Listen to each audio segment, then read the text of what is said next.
Good day, everyone. Today, we're going to continue playing some Dragon's Dogma Dark Arisen, and it's time to finally explore, as we planned, the southwest section of Grancis.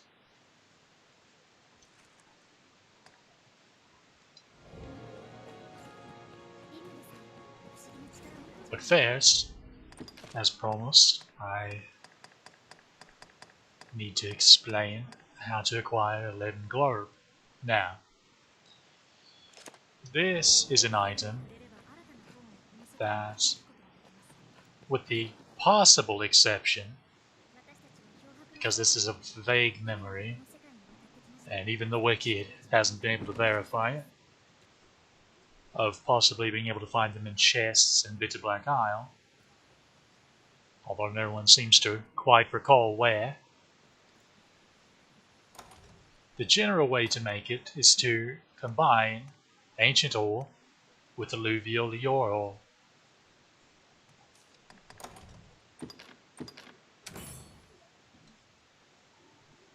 However, I know what you're thinking, but wait, I don't have any of that ore.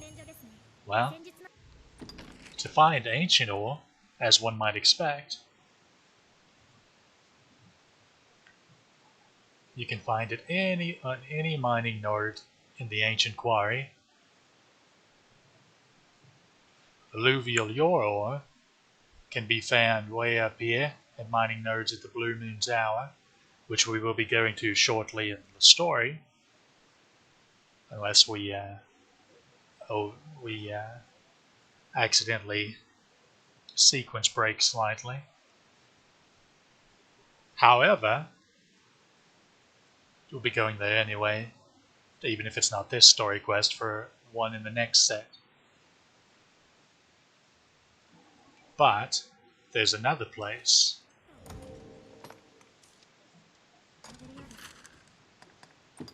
The harbor of Bitter Black Isle also can yield alluvial ore.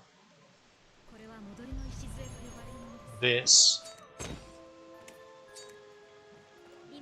beginning area is the harbor, so you can save, then go mine the nodes, find all of them.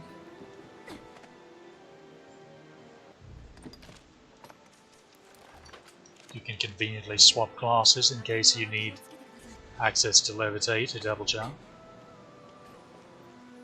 to reach even more mining nodes up here, and a convenient place to suicide and allow yourself to reload in case you didn't find any from any of these mining nodes.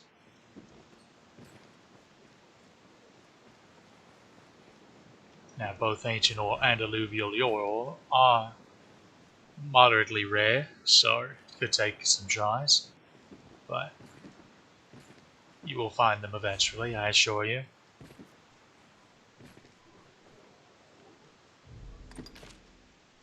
And once you do, just combine them together, and there you go.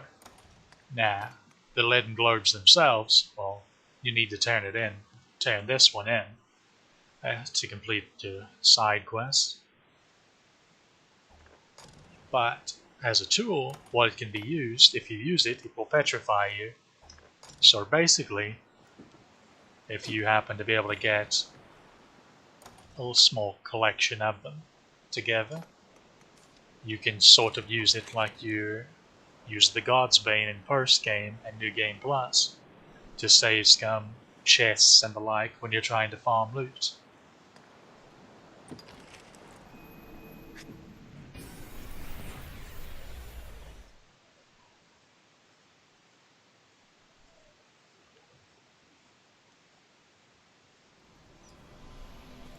Because you will petrify yourself and where did the bunnies go?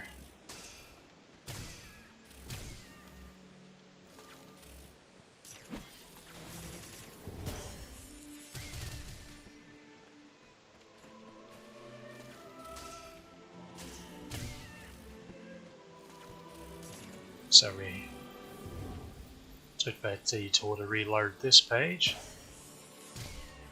This place, so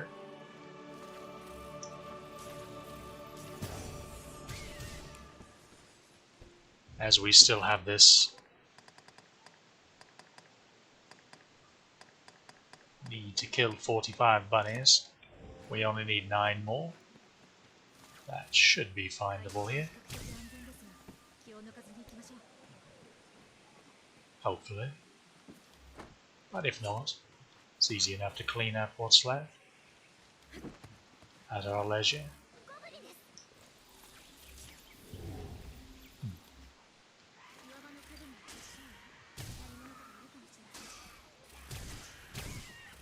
So this is where they were.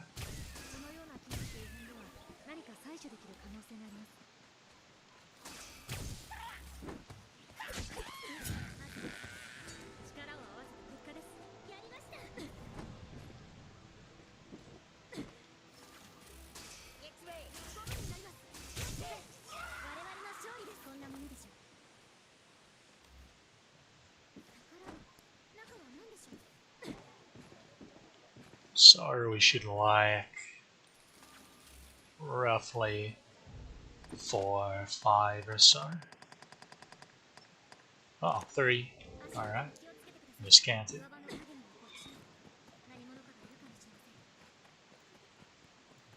Just about anywhere you'll find a bunny, there'll be a couple more.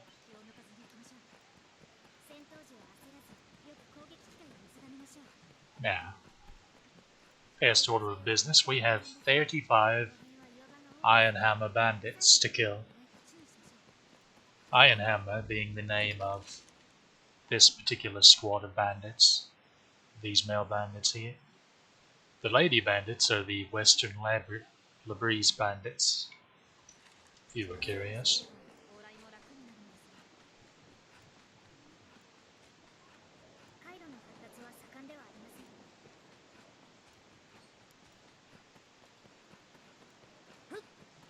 Now, hopefully these buggers have actually respawned.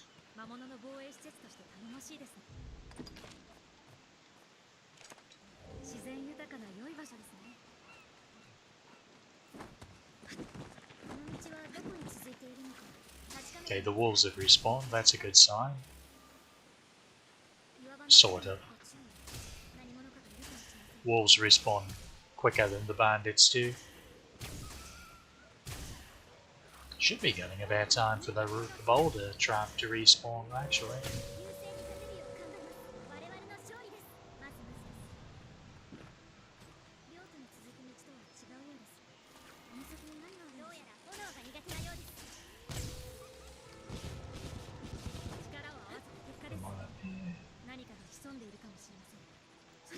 Ah.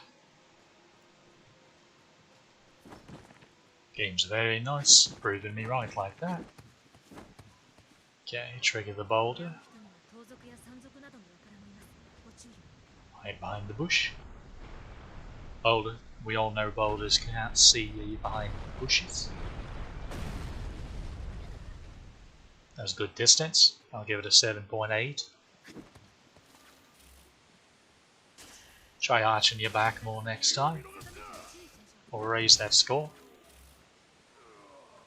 Now.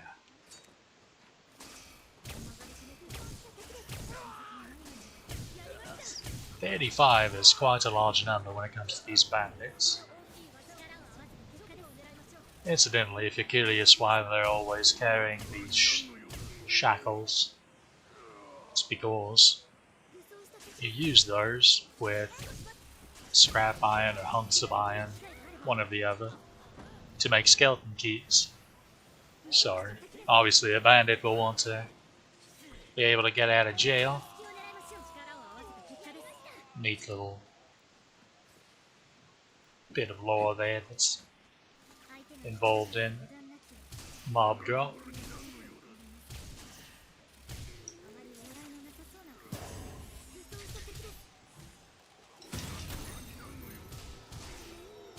Why have we come here? I think you're learning. There we go. Nice brain splitter. Another shackle.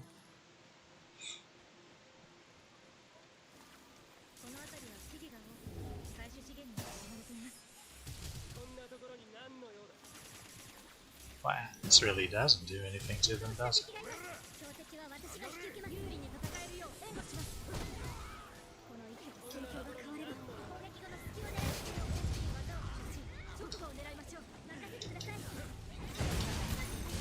Go ahead and take these archers out.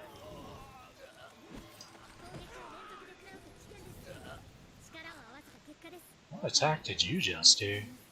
Looked like she shoulder tackled. Or, well, that would have been the carry through heavy attack. So, if you hold your heavy attack, is how you do the improved core skill, the upgraded core skill.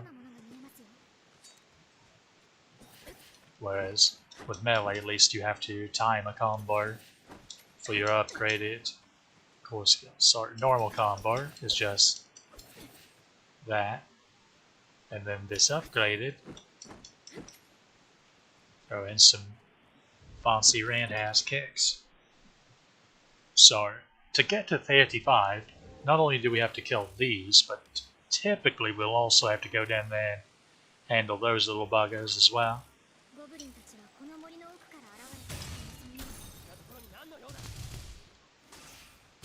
Nice overcast day. Good day for killing bandits.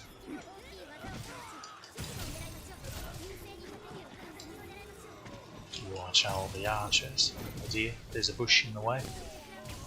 And a fighter rapidly approaching me. See, now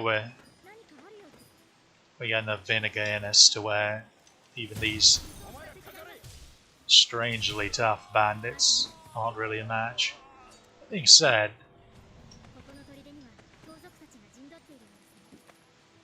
in the next story quest,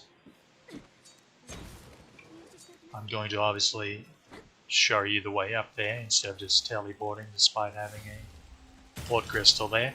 But on the way up to Blue Moon Tower, there are some even stronger than these bandits. And those are still dangerous and will be for a while. So as you can see, we didn't complete that quest. Just need 5 more. So we'll hop down here.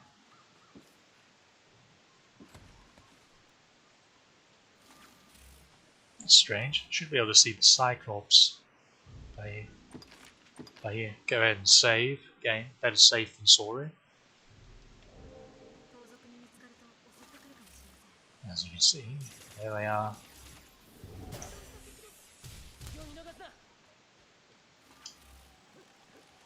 So, yeah, not very impressed with Hunter Bolt for general use. I do know that it has its uses against the Ur Dragon though, so it at least has that going for it. Oh. Notice the helmet he has. Cyclops veil. Some those that like the more barbarian looking styles may be interested in that helmet in the future. The merchant here typically carries it, and we'll get an even stronger version in post game. Speaking of him, I'm pretty sure he's the one that will carry this cloak, this royal Saircart at the end of the game if you max out his affinity. That is another thing. The merchants actually will further expand their inventory when you max out their affinity. Generally, it's always stuff you can find in chests as well, but it doesn't hurt to know. Caxton, for example, starts carrying the Melorian gear.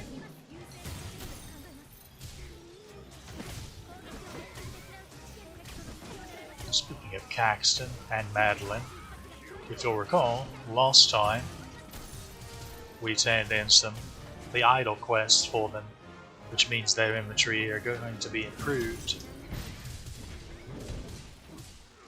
here in a couple in-game days.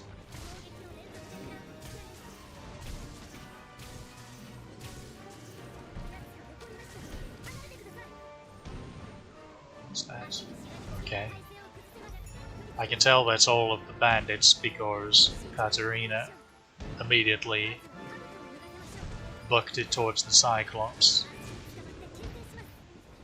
If you'll recall, she's said to be mitigated, so she focuses on getting rid of the moblins.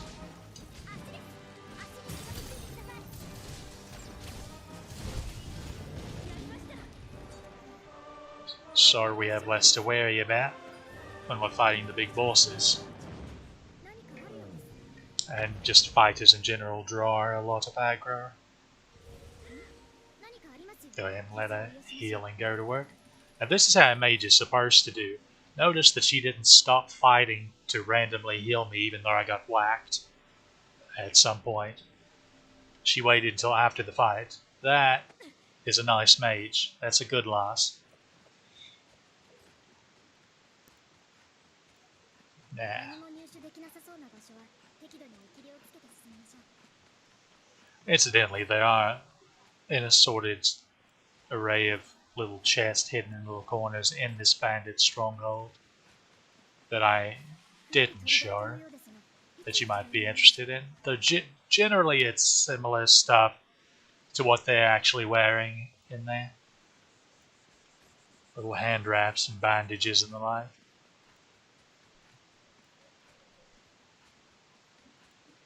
So here, as mentioned before, we come to the river.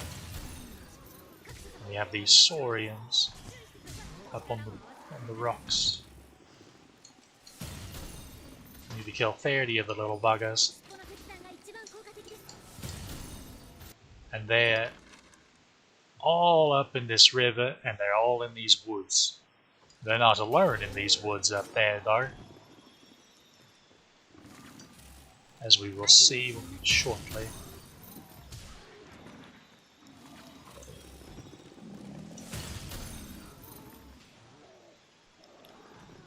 That's strange. It sounded like one was over here to the left. But there isn't.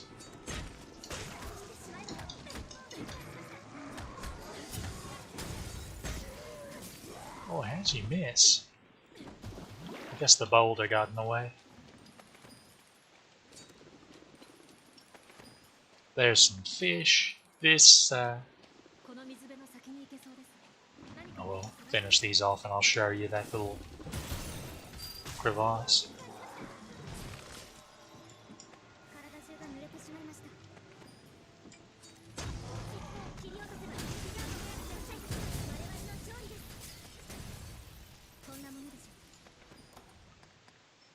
Yeah. Aha, I still forgot to do that. Silly me. Alright. I believe that's all the saurian in this area. There's typically a straggler down here. About at the foot of this little hill. But generally if you start fighting this bunch, he'll have time to make it up here. So in here is a nice little hidden area off the map. Handy for pawn knowledge. Nightcall crevasse. So, funny thing is, it's only very recently, as much as I've played this game over the years, that I realized it was Nightcall and not Nightfall. So that's a bit embarrassing. So there are a couple gathering spots for fish in here, and you can actually get giant fish from them. If you'll recall, one of our notice board quests is to turn in 10 kept giant fish. So definitely make sure to, as they respawn, check this area to make sure you can get some giant fish. Also, as you'll recall, I showed you in the first stream, or maybe it was the beginning of the second, in the harbour in Bitter Black Isle, there's a little aqueduct just before you go into the dungeon proper that also has gathering spots that can contain giant fish. These ones outside, though, don't seem to have a very good drop rate for them if you can get them from at all. Now we'll just mosey on up here. It's kind of interesting how close to these bandits actually these lizardmen actually are. So if you recall, the bandits were here. Some even standing up here. And just like that, right here on these rocks are already lizardmen.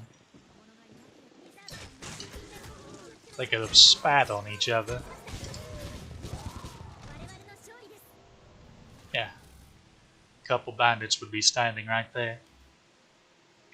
This bloke here was watching us kill them the entire time.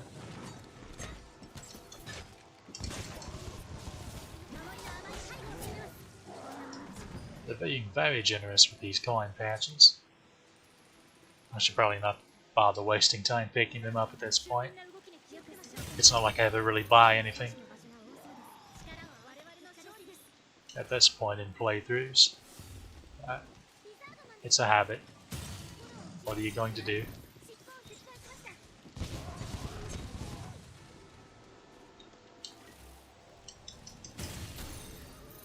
They just keep coming here in these woods. It's chock-a-block full of them.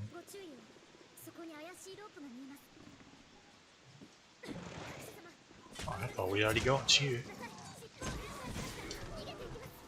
Oh, yeah, they come from all different directions. You really have to have your head on a swivel if you're a lower level here, more squishy. Lizardmen do pack a wallet.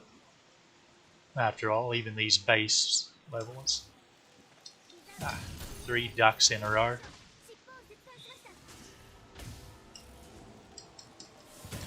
That was unlucky. I feel like those. You're one lucky bugger, dodging all of those bolts. This one's the biggest one I shot. So, as we keep going here, not only will we encounter more and more of these lizardmen, but there's a chimera in here as well. And if you'll recall, we also have a quest to kill 3 of those.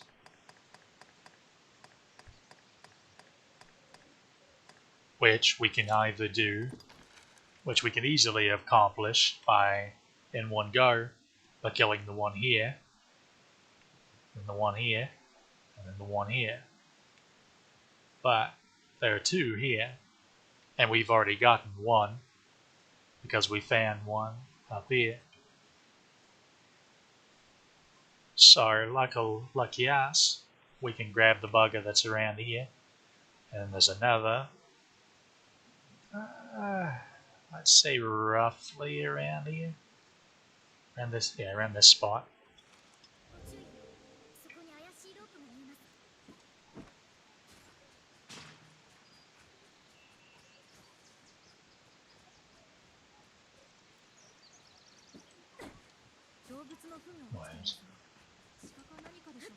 Okay, that's a treasure chest. I was about to say.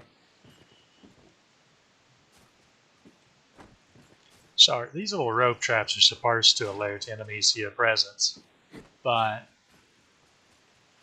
I feel like they're more just for aesthetics and verisimilitude than anything else.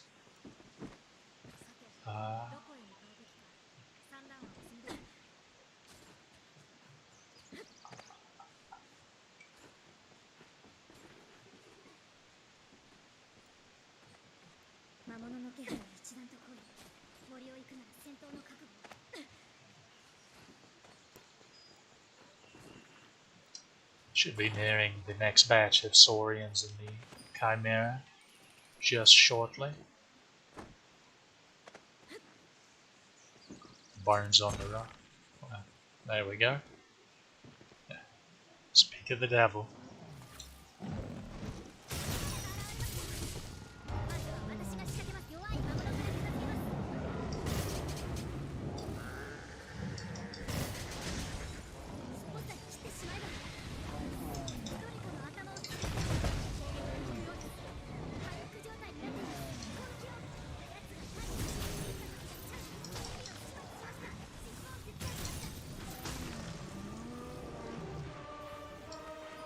I take it they dropped the kitty.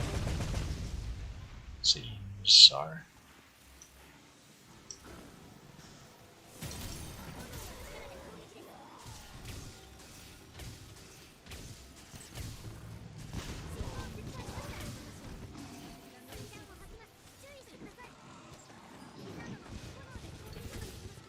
When they buck up like that, they're about to do a little spear charge, which can do a number, so you best be careful about that.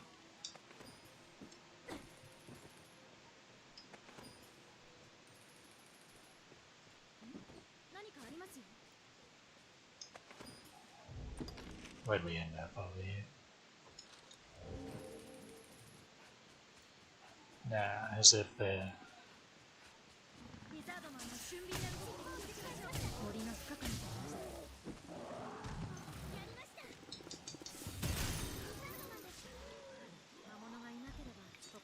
So that's pretty much this area up here.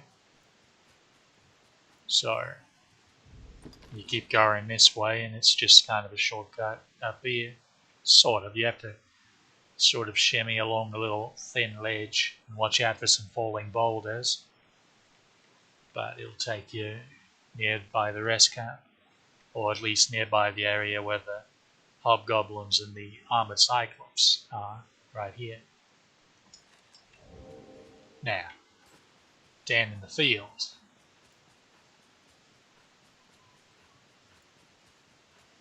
A great deal of oxen.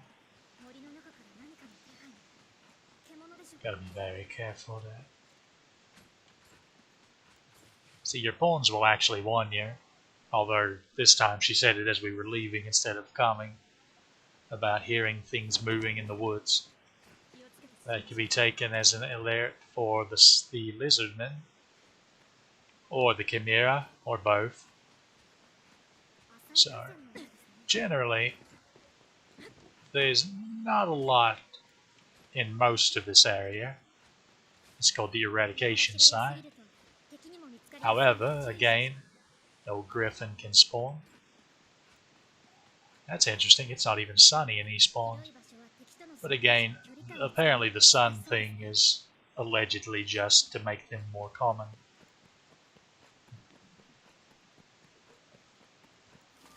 There are always some gobbies down here on the beach. Maybe they landed on these boats.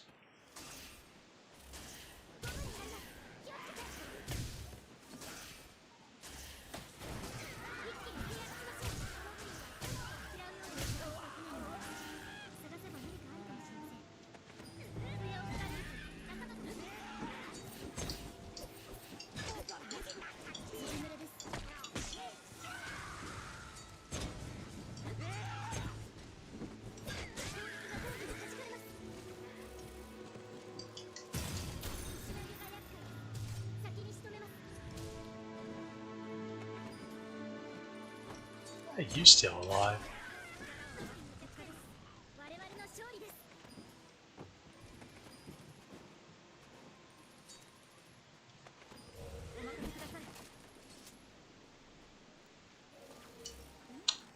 It may... I wonder if keeping her to base anodyne instead of high anodyne maybe also helps her AI with not wanting to spam heal in the middle of a fight. Not sure. Could be an explanation, since that's typically the very first thing they upgrade on a mage, one would think. Again, the only difference, as far as I remember from anodyne and high anodyne, is high anodyne has a persistent effect even after you leave the cloud, whereas regular anodyne you have to stay inside the bubble. So generally, oxen everywhere, and random, well, vaguely random packs of goblins and hobgoblins is what you'll find predominantly in these fields.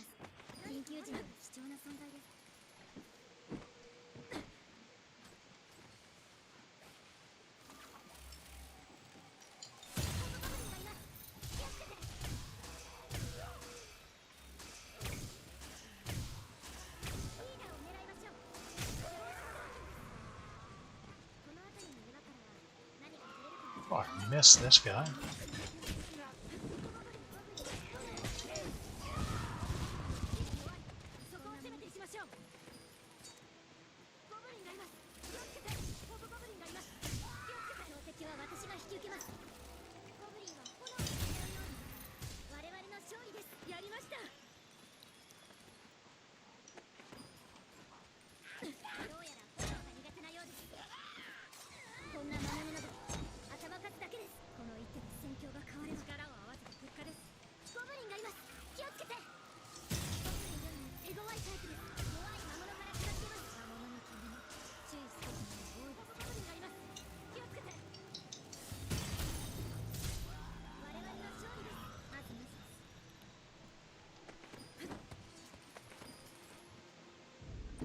So as you see, we're moving along here. This miner's tool shed, I suppose we could check that area out, but we'll clean this camp out first.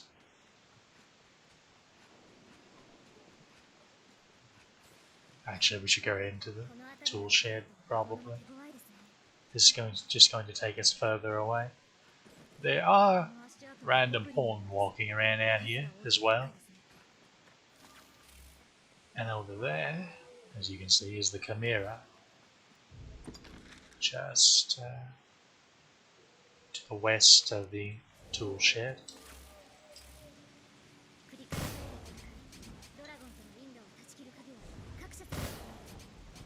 He seems rather confused. That's right, come on. Here, kitty kitty.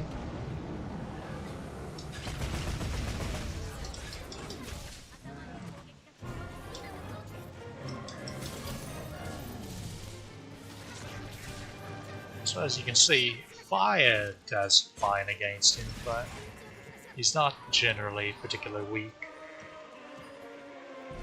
against any other magic. There will be a stronger variant of Chimera we find a wee bit later. Well, we find in post-game in Bitter Black, where her resists fire and is weak to ice instead. That's where our ninefold will do a number. And here's the miner's shed.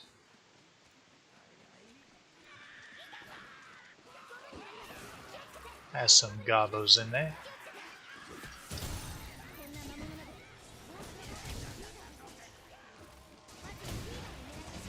It's a little surprise.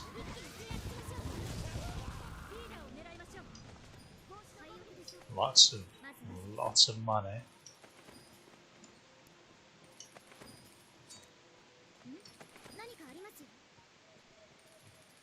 As I said before, it seems like the later you get in the game and the higher level you get, the more the enemies in the outside start dropping those.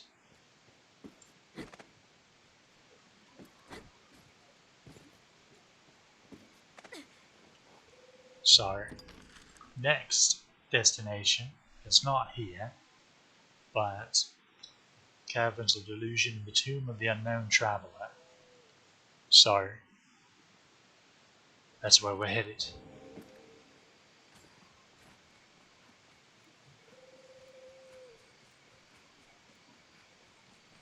There's actually nothing stopping you from coming here at the beginning of the game. In fact, you very well can do so, if you like.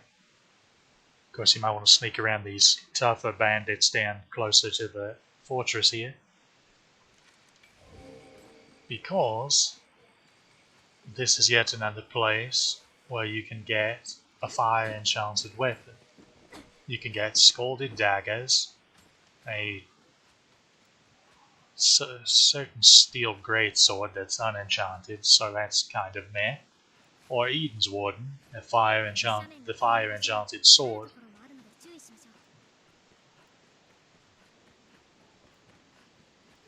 And fire is quite exceptional in Grancis in the main story overall.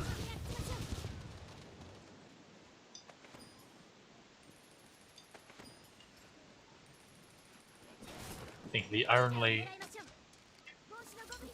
element better than it as a whole in Grancis would be Holy, and then Holy gets even better in post-game. In post-game Grancis. That's just the ribbon.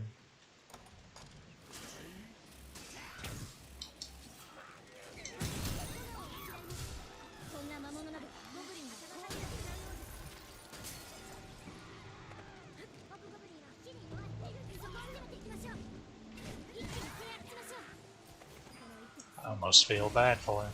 Almost. Let's go ahead and slap on our lantern, even though we can still see pretty well.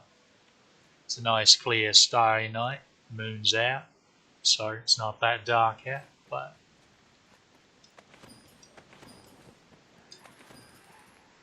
Ah, there's still more. That was probably the last one, just a straggler. So, here's things first. Over there is the Tomb of the Unknown Traveler. That is where you will find a sword in a stone gathering spot, where you can potentially find Edensward, scalding daggers, or I think it's just a regular steel greatsword, but I wouldn't swear to it. However, down here, not only is there a Wake Stone shard, be sure to grab that for the future. But there's another little hidden area on the map for pawn knowledge and just general exploration, called the Caverns of Delusion. So, this beach is a place where you can gather giant fish.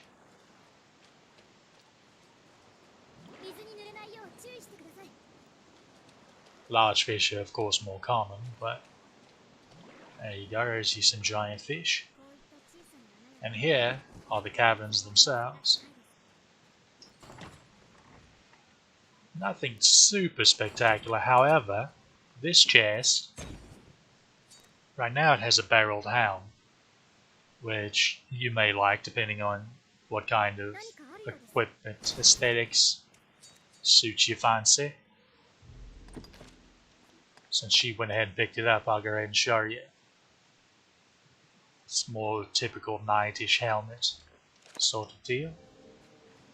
But it can also have an adventurous cloak, which is that sort of medium deep blue, equivalent to a paladin's mantle that I've showed you before. Sort of a cape that comes out of a little backpack, a little adventurer pack. Now, to exit this place, it's too high of a jump over there, where we came in, but there's a convenient little ledges there we can jump on. And that takes us right over here to Tomb of the Unknown Traveler. However, you'll notice right over there is a golem. So, again, if this is early game, you're obviously just starting out. Probably don't want to tango with one of those buggers yet. Over here, of course, is the weapons gathering spot. Edensward, fire enchanted sword. Very lovely, very lovely.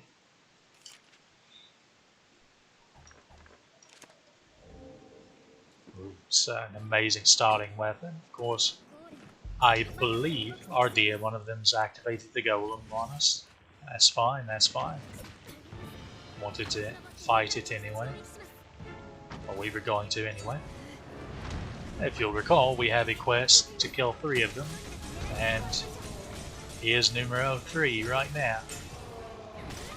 So again, I like to start by breaking the disc on the back to guarantee access to this one on the foot. After this, you're pretty well home free.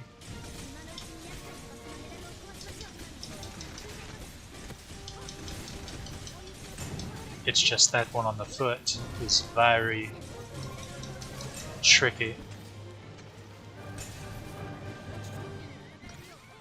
to reach.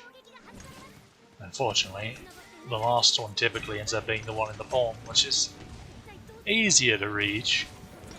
Basically, to reach the one that's in the foot, you have to catch mid-step, but when each step can darn near one-shot you in hard mode, if you're a squishier class, then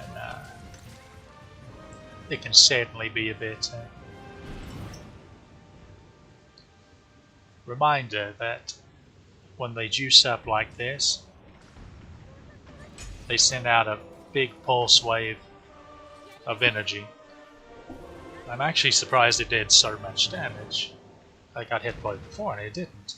but do be careful and mindful about that. You're particularly susceptible to it if you're clinging, you're still climbing around trying to smack the nettles. So don't be greedy and just let him do his thing for a little bit till he calms down. And everything will be deja vu. Now, down here, if you'll notice, I have a port crystal on Floodwater Beach. This is a very important area because there are a great number of escort quests that want to go there. So you can get some easy quest completions and get some moderately useful items, typically handy curatives and the like. But how do we get down there? Well, if you notice, there's a path that connects to Conqueror's Sanctuary, which is sort of an arena-like setup in this valley surrounded by these hills, overlooked by some baluster. Now, right now, in this Conqueror's Sanctuary, there are two Cyclopes.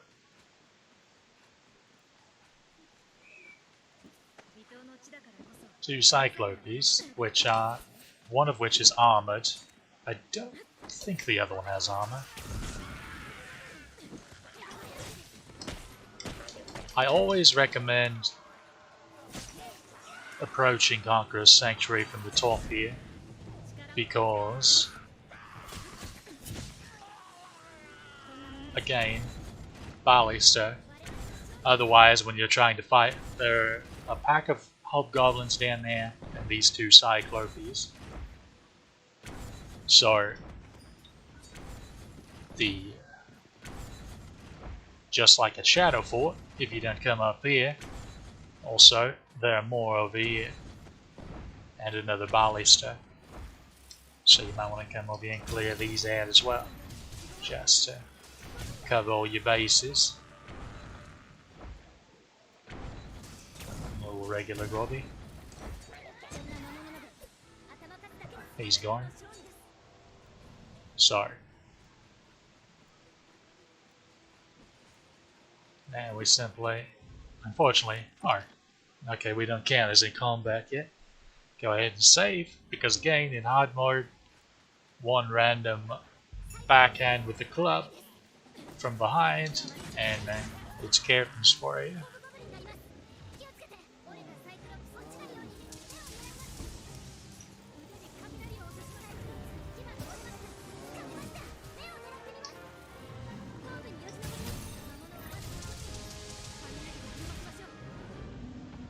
I tell you, Brain Splitter is just insane damage-wise. She's been trained properly, it seems. Definitely seems so. That's a good strider. Notice how she climbed up high so she could jump off, get the boost from Eminence.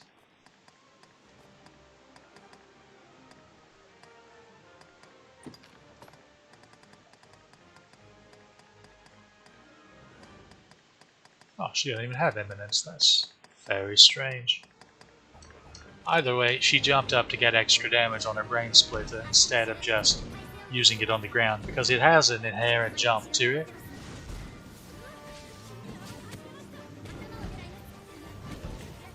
Come on, come on. Get all grabby. That's a good one. Oh no, she had to zap him. Now we gotta do it the slower way.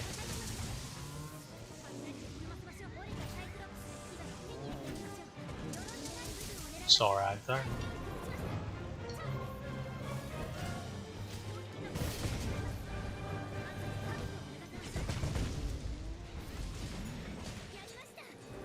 No worries. Sorry.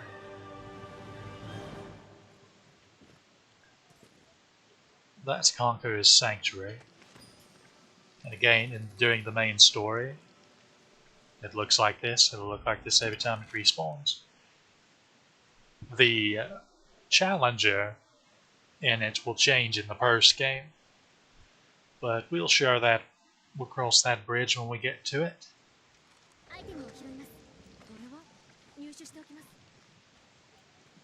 So, to Bloodwater Beach is simply down this path here. There's also a treasure chest right here that typically contains flutter pattern or padded armor, but can also contain frame plate. So, padded armor is an upgrade to the Hunter's Vest, yet another upgrade to the Hunter's Vest that I was wearing to begin with. So, important little piece of armor can be gathered from that point right there. Right here. I definitely recommend saving to try to gather it. Unfortunately, we got unlucky. However, what you can gather from it is the Mummer's Wear, which at first blush might seem like, oh, well, why would you wear that? It's a chest armor, but its stats aren't spectacular. It doesn't really give you that much defense. It does give a respectable amount of magic defense. However, similarly to the Ancient Circlet, when it's fully upgraded, it gives you a lot of really nice elemental and debilitation resistances. But even more than that, it's also quite fashionable, and you can make some really nice looks out of it if you're into that. If you're into that side of these type of games.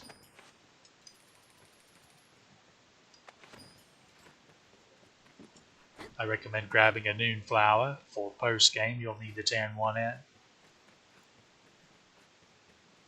in a notice board quest. There's another off-map cave here.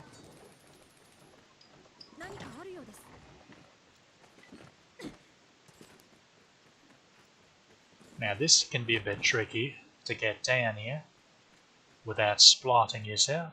You just come along here. What did I just say? And easy as. So this chest and these gathering spots commonly have more Seeker's tokens if you still need 20 of them.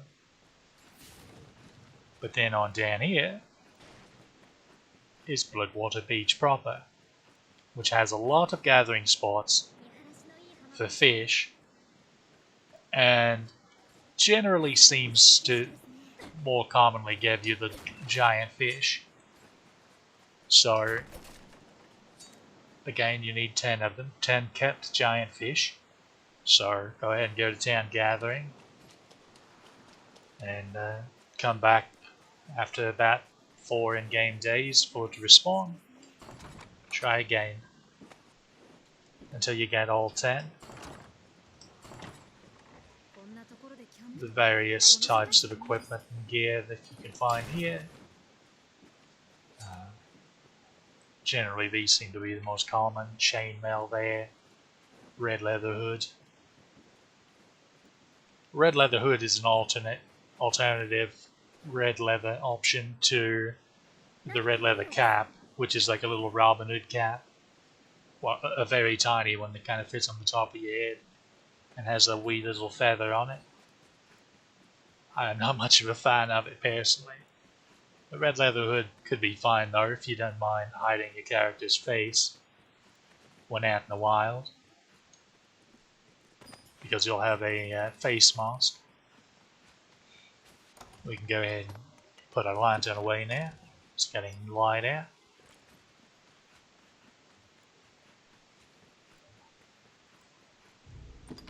We've almost finished exploring this area.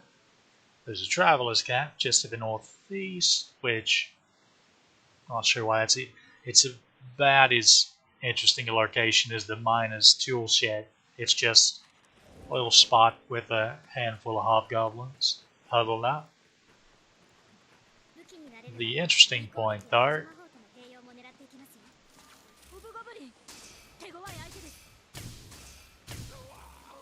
is the healing spring nearby.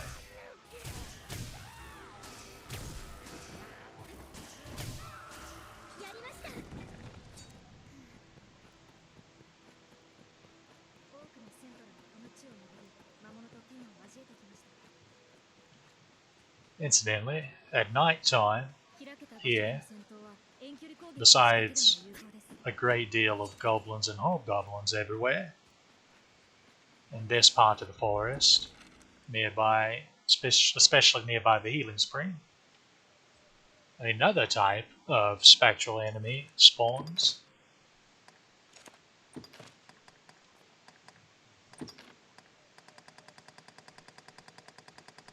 The wraiths, or specters, sorry. So we've seen phantoms, which are white and are fairly weak. Phantasms, which are lightning flavored. Well, specters look a lot like phantasms, but are more generally darker,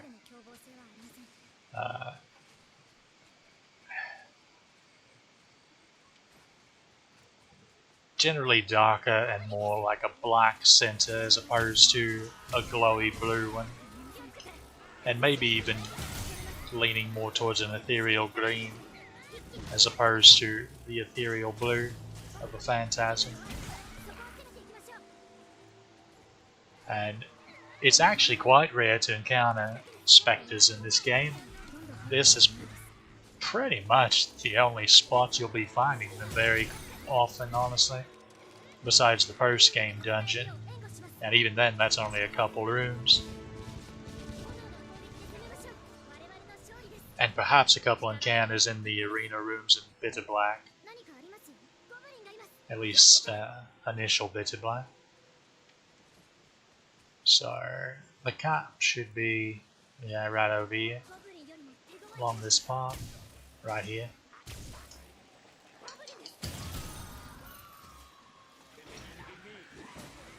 Traveler's cap.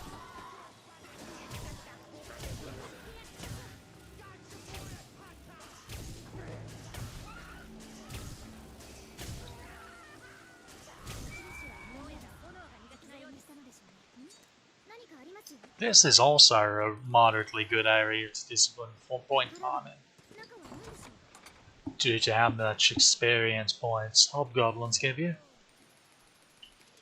as well as specters. And it's really safe because you can just huddle up at the healing spring and run little risk of dying.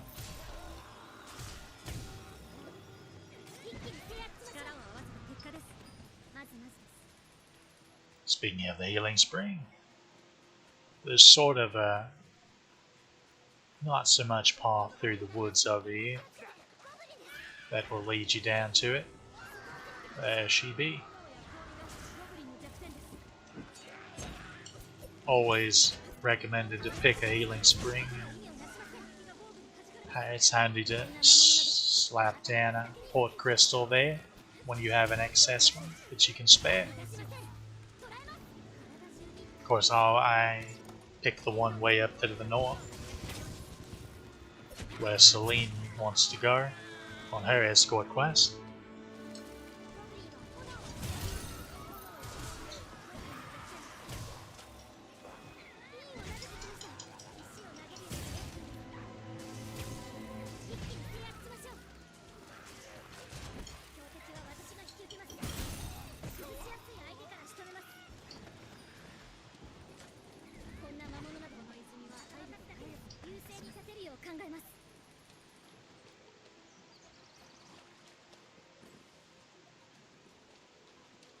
And now, let's say we tango with the Drake. Sorry, we could just head to the road, but it's an easy path up here to meet up with the road anyway. Up there, it's the Drake's, the Devil's Fire Grove begins. Nothing much here, just more hobgoblins and the like, scattered all around. There's old Red himself. So, let's go ahead and gather some stamina.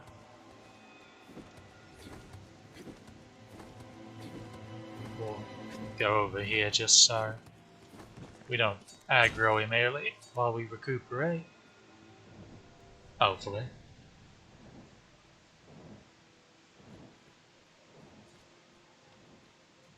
Let's see. I feel like it wasn't too long we cleared this out. Alright. I guess it was a while. They've respawned. Let's go ahead and take these out. It's very unlikely they'll interfere with your fighting with the Drake, but it's free experience. Might as well. That's embarrassing. Oh dear. Alright.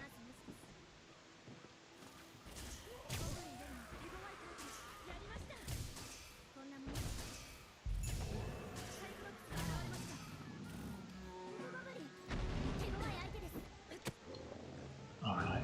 Let's see if he is a bit of an issue. I can already hear the lightning spell being channeled. Ah.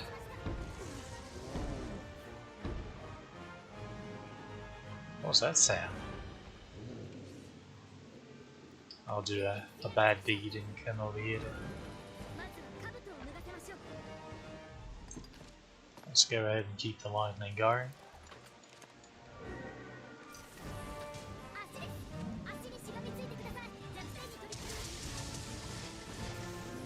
Keep underestimating how fast high level costs.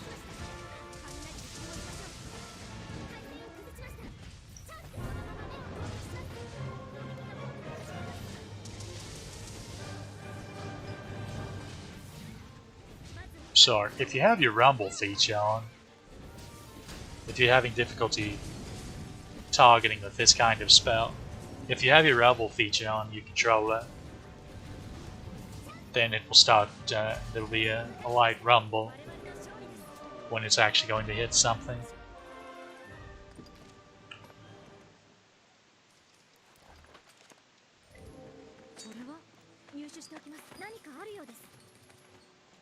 Otherwise, you can eyeball it pretty well.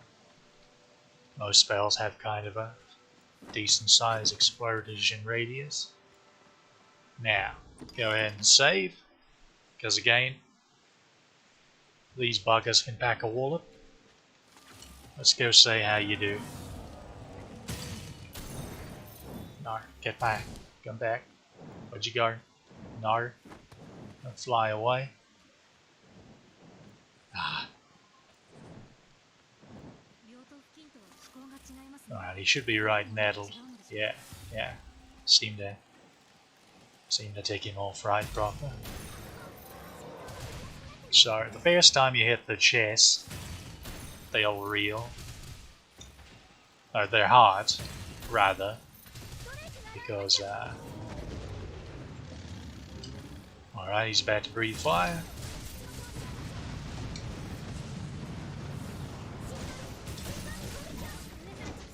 So, if you start doing enough damage to him, there's the grab. He can possess the pawns. Broke the horns and his wings, so that's good. So, one issue with Ninefold Bolt when it comes to fighting these drakes. There's the roar, as you can see, it insta-kills the pawns. There's the spin, there's a backhand. That would have sent me probably to the afterlife. Do be careful and dodge all of this. We could really use with a stagger on him. So, Ninefold Bolt, or this attack in general, can be a bit rough when it comes. Watch out for the tail swipe. It has surprising range to it. Also, make sure you don't accidentally get caught in a tree.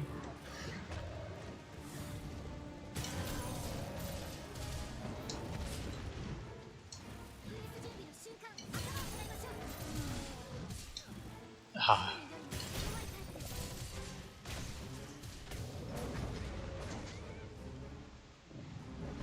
Be on your toes, ready to roll away. These pawns are actually not doing so hot. So, right here. Alright, she's grabbed. He's going to try to possess her. So right here, if you go up and shotgun it, it will do a lot greater damage because your bolts will actually hit the heart. So, if we would have let him fully chant his old incantation, she would have started fighting us on his behalf. So, and we would have had to have knocked her down and picked her back up. Or there are certain curatives that will cure possession. Because I don't think she has that good of resistance to possession. Yeah, she's just got 25%. The other two I think are fine. Yeah, she's 100%. Both of them are 100%. I don't even have to look at I don't even have to look whether they have. I just know because they have those capes, and those capes automatically give 100% possession resistance.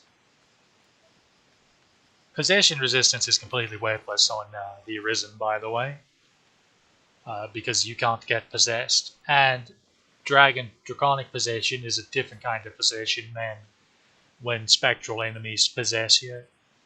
So they don't particularly do a good job at letting you know that there is a distinction in the wording there, but there is. So, now that that's handled. Also, funny thing here, I forgot to point out last time when we first got this quest. Notice how defeat the Griffin.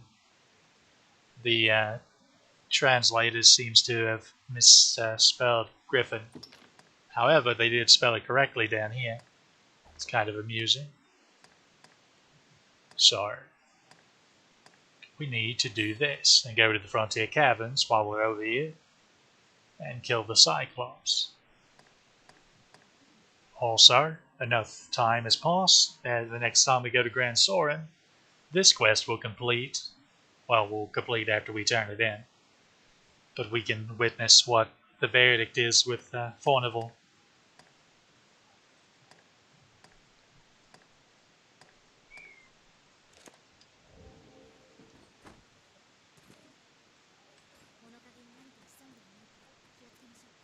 Oh, silly man, going the wrong way. We need to go to the Shadow Fort.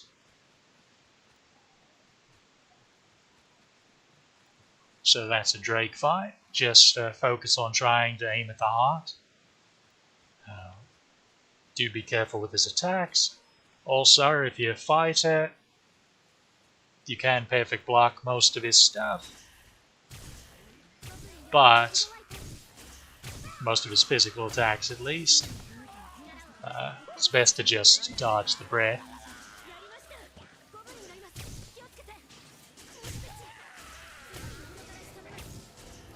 Do watch out for grapples though, because again, with the pawn he just grabs them, whispers an incantation, possesses them. But with you, he's going to lay the smackdown on you quite literally and slam you into the ground.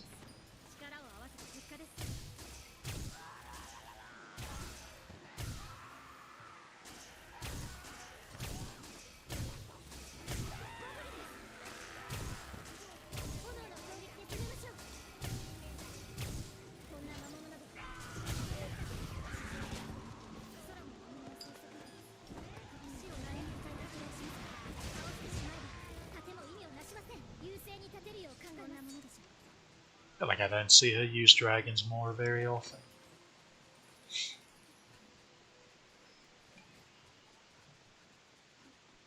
But yes, you can perfect if your shield has a stability rating high enough, which generally if they're upgraded, if you've not been slacking on upgrading your weapons,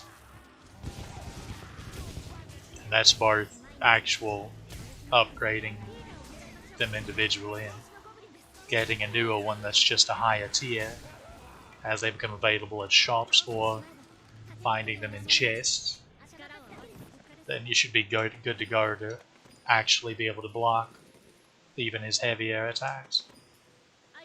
That's another thing. When it comes to shields and magic shields, they have a hidden stability rating, which unfortunately, as far as I can tell, no one's actually been able to like data mine and figure out exactly how that, rather the proper order from that, because, so if you look at the stats of a shield, so Lustrous Taj is an upper mid-level shield. However, there are shields that are weaker than it that have a better hidden stability rating, or yeah, so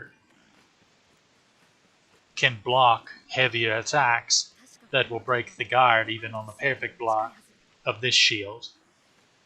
Likewise, there are shields above it that will be able to block even perfect block weaker attacks than this one can.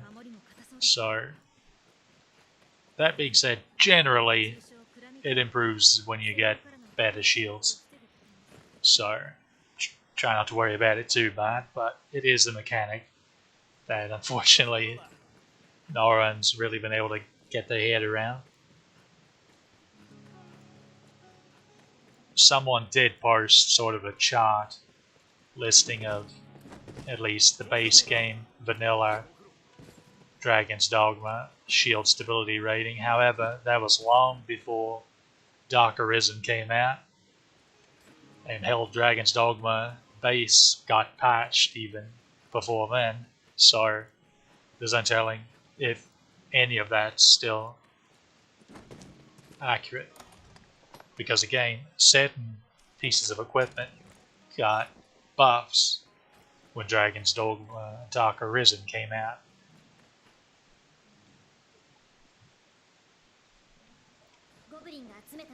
So, who's to say if they changed the stability rating or not on shields that they buffed, stat-wise?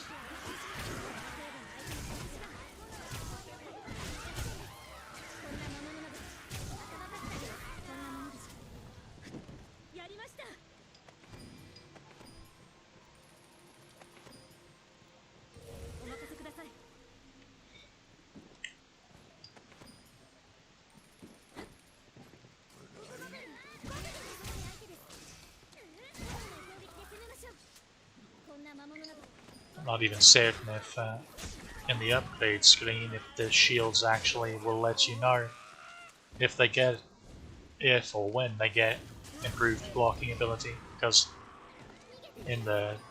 as they are upgraded into higher tiers.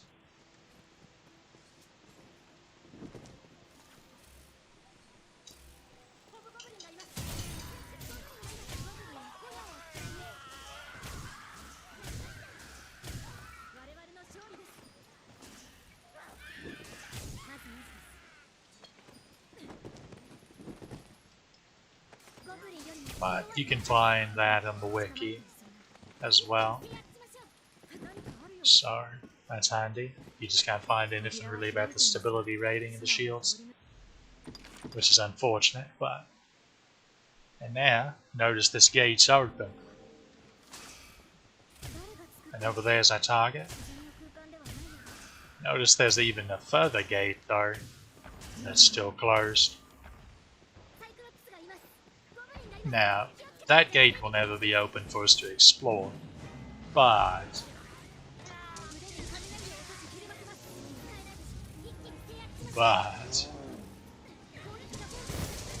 it will come into play later in the post game. So, do look forward to that.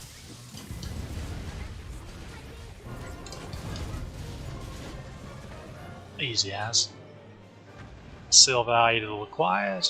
Of course, we've already turned into gold idols. So, at least you can keep in your inventory for a free discount, if you like.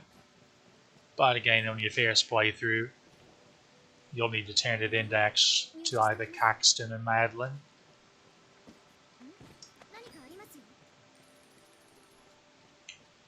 Now there are other rooms, right, specifically this room over here, that unfortunately is still closed. The little treasure room. That doesn't open until post game, till you do that quest. Then this will open. It's a shame, but it's how it is.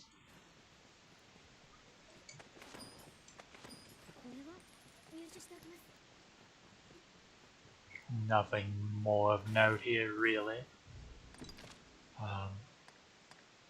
So we can go turn some stuff in. Also, so recall I told you about the King Bay leaves. We need 5 of them. However, there's also this, where you need to give a King Bay leaf to Celine, and she will make hair of hell out of it. Which means instead of 5, you need 6. But each time you go to the Witchwood and it's respawned, the point where they grow, they're 3 at a time. So, second trip's all you need. That's what I'm getting at.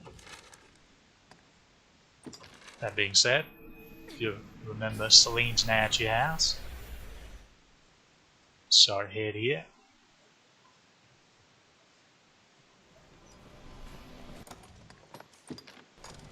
Let her have at the ale. Apparently you can get Grance's herb just right there as well. But again, they're at the end. Or, it's convenient that you're here. We have a miasma to turn in.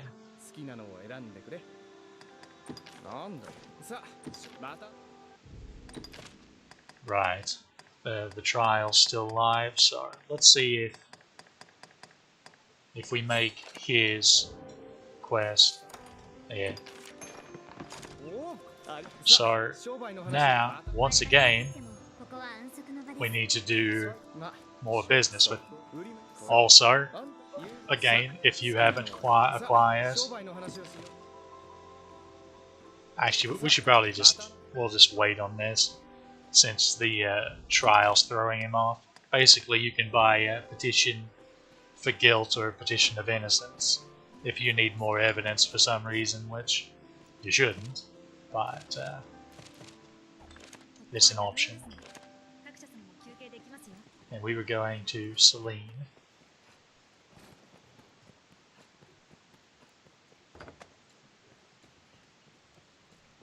There she is. Good lass. So, King Bay Leaf.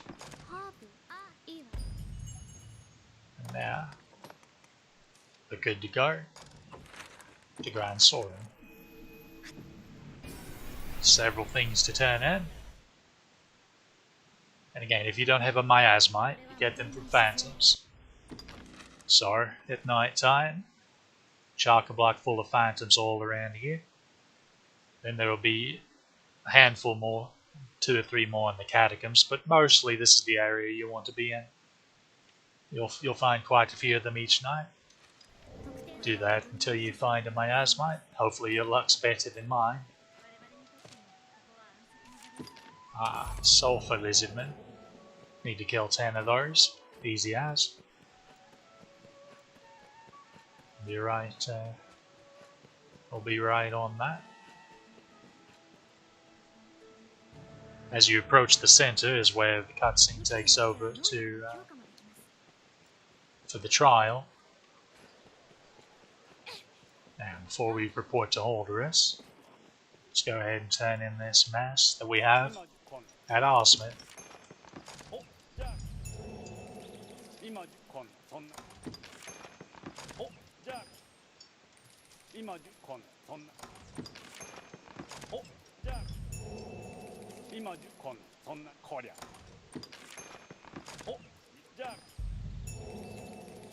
Just like that, we just now we have, if you'll recall, these badges that we got from the bandit leaders. We need to turn those in, and a promissory note. We bought 2 of them from Elon, the trader in the ancient quarry. So we'll even have an extra left over that will be completely worthless to us. So just grab the badge, and the promissory notes are here.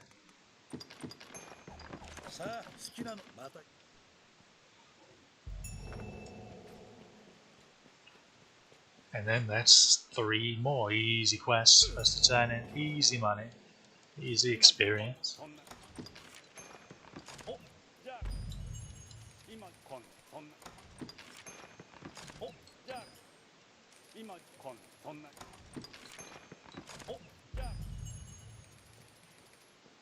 And looky there, no more popped up.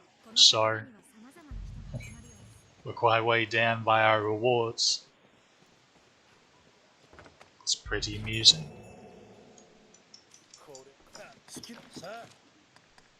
Now,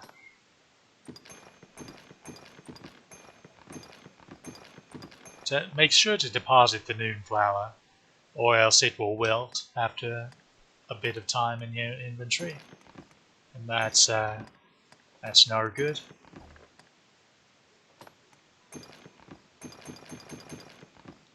I think I'll actually keep that wake stone on me, just in case of unfortunate shenanigans, or I get randomly one shot from something. It'll be a bit frustrating to watch me do the same thing several times over due to it. I imagine that will be more common in Bitter Black than anything, because Bitter Black gets quite dangerous on hard mode. So, as you can see, we quite a bit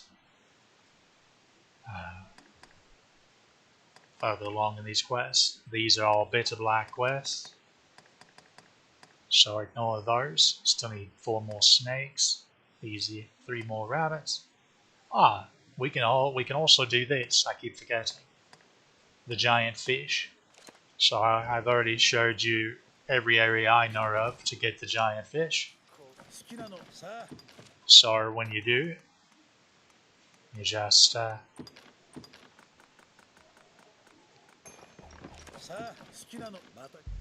combine them with airtight flasks and turn them into kept giant fish.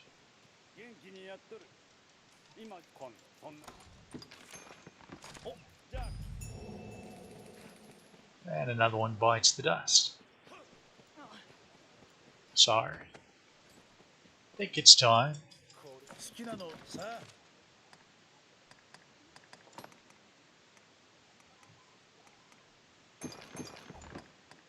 think it's time we head and do the conspirators quest.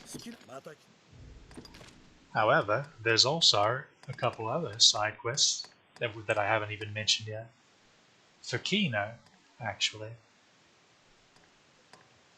So first things first, make certain you don't have a pilgrim's charm in your inventory. That will kind of mess up one of these quests, unfortunately, because the quest is to actually fetch one.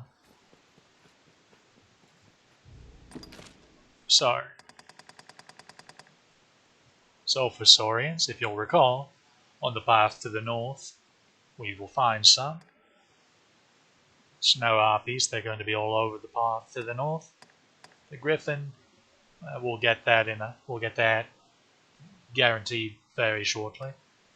Deer, of course, there are deer all over the abbey, and it's very important that you get 15 tufts of hair here, because you have to turn in like 20 or 30 tufts for a quest in the purse game. Now the conspirators, same thing with the phantasms. They're going to be up here, or in these parcels. Don't worry about those, because we'll get those in the process of doing this. So we just really need a way about heading on up there.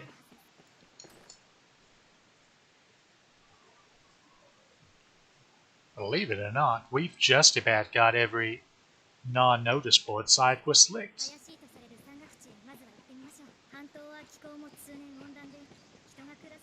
After the conspirators and then these 2 Kino quests. Now, It's nice, bright, sunny day out. However, I'm not sure it's been long enough in game for the griffin that can spawn here to respawn. Either way, it doesn't matter. Because we, again, get a guaranteed one just in the next story mission.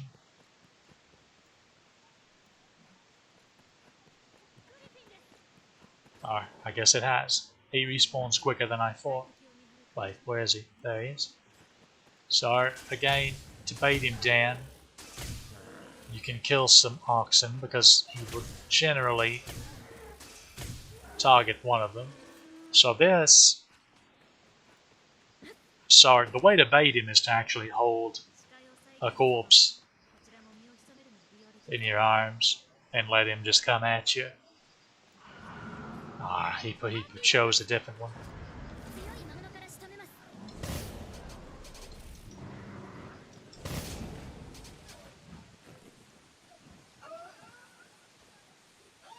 What are you going to do?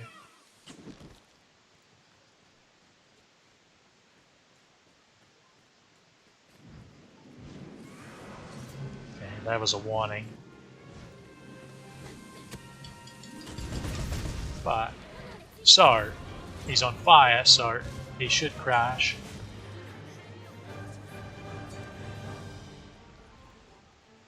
Also, another thing about griffins.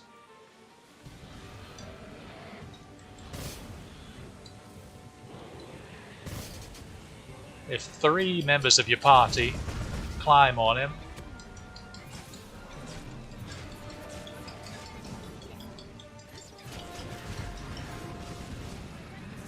there we go. If 3 members of your party climb on him, it will drag him to the ground. Kind of like he crashed just there. And that is for pawn knowledge from that. And also, a fighter. So one of his melee attacks when he's on the ground is to try to stab you with his beak. And perfect blocking that beak stab is yet more pawn knowledge. So hopefully that'll happen eventually, unless she's already got it. Which she should, honestly. But yes, another thing to keep an eye at.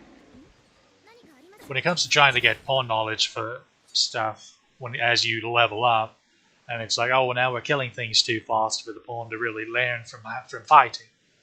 That's where unupgraded rusted weapons come in. Pop those on your pawn, and they will do significantly less damage. Now, just the raw stats, if you're max level, will mean you're still going to do a number on them. But, well, in Grancis at least. Not necessarily post-game Grancis, but main game Grancis. And it will take longer to kill critters, so you have more opportunity to demonstrate new things and teach your pawns.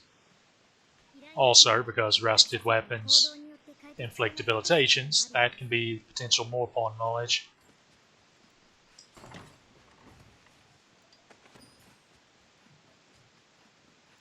So you want to teach about perfect blocking the griffin's beak strike, which admittedly can be annoying because just getting the griffin to come down and fight you can be a bit annoying. We're actually getting quite lucky that 2 griffin have appeared, and well, actually 3 have appeared, and 2 of the 3 actually wanted to take a swing at us. The other one just flew away. That's what they do most of the bloody time, I swear.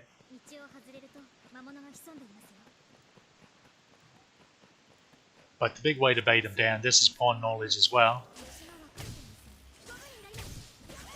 Just kill a Gavi and hold it on your shoulder and kind of run around under where they're flying.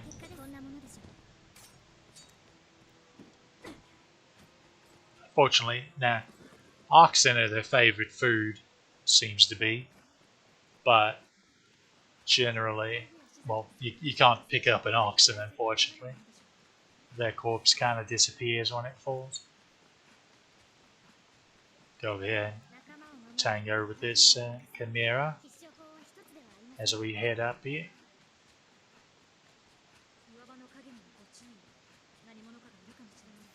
So, sorry,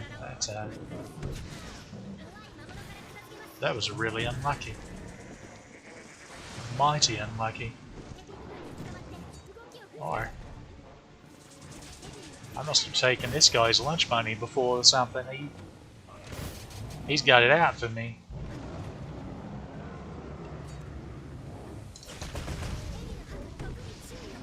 Hope you enjoy the fire.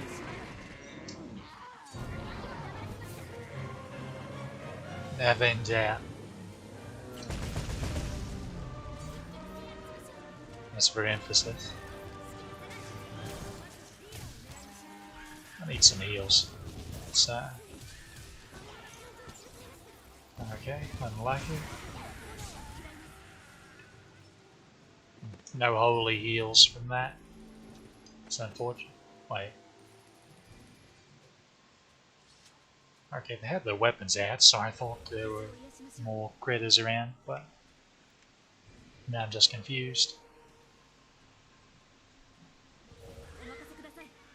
Alright. What to think of it. Grave Mausoleum. Okay, that restores hair health. That's good. That's... Okay, so... This is a good opportunity to explain. So, level 3 Bitter Black armor has bonus enchantments, or can have bonus enchantments. And each piece has a particular table of enchantments that they can pick from, so to speak. So, chest piece, one of the best ones is this gradually restores health. Arms can, this one is my personal favorite, restores stamina when you deliver the killing blow. However, arms can also have improves the efficacy of shields / magic shields. And unfortunately, I can't quite recall what the consensus was back in the day of whether that was worth it over this or not. I'm leaning towards no, though, and this being the best enchantment you can get on your arms. However, if you're someone that buffs a lot, or gets buffed a lot, another alternate enchantment on the arms is basically that enchantments that are inflicted on you, or that are given to you, last longer. The boots can increase maximum item carrying capacity. People generally pick between that or resistant to wind. Either of those work for sorcerers. Basically, do you want the one that you don't pick? You can fill in with an augment.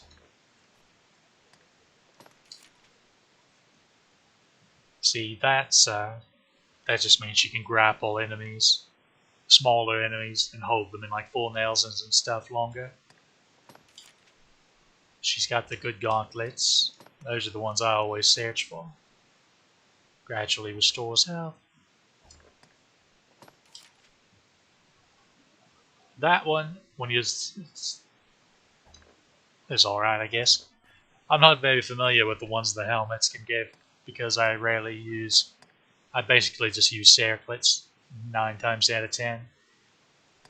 I actually can't remember the last time I used them. Well, circlets or masks you get for killing the online Ur dragon are both very lovely.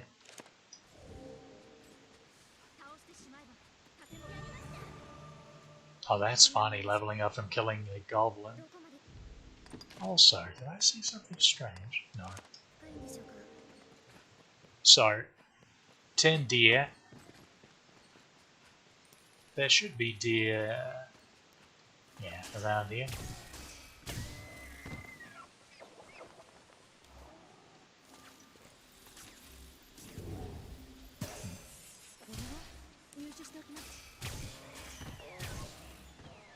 That's 3.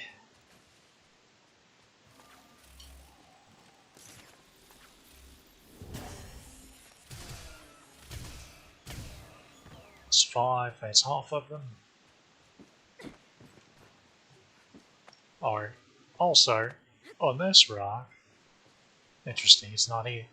Maybe it's that rock. Yeah, it's that one over there. Also, there's another deer straggling behind. Yeah, it's here. Cursed carving. You're going to need 3 of these to turn in post-game quest. You can get one here. I'll just show you. So there's one there. And then there's one other one, guaranteed. Add back. Okay. And here's some crows.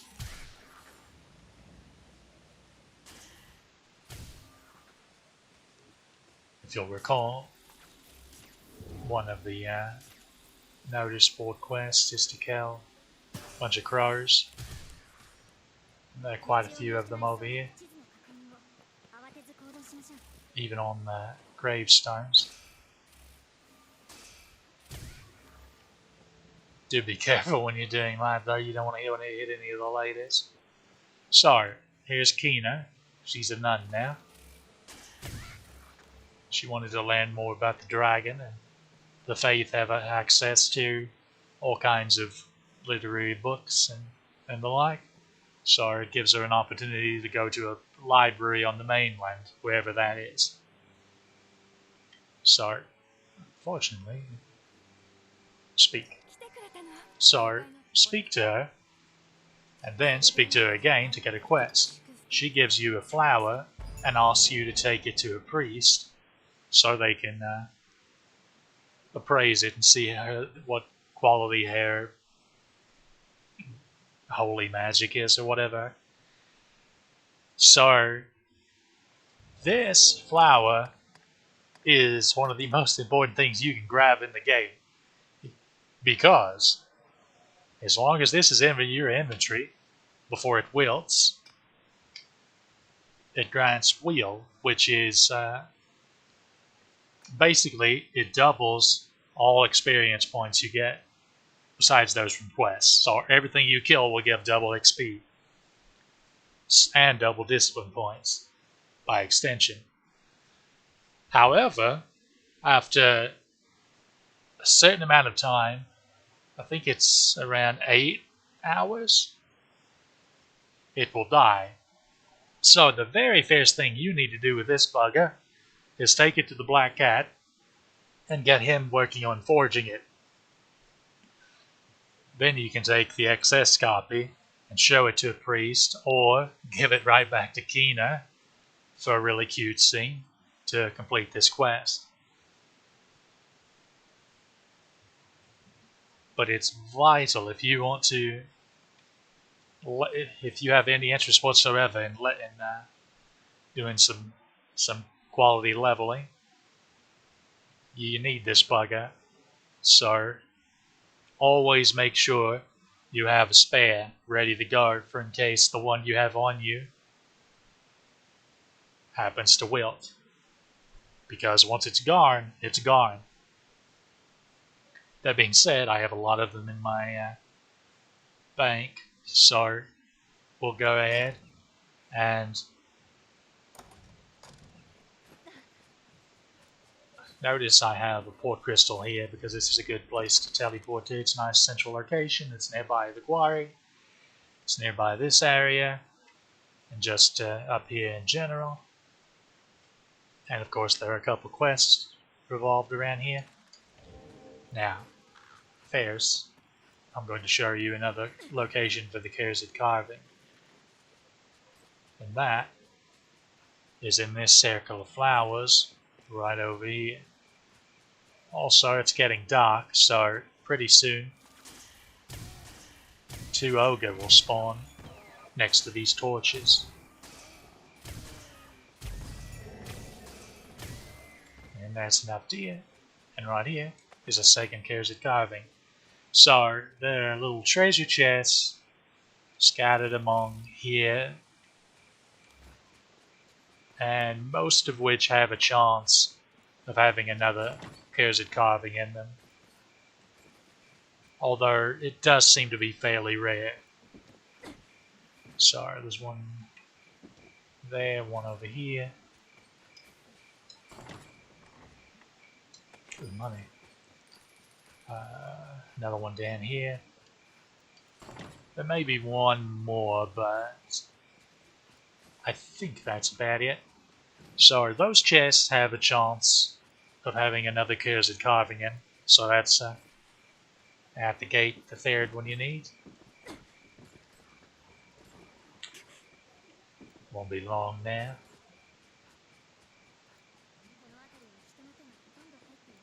However, there's also another chest up here that also has a... Well, there's a chest behind the abbey.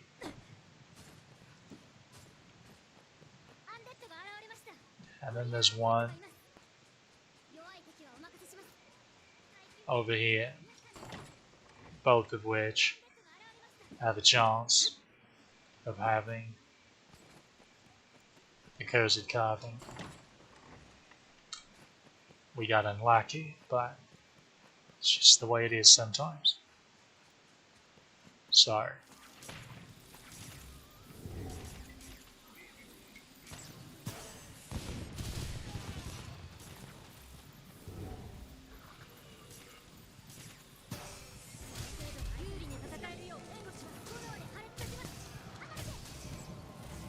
lots of undead spawning. So this is where this attack comes in handy. Hunter bolt.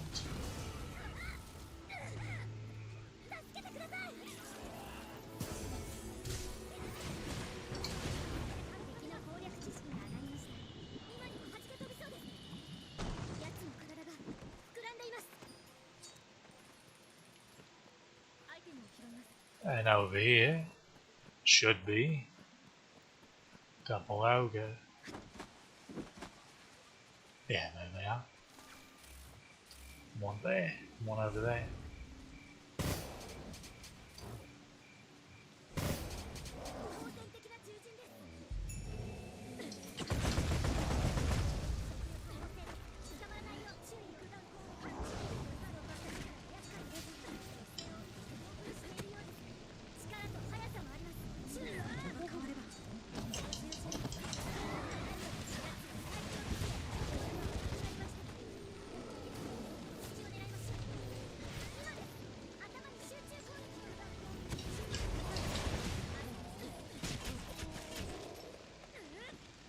Boy, that one got wrecked.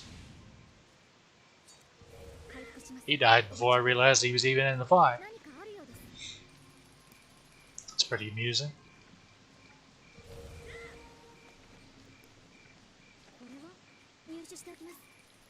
So it's just a reminder, there's a second set. Right across the way here. Unfortunately at night, I'm pretty sure the sulfur lizardmen disappear. I could be mistaken though.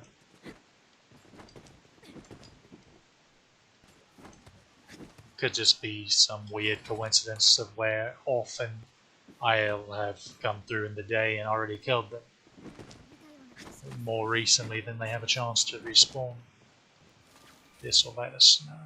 Yeah, they don't seem to be there. That being said, there will be undead everywhere. Yeah.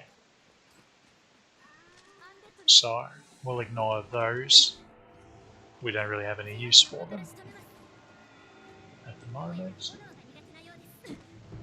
What we want, there's this other two set of ogre up here at this camp.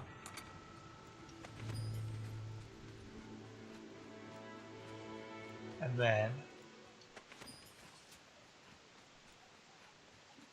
we'll go ahead and teleport to Grand Soren and speak to the head priest, show him the flower. As you see, there's a couple more of these buggers. Actually, in daytime, there'll be a sulfur lizardman here, and a sulfur lizardman right here, as well as wolves in the area. So typically you fight both of them.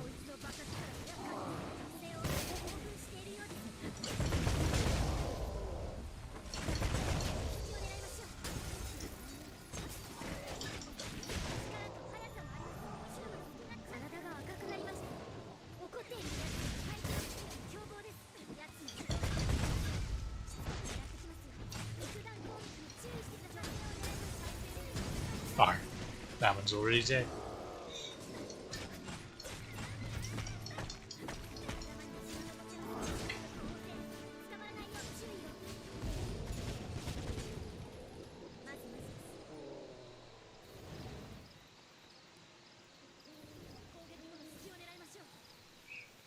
Still a bit of nostalgia. The very first time fought Noga was a bloody nightmare.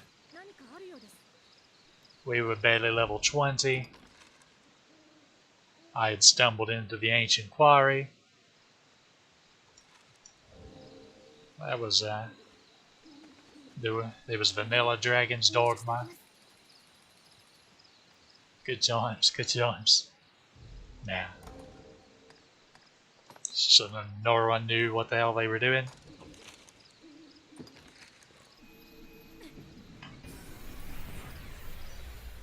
I think I was even just trying to escort Mercedes at the time. That's the entire reason. Yeah, that's the entire reason I went into the quarry in the first place. Because she needed to go to the Shadow Fort, and for all I knew, that was the only way over there. Because I didn't realize that you can just go the way we did when we started this stream this way. I had actually not explored this area. I went to the Witchwood. That was it. I hadn't even been down here, so I couldn't even have told you this stuff existed. It's pretty amusing looking back.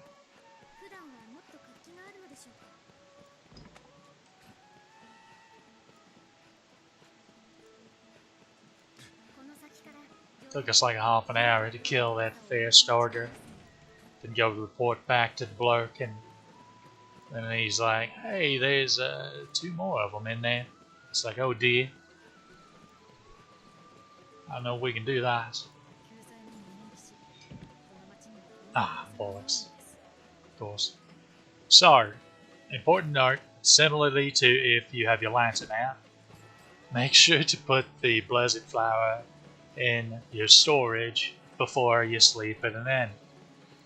You don't want to kill it too quickly.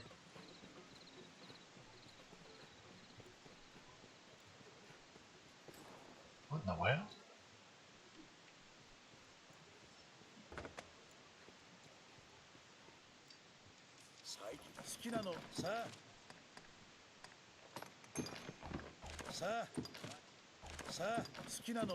Of course, we could have avoided all this if we just gave it right back to Kina. And again, you get a cute little exchange with her if you do.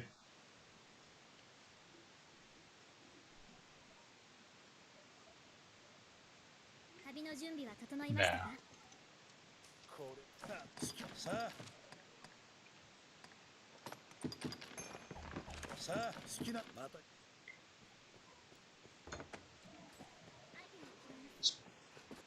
We don't have anything to turn in, do we?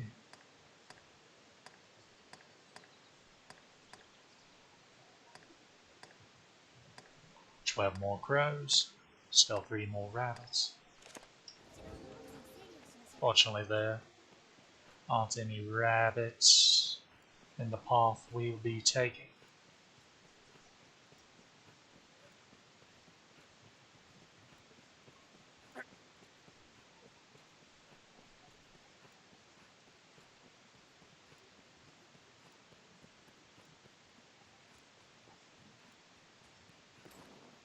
Oh, I could probably give it to her.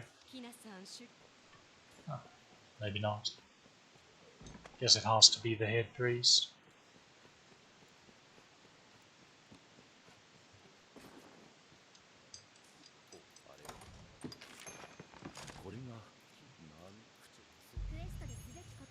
Alright, now we just ferry stern on back to Kina.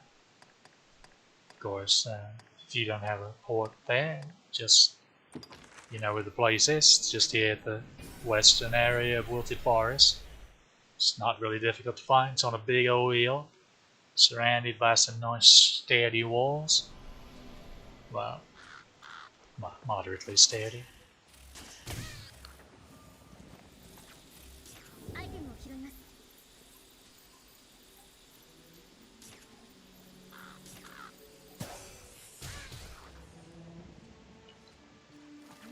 Go ahead and whack these crows.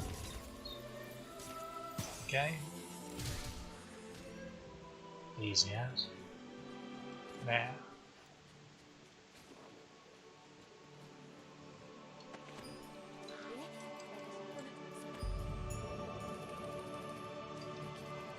So, now, to get access to her other quest, you have to reload the area. So to do that, hop over here into the Rift Stone, and then go ahead and exit out. And all the nuns will be inside, or should be.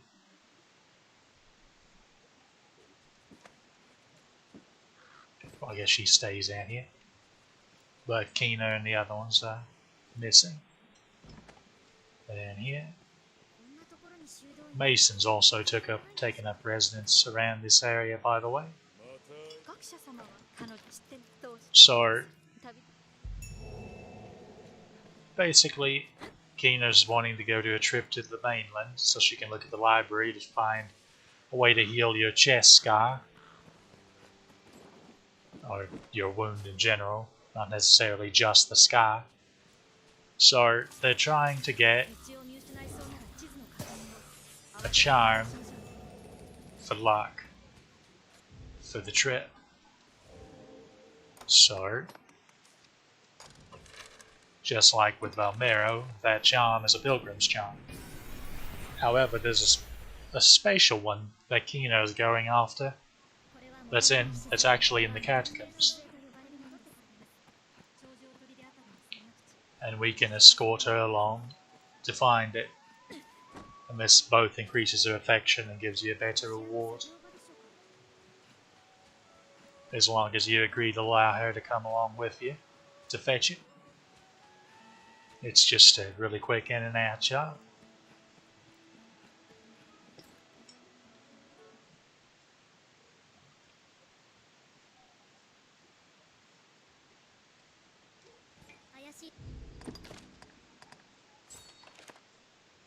So, interesting.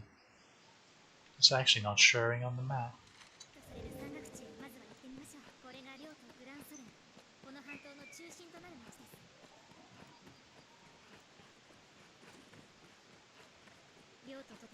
So, she should be over here, in this back entrance.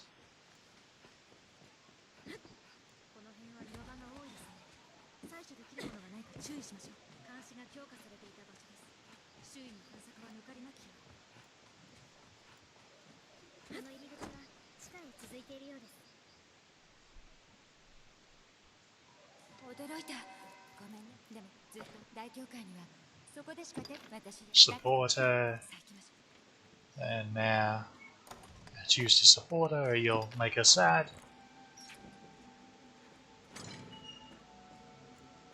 And onward we go. Oh, I'm having a rough go of aiming all of a sudden. This isn't even a class you particularly have to aim. Now,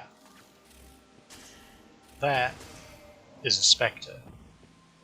So, as you can see, there's a little bit of a greenish hue to it, as opposed to, and it's more of a green and black than a blue, than a darkish blue, like phantasms are.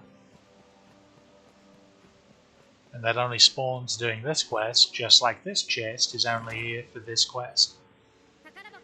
So, just grab it. She'll go ahead and go back to the Abbey. So we will do the same.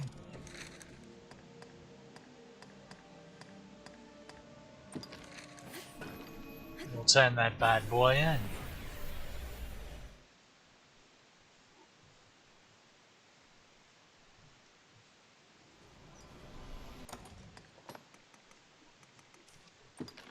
Don't need the lantern now. We're also done with the crows. So now we just need to kill 3 rabbits and 4 snakes.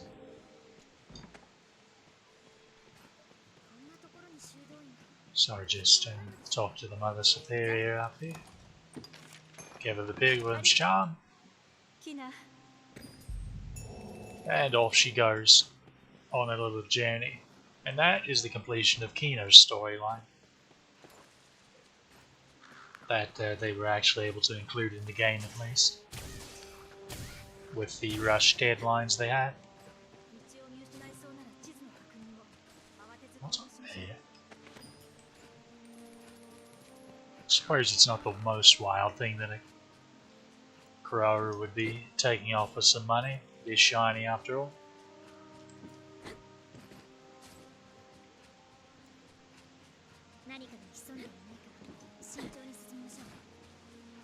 How embarrassing getting stuck on a log. Of course, there are more deer everywhere for you if you still missing a few to hit 10. But down here is where we can take out some of these sulfur lizard men.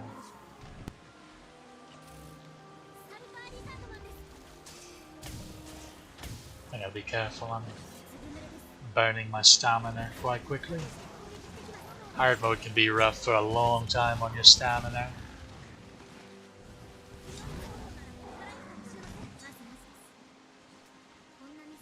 How many of those were there? That's half of them. Now, are there more?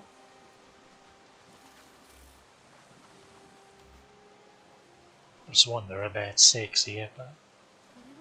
So, I'll go ahead and tell you that to complete this, we go to this area and we find the remains of the cart that was carrying it to Grand Soren. It was attacked, and the critter that attacked it has escaped here to Sulphur Canyon. And if you'll recall, there are 3 sulphur lizardmen in Sulphur Canyon, but 3 isn't what we need 5. So we'll go ahead and knock over a couple that are right here to make out the difference. Or we could just go ahead and knock out the 5, as it were.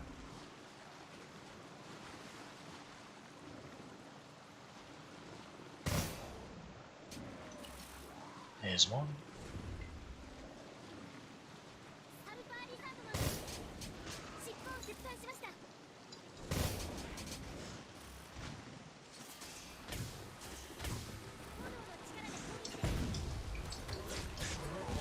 Looks like he blocked the explosion. That's crazy. Oh dear.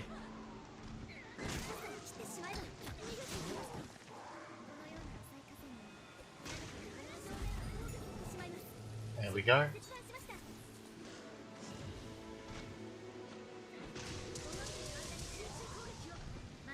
Notice how she struck him with lightning even though he's weak to fire.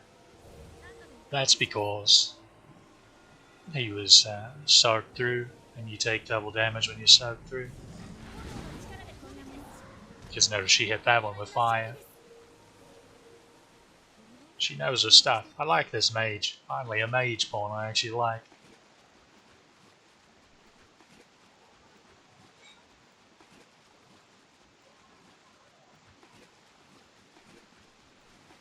So now that little detail is over.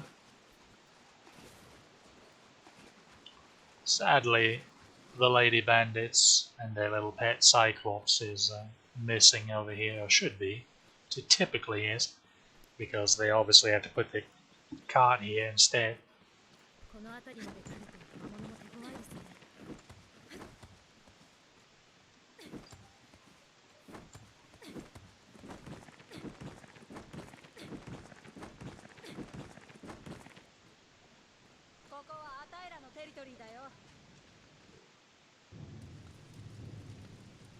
Little cutscene, you see a gargoyle flying away. Gargoyles are a new enemy. They're a flying enemy, a little bit bigger than a harpy is.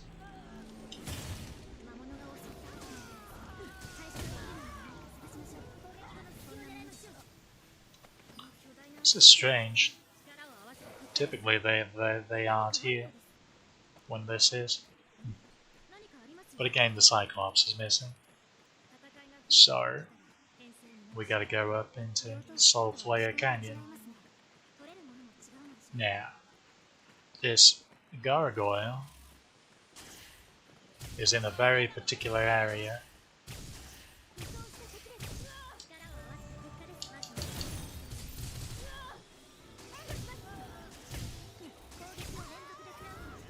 If you'll recall, there's a little ledge in the side area where we got a steel beak mace for Mystic Knights.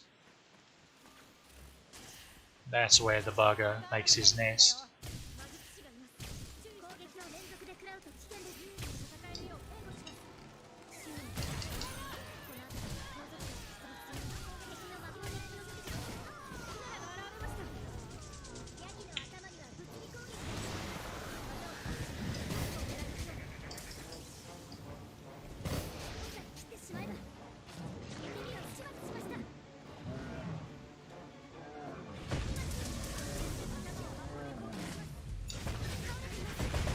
It's amusing that the ambush didn't trigger until we pretty much killed him.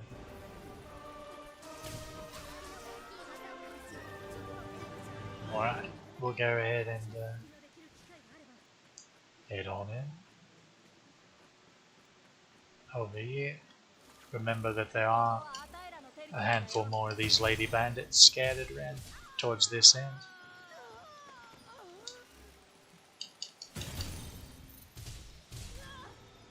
It's odd that they're saying threatening dialogue, but being relatively passive to begin with.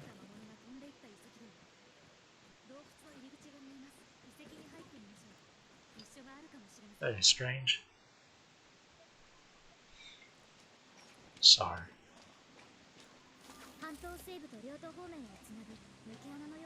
And we had a quest to knock over some snow harpies.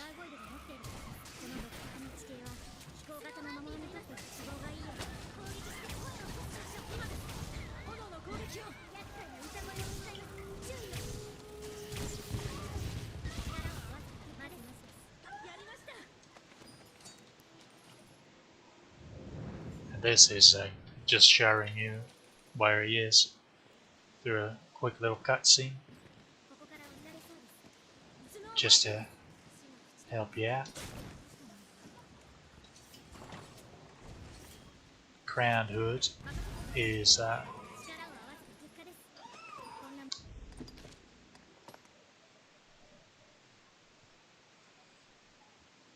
might like it if you're a mage.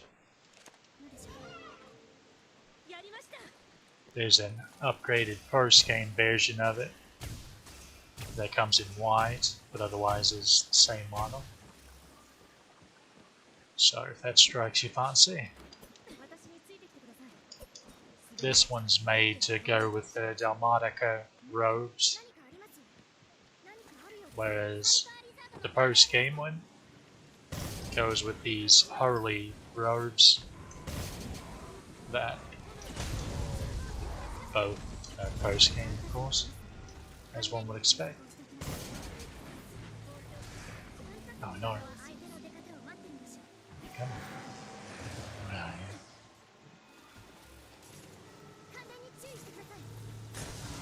Come on. So much for that. Oh dear. A little bit of excess remnants of electricity. It got me.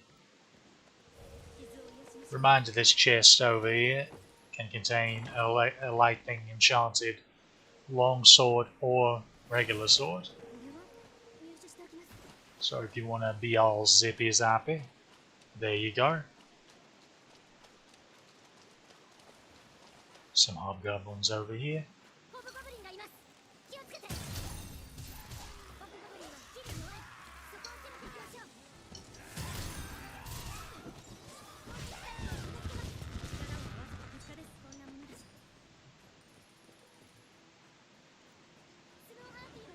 Oh, interesting.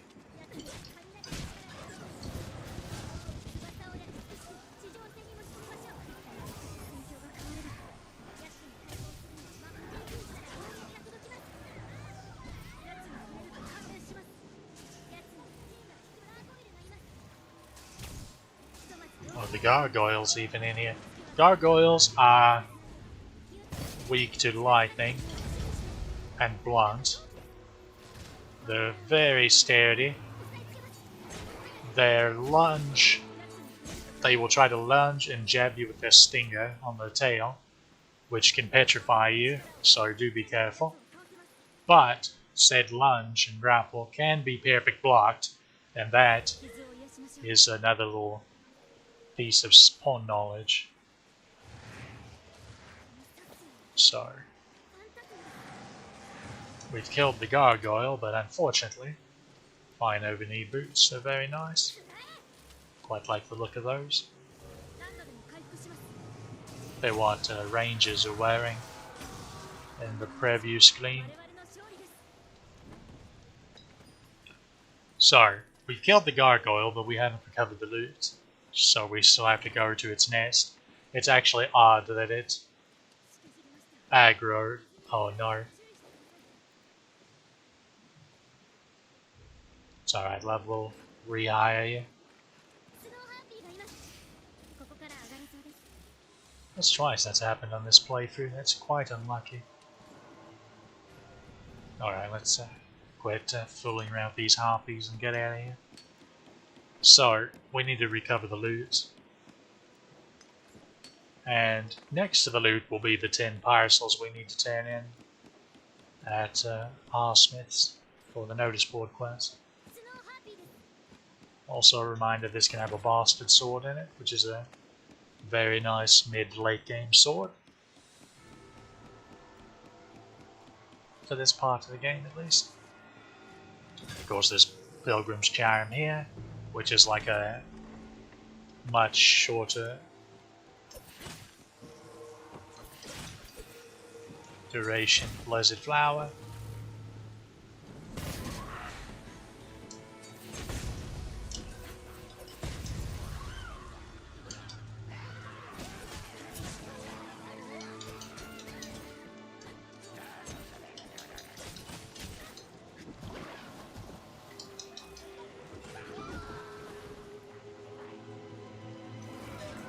Oh dear, we're having a bad go of it.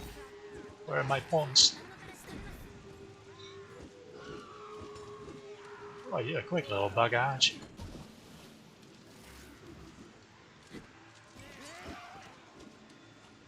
Wait a minute, where are the pawns?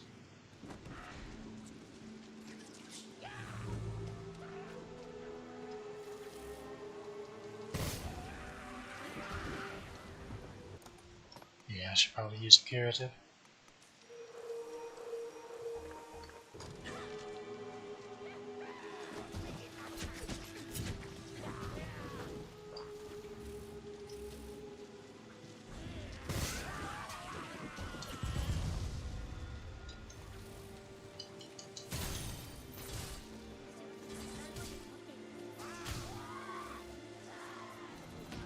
Oh, now you sure out. I wonder what kept him. Or, that's probably what it was. Trying to climb when snow harpies fighting you can get a bit tizzy.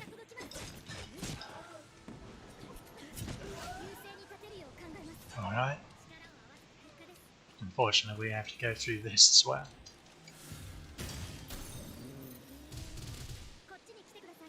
Boy, he got knocked right over. Come on. Be a good lad. Come on over here. Come on.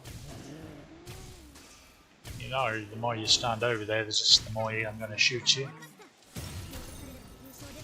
He seems to be quite upset.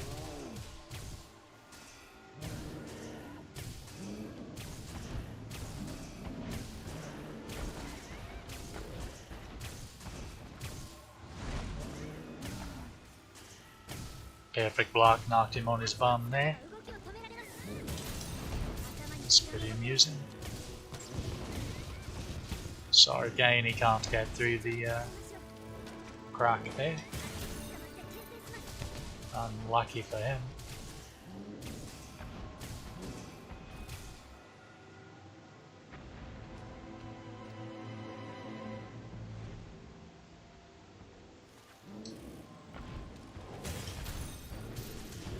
So I notice when they're enraged, even their eye doesn't take nearly as much damage. But if you can get him to stop rampaging, it goes back to normal.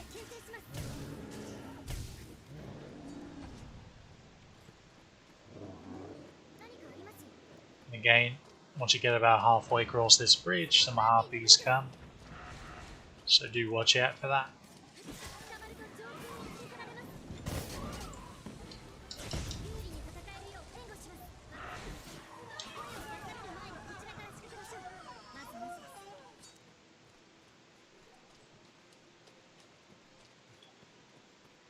Also, for some reason, when this gargoyle shows up, the snakes and spiders down here disappear. Or this typically is around the time that happens. So I guess presumably he gobbles them up, which is an interesting touch. As if you recall, there was a snake right here and a spider on this log, and then more over there. But they're missing. Again, remember to be on the right side, so you then go all the way down.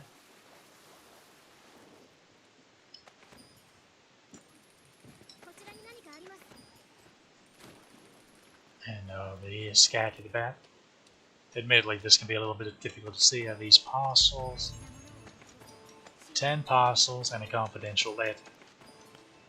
Now, this confidential letter you can take to the Black Cat and get it forged. And remember, this always contains a steel beak, which is a fairly stout mace for a Mystic Knight, even at this part of the game. Before we go anyway, let's see, 5 more phantasms. So we'll go ahead and head up here to Barter Crags. Oh, the Great Wall encampment, as it were. Barter Crags is just the name of this area of the map. And we will reacquire our dear lost Katie. Should be able to get her with past summons.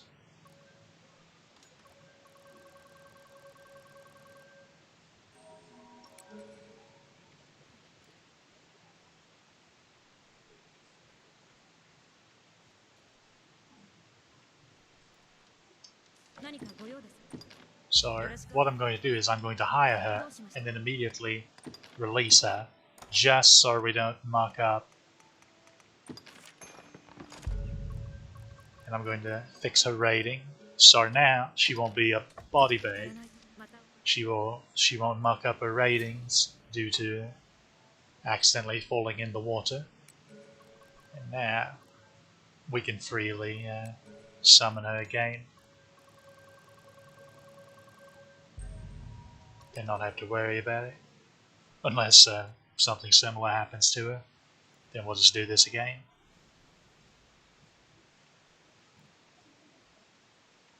Even smaller than I am.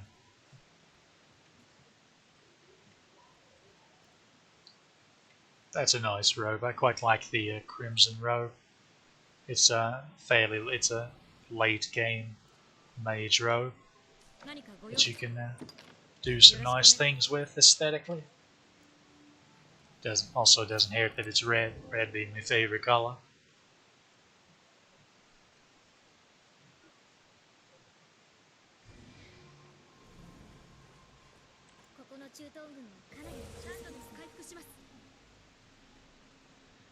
So, the reason I didn't just go immediately to Ground Soren is because we need to kill 5 more phantasms. So, just want to wait around till night time.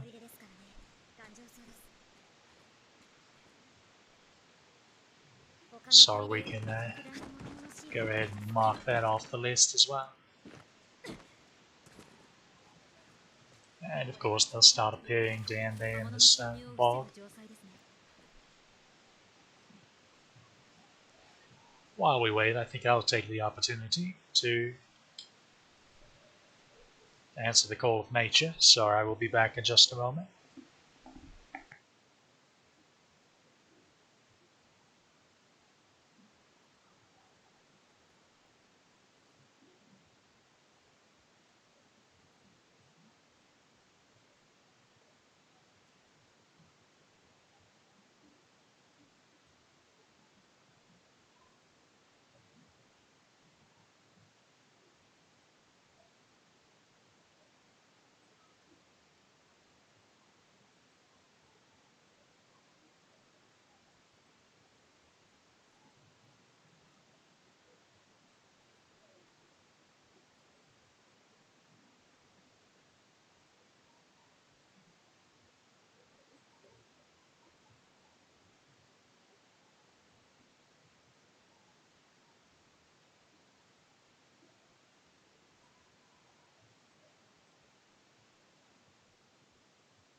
And I'm back, and unfortunately it's still not quite night time.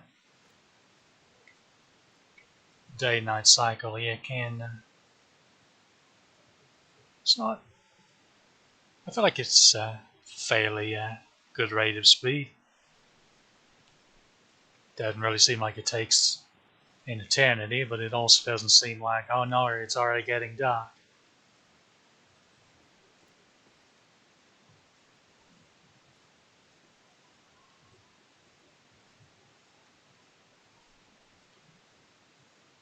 Can't really see where the sun is. Well,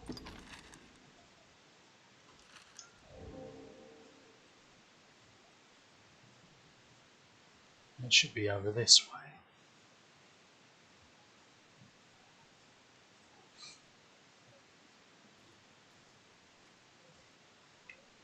More and more shadows seem to be falling across the ravine.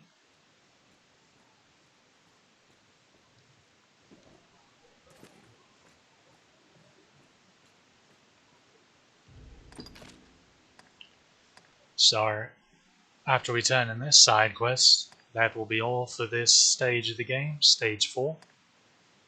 We can turn in trials and tribulations. And then, I think I've hinted around enough, or flat out said, the other big story quest for this stage of the game is Griffin's Bane, where we go and hunt a griffin, the one that attacked the caravan, if you'll recall, last stream.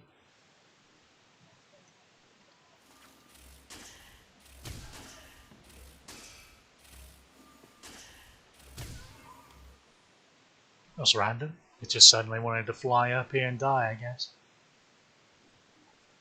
So,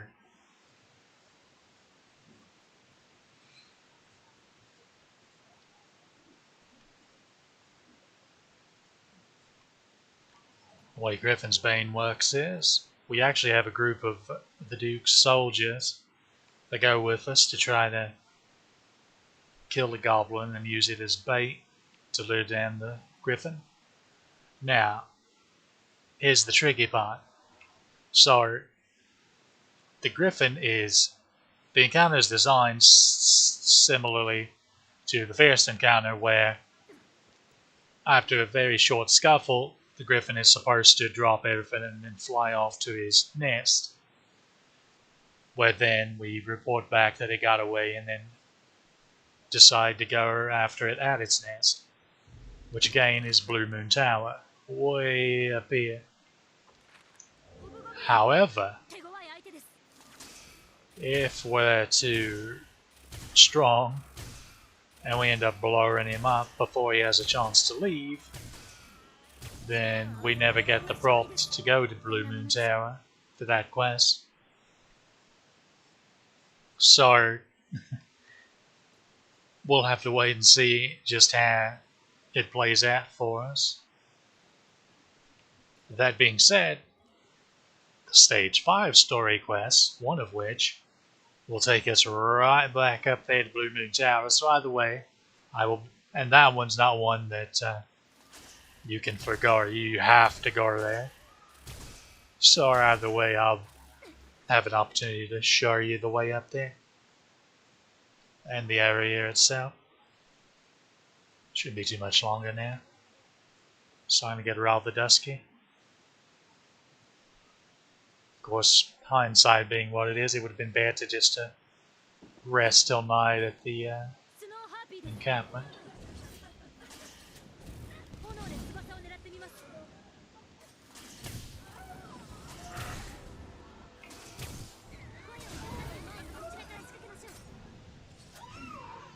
How bizarre that they keep attacking us up here. We're not even doing anything. We're being quite innocent for once.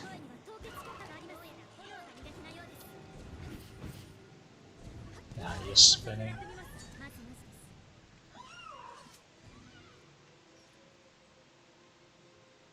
Yeah, the fireflies are starting to come out, so the phantasm should start spawning soon. She has a lantern out. That's odd. Why are the phantasms spawning?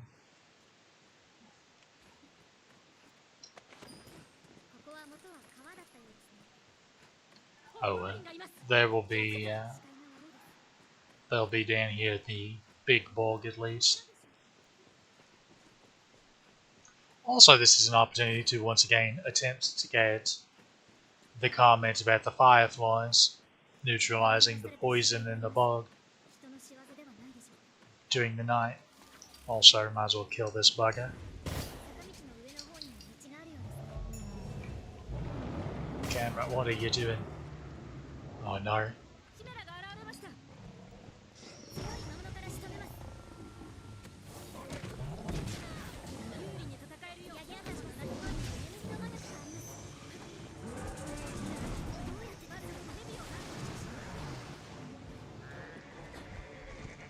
I'm having a rough go of it all of a sudden.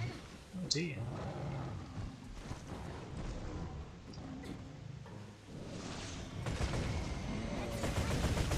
There we go. I'm shocked it took them that long to set those off. Let's give them another pack.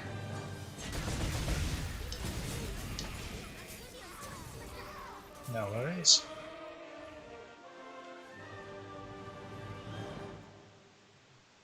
There they are. I guess it just wasn't late enough in the night for the buggers to spawn.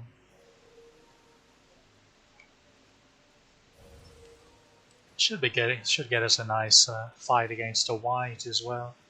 Again.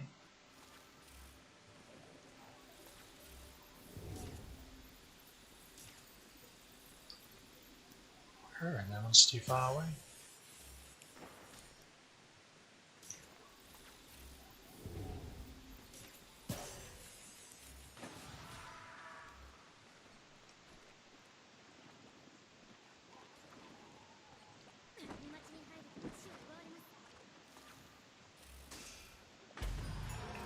There we go. So the white should be Okay, he's... There he is. I was looking at him the entire time. Unfortunately, he's just one small target, so let's get out of that. That's a mess.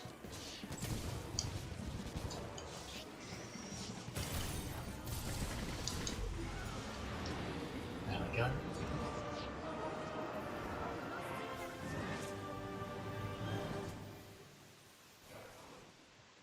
Now, let's head down here to the southeast and see if we can't get the comment.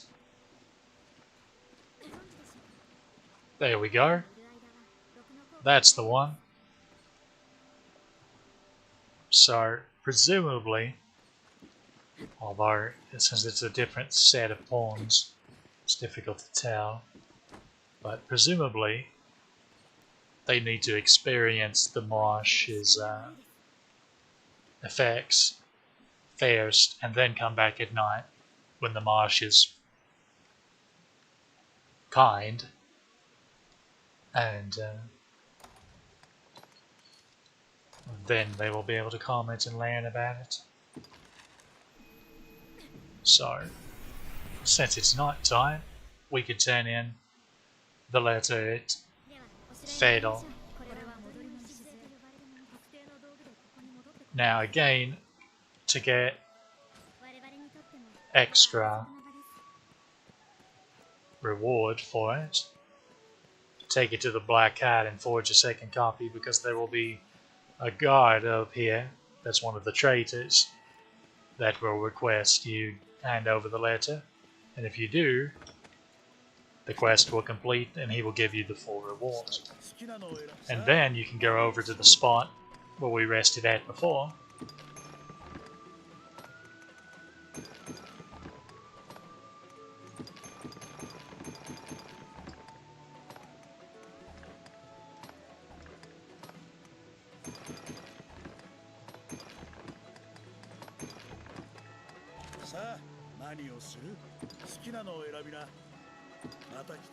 And Theta will eventually come out, and we can hand him the other one.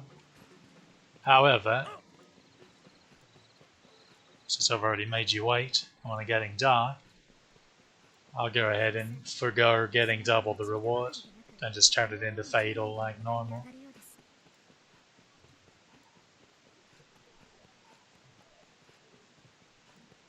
Of course, then we'll have to immediately run back to the inn and sleep till morning.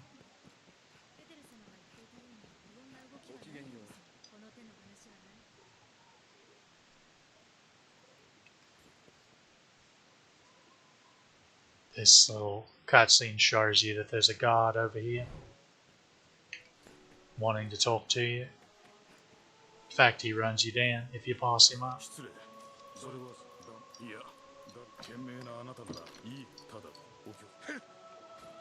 Go ahead and refuse, and he gets all offended. So, just hop over here and wait for this old boy to come out.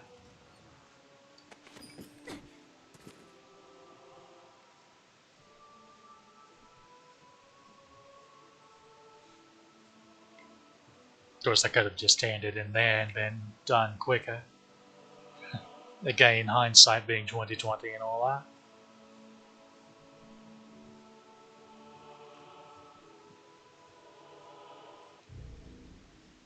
Just a moment, making sure. Alright.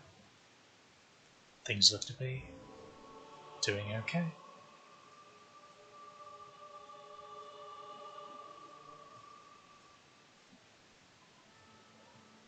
So after we turn in this side quest, we're completely done with stage 4 side quest.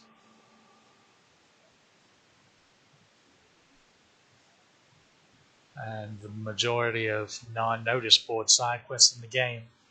In fact, there are only 2, well 3 if you count finishing off Renaud's, remaining in the entire game.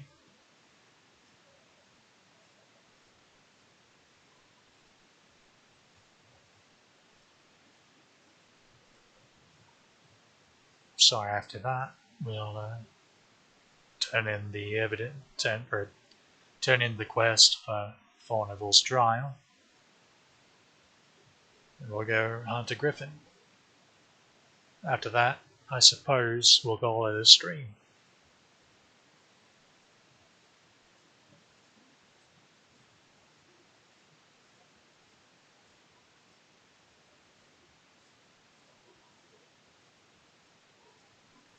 And we have to wait for him to stop moving because he's pretty stubborn. He'll be stuck in his daylight dialogue.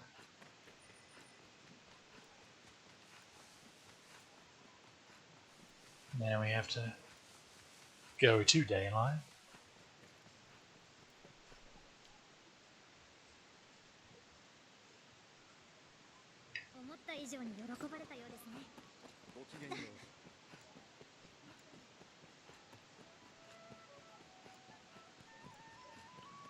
That she seemed happier than I expected was referring to Kina after you help her with her 2 quests. Her last 2 quests there. If you were confused by that. Okay, we can go in, turn this stuff in and Osmond.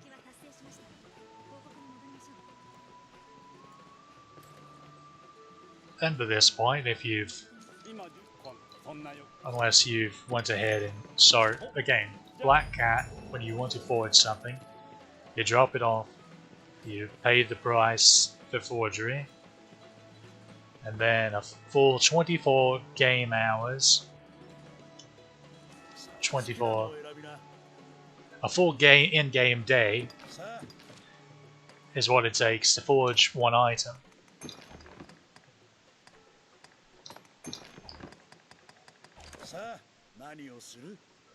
So if you've done so, you've probably gotten your Blessed Flower back.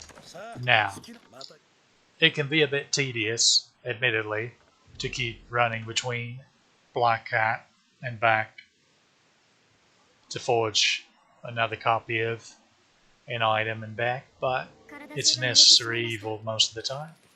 However, since this is a stream and I have access to it, just so you won't have to watch me doing that repeatedly as this thing wilts, I will use the mod to turn it back into a Blessed Flower after it dies.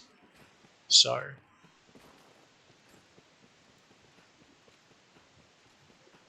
of course, that's after we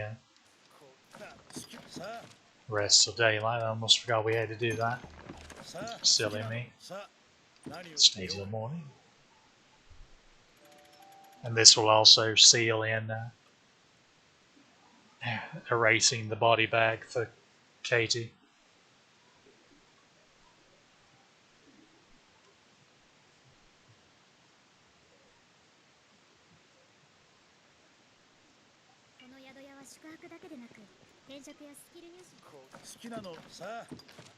Alright, now.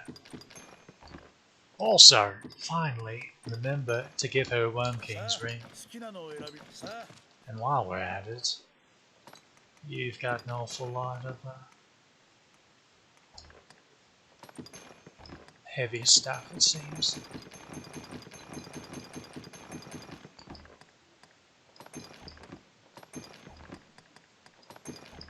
Why did you pick up a rusted arch now? She's a trooper, collecting approximately all of the stuff. Alright. Let's do these story quests.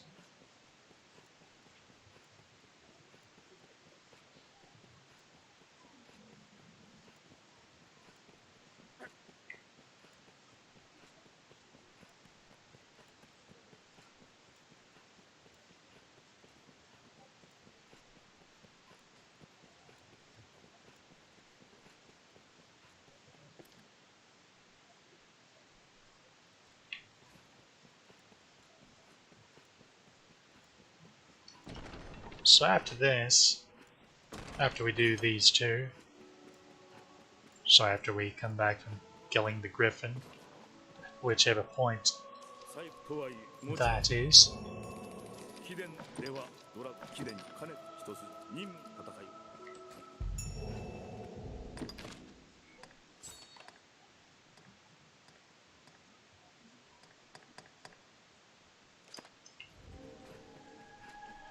After we get back from killing the griffin and turning that quest in, we will be on to stage 5, which brings one new side quest, but interestingly enough, it's not available at the beginning of stage 5, but partially through.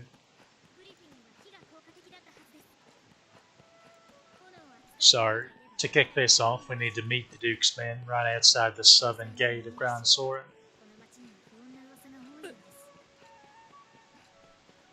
Meanwhile, I run over every single guard in town.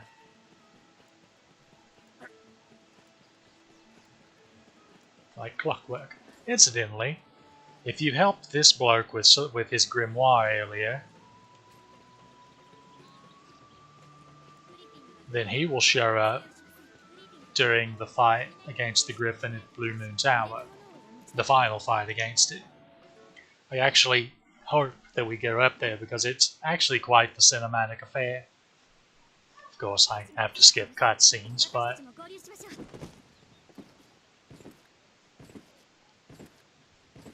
it's quite a creative fight. So I speak to him, and off we go. So, interestingly, it's a nice, cloudy, slightly misty day, as opposed to bright sunlight.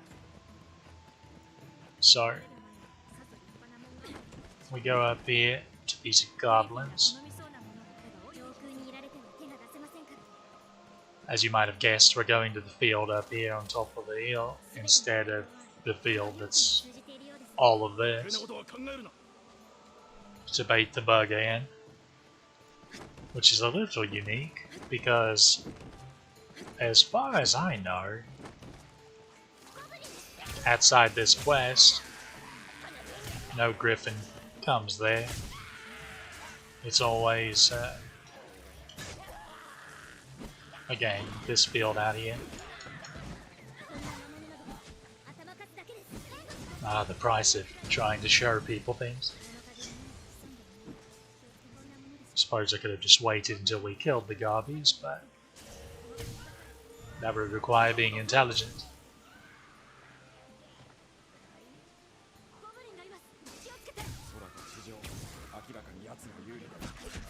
Congratulations, mate, you're baked. So grab one of the goblin corpses.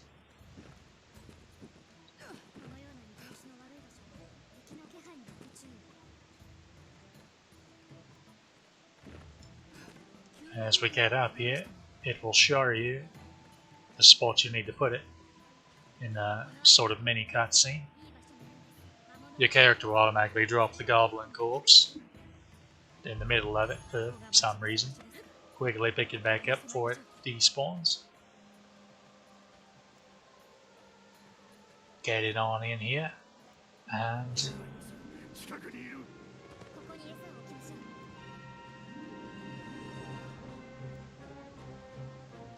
maybe not quite inside. There we go. Alright. So, here he comes. I was just a smidge too close. I should actually probably not be shooting just to give it a chance to escape. Okay, as you see, 3 people jumped on it to drag it down. He's quiet. Yeah. Oh dear. That's a shame.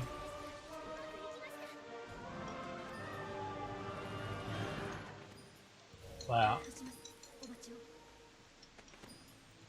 We miss out on the cinematic parts of the fight when he gets to the tower, but again, it's fine. I can show you. Well,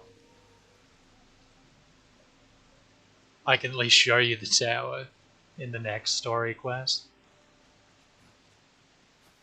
Oh, but first we need to go ahead and speak to. Wait, where did the soldiers go? That's huh. We'll go ahead and fast travel because I'm lazy. So now we go and report this, and we'll be on to stage 5.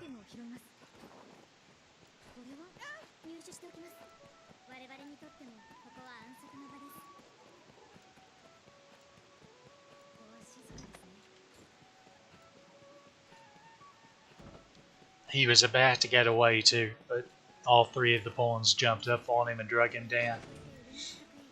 Which, quite frankly, I'm quite proud of him for utilizing the knowledge to do so. Especially since I was explaining that was pawn knowledge you could gain them earlier. But you could have pulled your punches a wee bit. Just this once. Alright, so now 2 quests. One is assist Mercedes. So we'll start that. That's a quick quest to accomplish. It's pretty much just cutscenes. And we'll go ahead and accept this one as well. Recover stolen item. This is an important quest called the Worm King's Ring. So, if you recall, I have in my inventory a Worm King's Ring. And I also put one in the inventory of our dear mage Katie. What this does is speeds up spellcasting, just to passively hold it in your inventory. This is the quest you can get it from. So right, I need to actually speak to you got a little bit of a run around here where you have to keep going and speaking to people and reporting back to Alderus about it.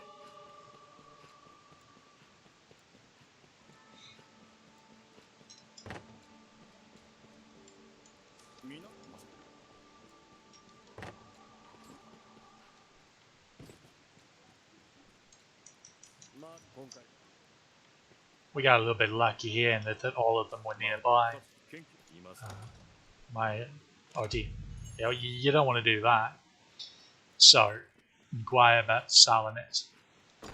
Now, if you paid attention to item names in this game, you might recognize the name Salamet. Also, go ahead and talk to her and say yes to allow her the chance to prove herself.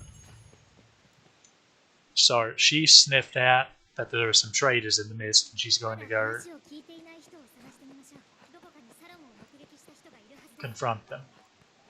So this lad here has seen Salamet go into the quarry. But again, Salamet. So I wonder if I have any on me. There's a particular item called Salamet's Secret Curative, which restores your which strengthens your magic.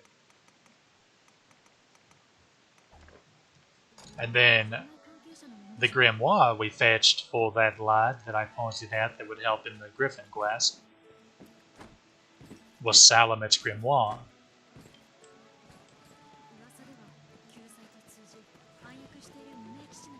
So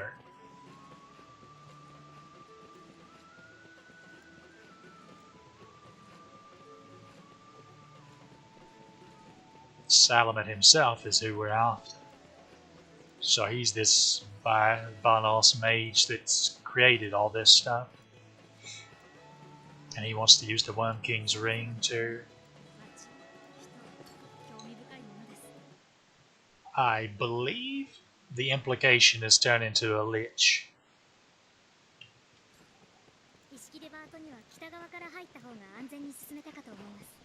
but I wouldn't swear to that, and I think that was in like guidebooks and such. So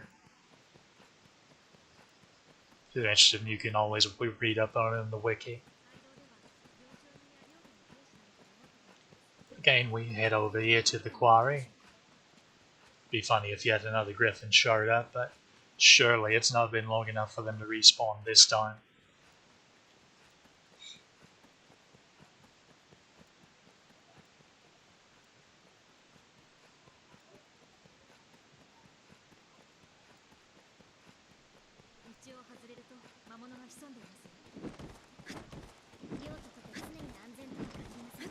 So he will be here with a horde of bandits that are his flunkies. So we have a quick scuffle and then he runs away. So we'll have to return to town, report his escape, unfortunately, to all of us. I say unfortunate because I feel like that's a superfluous step.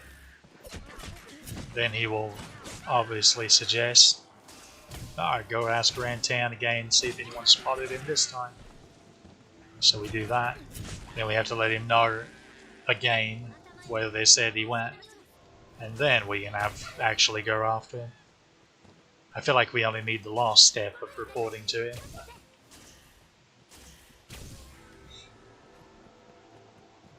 It's not too bad, it's just an extra couple trips is all.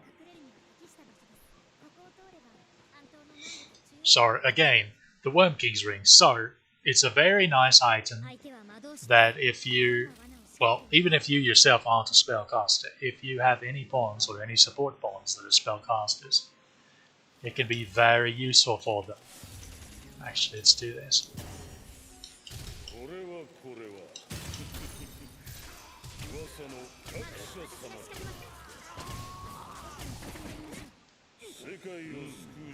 Alright. Just skip the cutscene on it. So, go back to Grand Soren.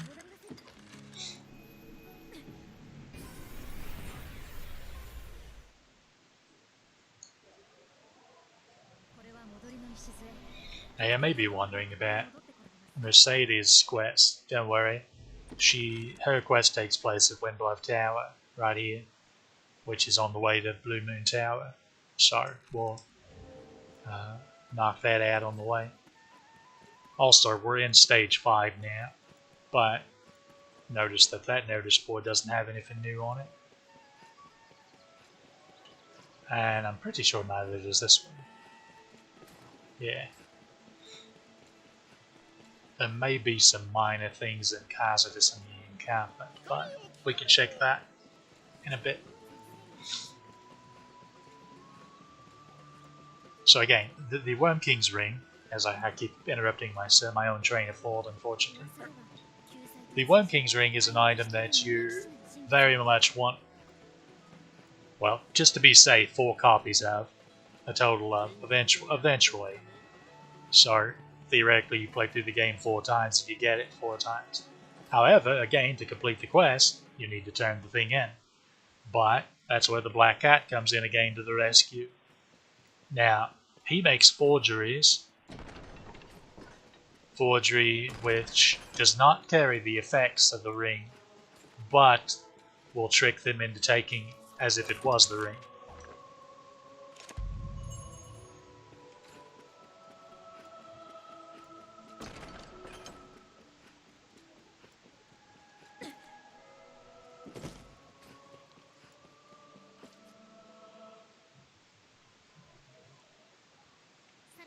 However, you will miss out on getting a Paladin's Mantle because it's locked in a chest by the power of the ring.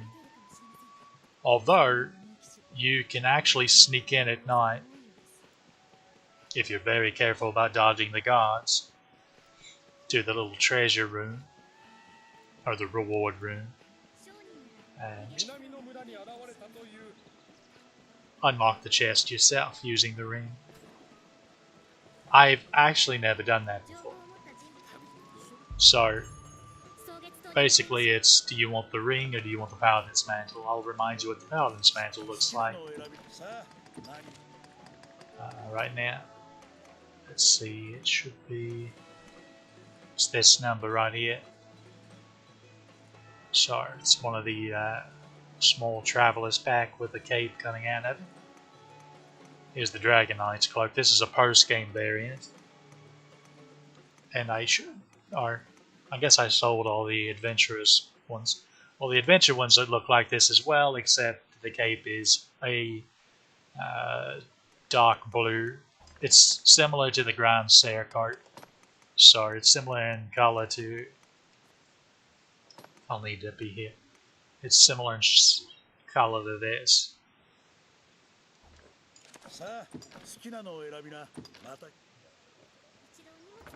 So if you happen to have a One King's ring on you and you make the forgery, make sure you don't accidentally turn in the actual ring. So I went the wrong way. Yeah, we head north.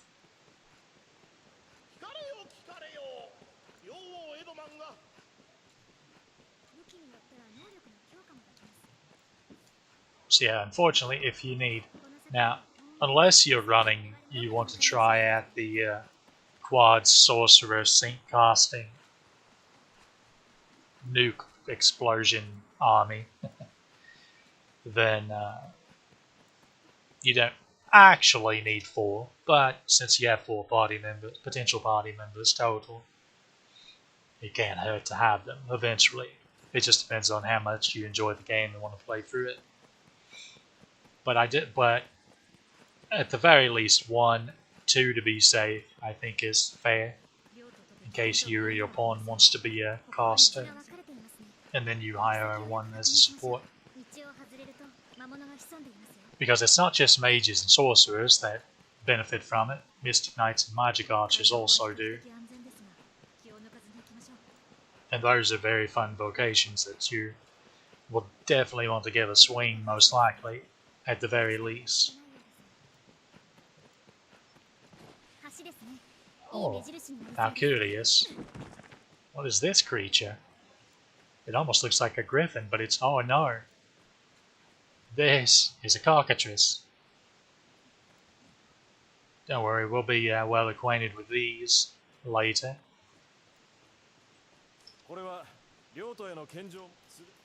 So, they claim they found it dead.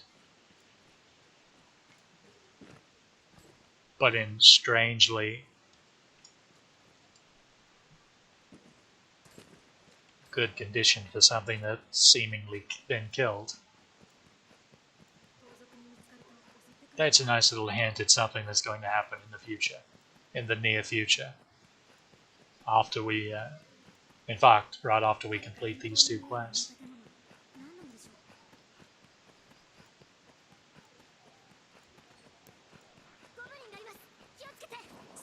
What's that pawn doing?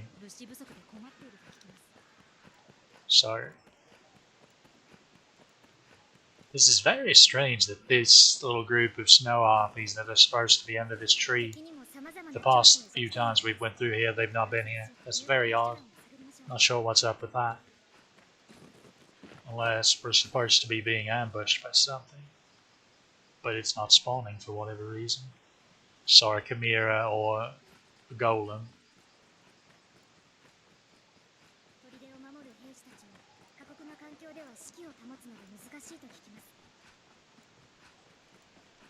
So again, we'll make a short pit stop here for Mercedes. So there is a couple ways you can complete this quest, or at least progress this quest here. So Mercedes is going to get into a duel with Julian, the knight that turns out using salvation just to sow discontent in Grand Soren to weaken the Duke's support. So you can either assist her and slay his ass, or let it play out, in which case he beats her but spares her. insults her a bit, and then leaves. So the best reward is to just let the fight play out. She will give you the silver rapier that she uses. Just like when we escorted her, she gave us her shield. But if we go ahead and whack him one, she gives us the weaker golden rapier instead.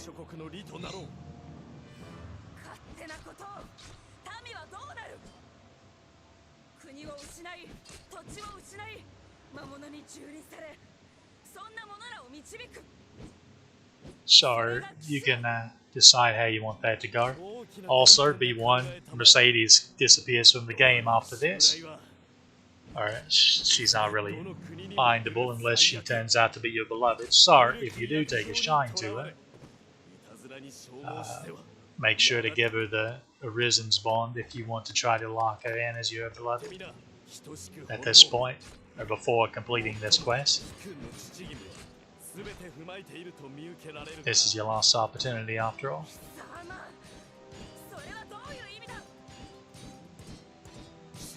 Alright, it's about over now. Cutscene will take over soon.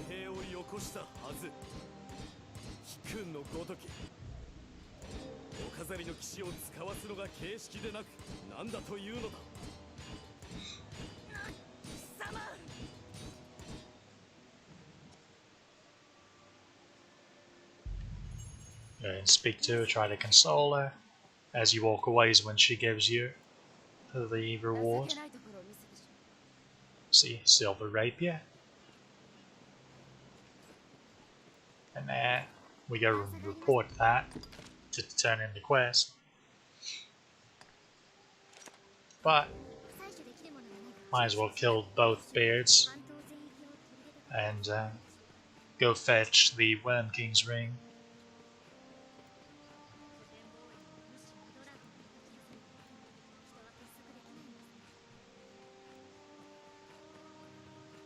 So, Blue Moon Towers up along this road. I wonder if the Cyclops will be here. Okay. This is fairly common for this pack of direwolves to be here. There are always quite a few snow harpies as well. But typically, there's a Cyclops, an armored Cyclops, here at the road as well.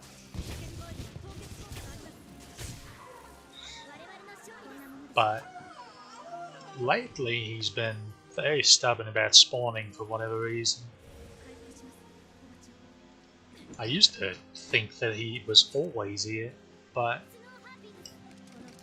I'm starting to think he's rare, and I was just getting weirdly lucky / unlucky before all those other times I played the game, which again has been a lot.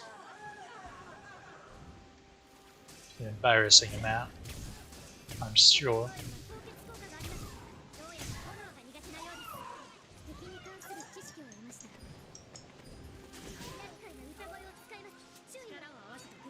Alright, so up that way along the hill and such will take you closer up here to this healing spring, but if we follow the road and then take a right, will take us to Blue Moon Tower. Where's the harpy? I'm still not seeing it. It must be, yeah.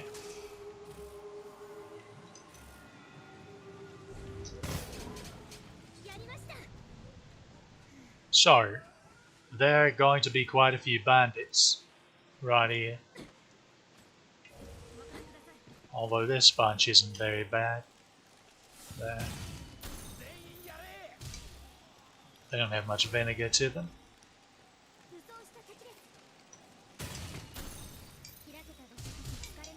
Bunch of archers is what they are. So, do be aware about dodging ranged attacks. Go ahead and let that heal me, I suppose. However, even though those bandits wasn't anything special. Sort of similar to the Southwest, where the bandits leading up to the bandit stronghold were nothing special. There's a group up ahead that are the strongest bandits in the game. They're very, very mean. So definitely make a point to save before you attempt to take them on. This is also a bit of a tedious area because, so if you've noticed the name of the place, it's Wind One Valley. That's because of the shape of these rock formations. It's created a wind tunnel over here, which basically means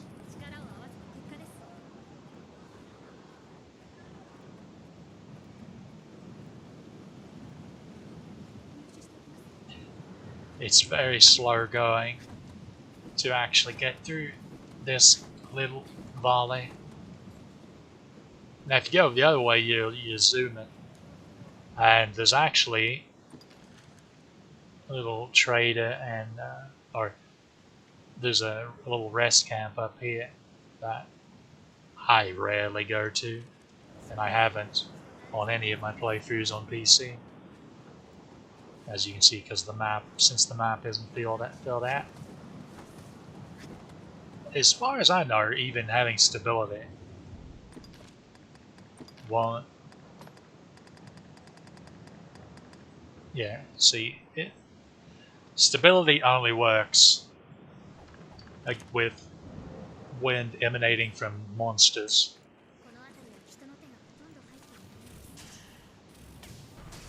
Let's go ahead and trigger those to go. The more little crows around here. Of course. Now, up to this point you're good. However, in there is where you've reached this bandit layer up here. Definitely save. You don't want to risk it. There are archers, there are warriors, there are fighters.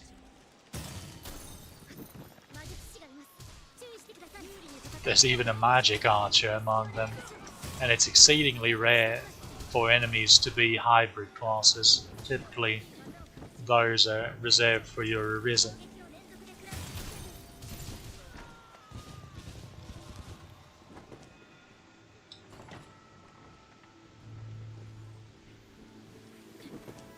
Now, they're not too tanky, but they do a lot of damage. That's not all of them. They're all along up here, including one's ranges on the ledge up here.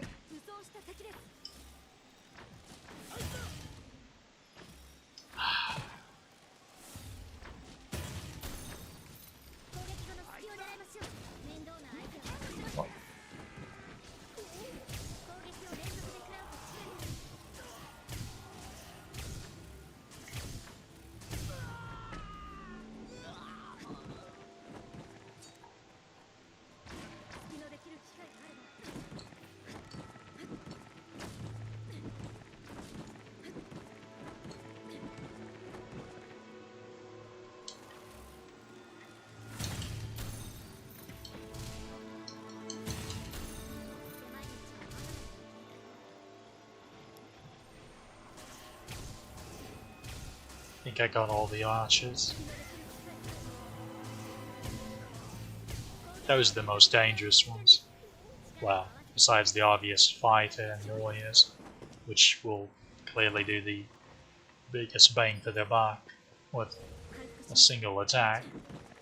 But it's the archers that are so bloody difficult to dodge. And heaven help you if you don't have decent ranged options for attacks for the two that are on these ledges.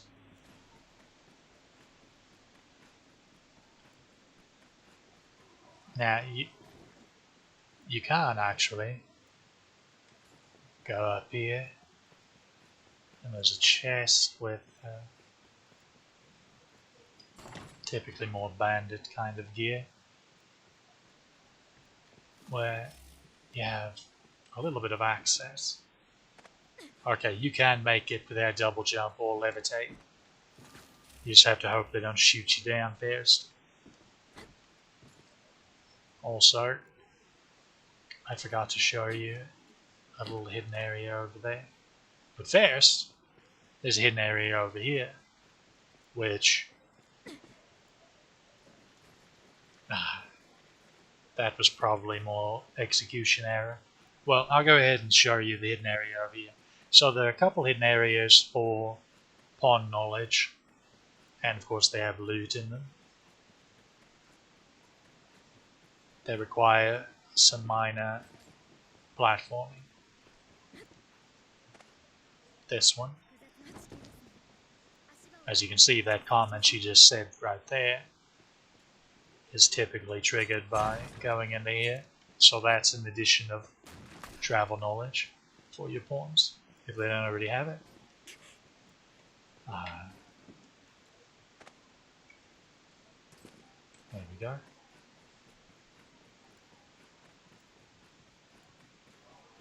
So there's an actual stronghold up here, a little further up, that contains jail cells and the like, that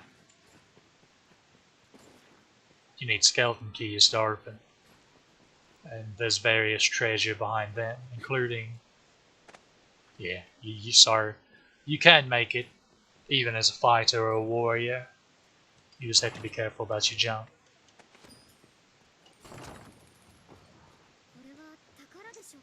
Meniscus is an arch staff, I'm pretty sure. So these barbed nails, if you're a warrior or even a ranger, or honestly a lot of different things. So this greatly increases your knockdown power. So one way to play something like warrior is to stack two of these, since you can have two of them. And yeah, it's an arch staff. Just be a super crowd control machine, just sending things flying. So do keep an eye out for those. If you're playing any of those classes, it can work for fighter, it can work with warrior, it's good with ranger. Sorcerer can even do it because a lot of sorcerer spells have a good punch to them. Although certain classes have less room because they need skill rings and the like to be at their best. So they can't really justify fitting in wearing a bunch of barbed nails. So as you can see, there's a golem over there and a couple snow harpies on the rock there. I think it's just those two. So let's go wake this rocky boy up. Alright, lad. And once again, try to focus on this one on the back to knock him over.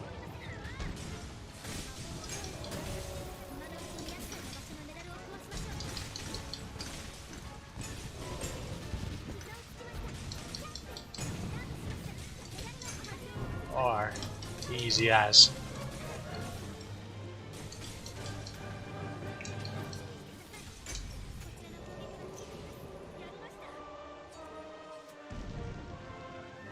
So, new recommendation, knock him over from his back, break this, then try to quickly knock out the pawn.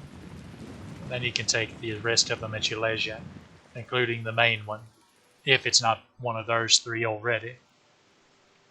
So, right up here, is this bandit stronghold. There'll be some more bandits up here at the top. Go ahead and save. Just be careful. Now, to get up here, the entrance. Incidentally, there are baluster and stuff up these rocks that you can climb, but I've never really found a use for them. Since it's nighttime here, we should get some skeleton knights spawning.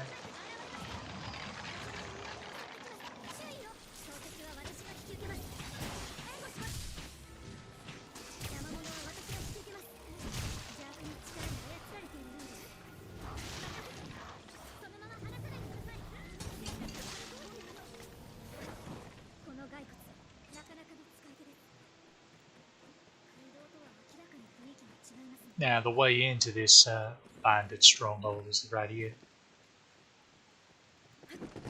Smuggler's Pass. And there will be skellies in here and bandits at the top. Although, you might need skeleton keys even to get out and to the top in the first place. It's actually been a while since I've... Yeah, as you can hear, skellies are spawning. Although they may be... Oh, there he goes.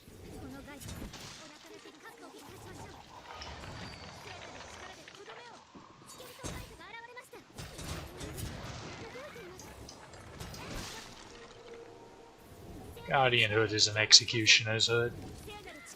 It's definitely not something I particularly care about.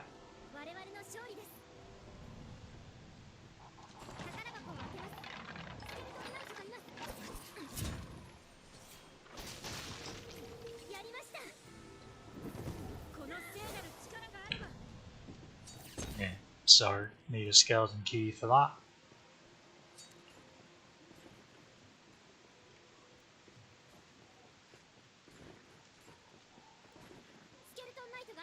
Airtight flask here.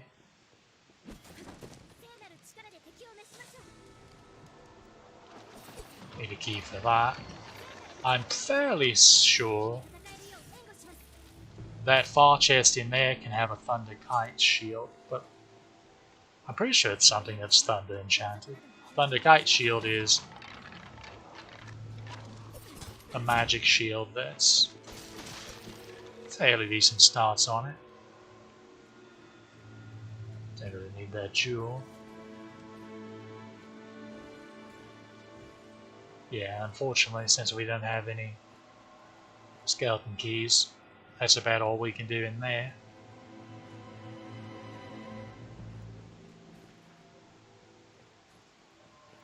However, let's go on to Blue Moon Tower. More Skelly Knights.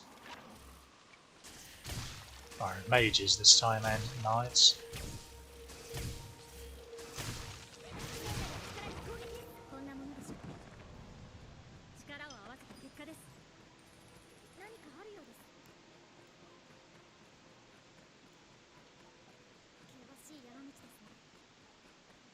Cutlass Cape.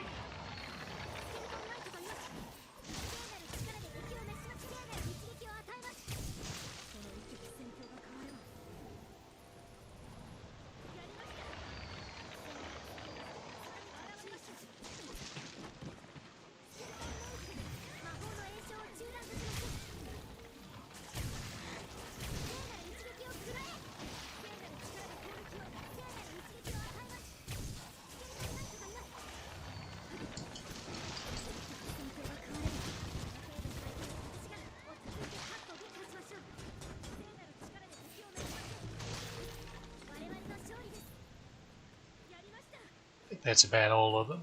Yeah. So, and here's Blue Moon Tower.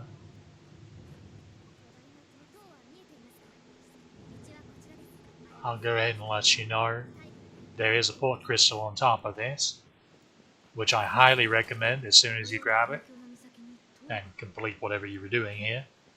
On your way out, plop that bad boy right where that one is.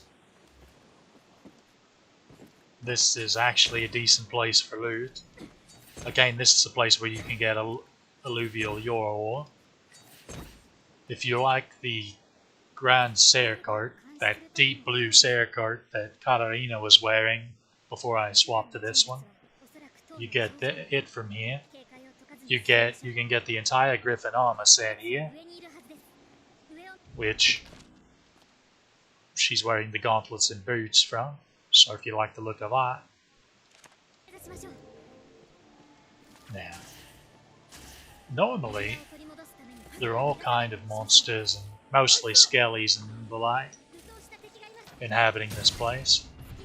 But just now, during this quest, while Salamit's here, his bandit cronies are all over the place instead.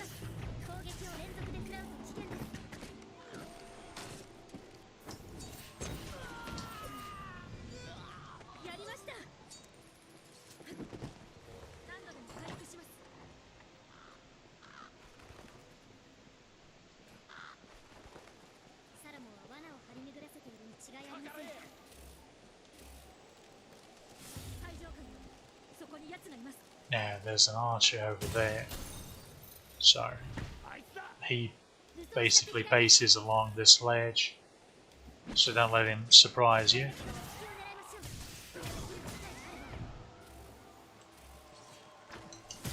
They're clever about their archers, they put them up there.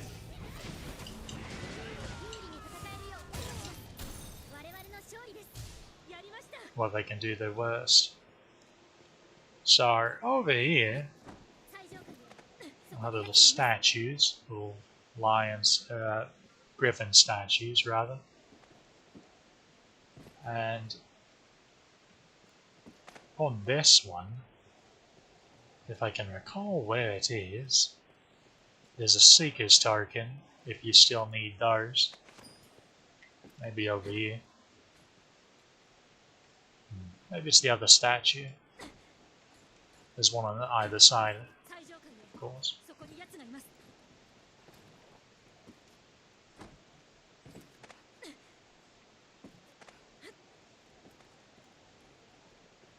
There it is. And another one. Now over here, normally a skeleton knight warrior will spawn. But since this is Salamit's version of the tower, it doesn't.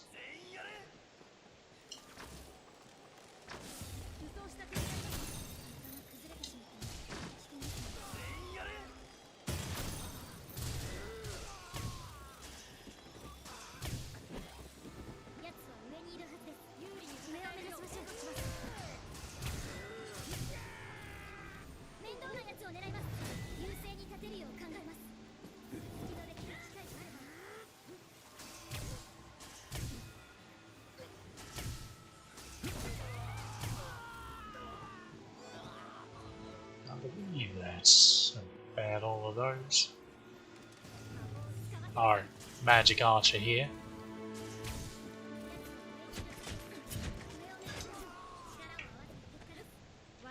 Guess I was better.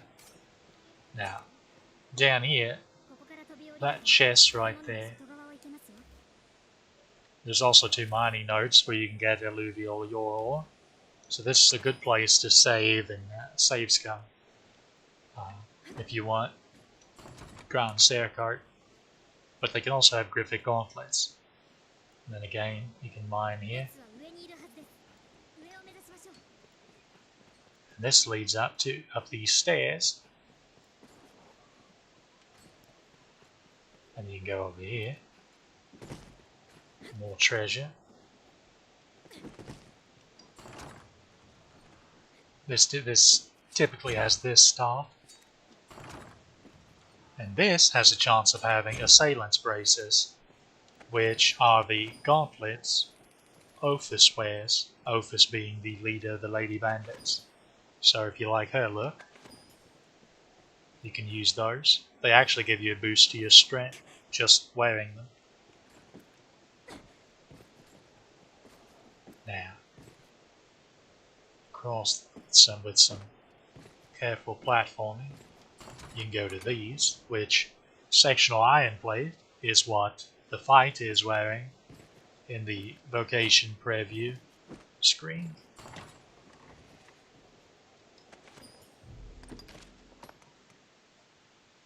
Bar. Interesting. A better star. I think this is one that's only better now. But if I actually upgraded the cost, wait, no, never mind. I'm silly. That random staff I found in, I think it was Bitter Blind, is still the best staff I've come across lately. Well, besides the obvious ones I have in storage that I'm intentionally not using because I'm trying to at least hold off on that aspect, despite having them available, at least for now. So you keep going here. Are these the same daggers I have, or are these better daggers? They're worse daggers. Oh, pain.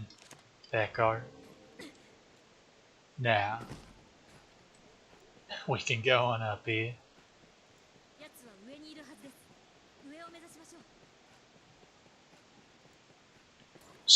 This way, unfortunately, only unlocks during the Griffin's Bane quest. So, since he died before coming here, this is locked forever for us. However, there is a way to clip through the door, but there's no need to do that because, well, it's very nice of them to actually open this for you, just in case. Because normally this has a board here, and you can crack it open yourself. But if you can't get here, because the other door won't open, then you'd be actually stuck in the game, because again, this is a story quest, this isn't some side quest. You have to... Well, that's odd. Now these bandit buggers are all up here, being quite annoying.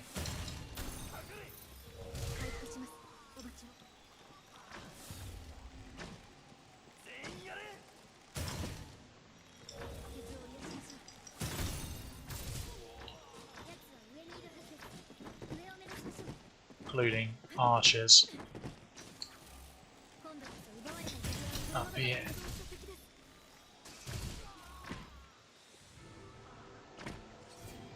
And down here.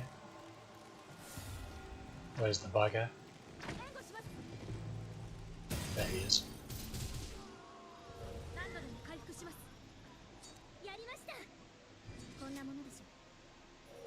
So right up here is the boss fight room, where you fight the Griffin normally, or now where Salamit's going to be. This chest, I feel like it can have some good stuff in it. Golem strategy, so if you need more porn knowledge, these little strategy scrolls give your entire party, that, or anyone that doesn't have it in your party at least, knowledge over whatever beastie it covers.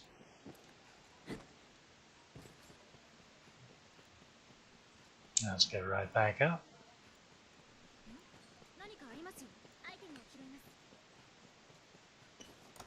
Sun's coming up, so but then what?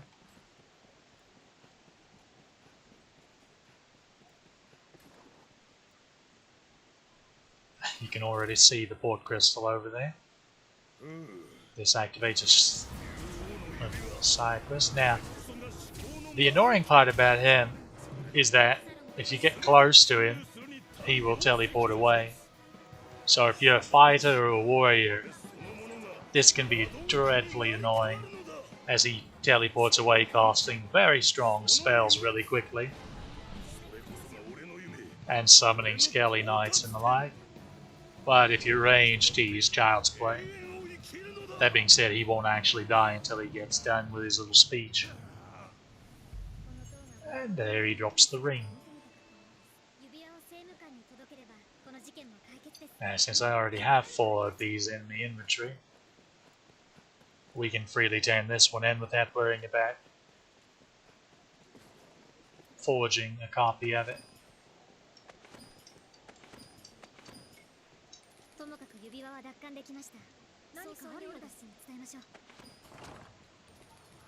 Now up here, more pieces of Graphic armor are possible. The Graphic armor looks really nice, and it is fairly decent stats-wise for this point in the game. Yeah, there's the Graphic armor itself, but it is rather heavy, so you need to weigh. There's that little issue to weigh.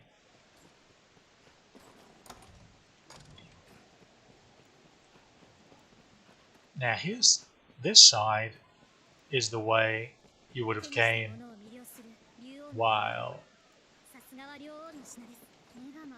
fighting the Griffin. Unfortunately, as you can tell,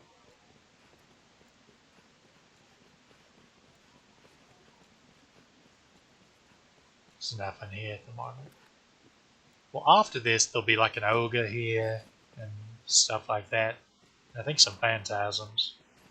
Or maybe they're specters, but I'm pretty sure they're phantasms. I don't often go to this particular room. Or it's been a while at least since I have. Of course we'd have to wait for the tower to respawn.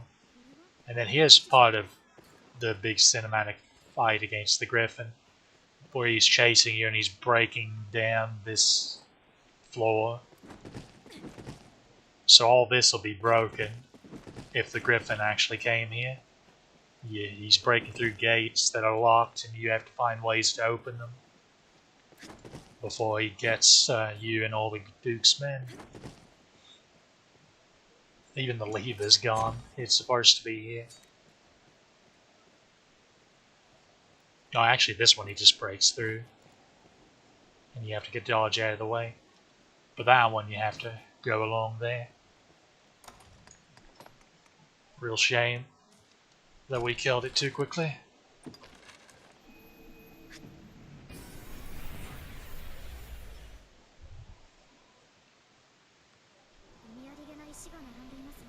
Luckily, it shouldn't be too difficult if you're interested to find a nice YouTube video that actually shows the fight more in full.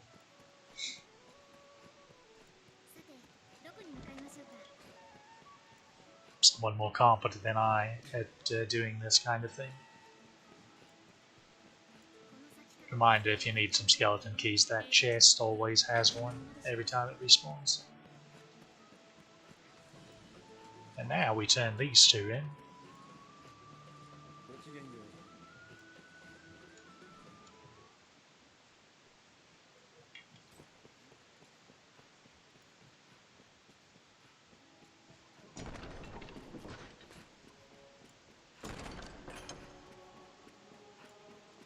And we get word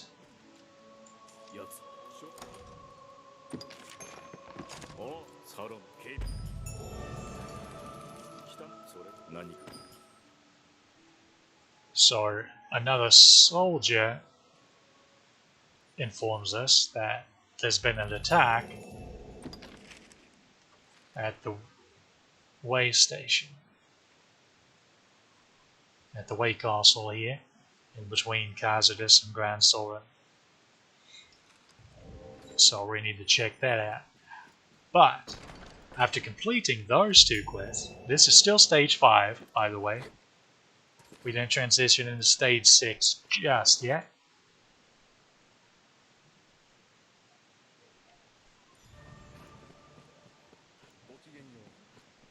The one side quest is available at this point, and it's very short, and it's only available for a short time.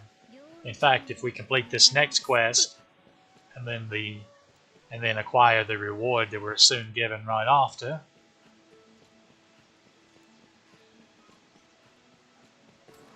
let's make sure. Yeah, it took her ring for some reason. Not sure why. in this quest, we will have missed it. So this is the finale of Madeline's questline. Oh, there's the adventurous clerk. As you can see, it's kind of a darker blue.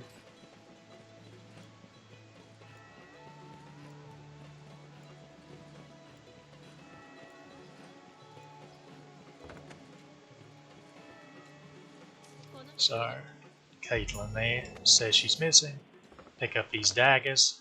These are the only way in the game you can get these daggers, but they're not bad stat-wise, but there are plenty of daggers that are comparable that you probably would have already found by this point, or bought, because Caxton's inventory should have expanded by now.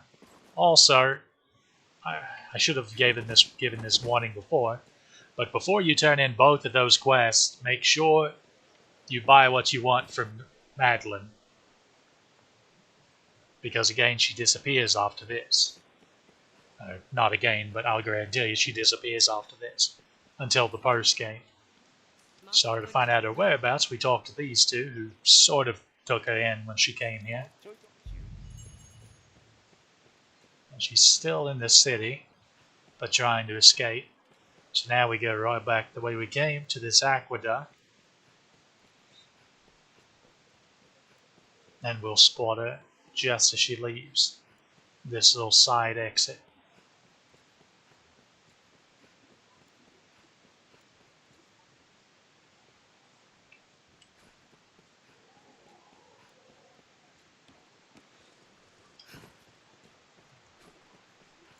Basically, some debt collectors are after her, or rather some guards.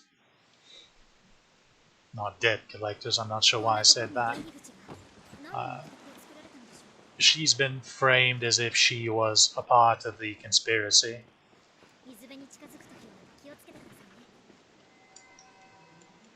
Against the Duke. So return her dagger to make her happy.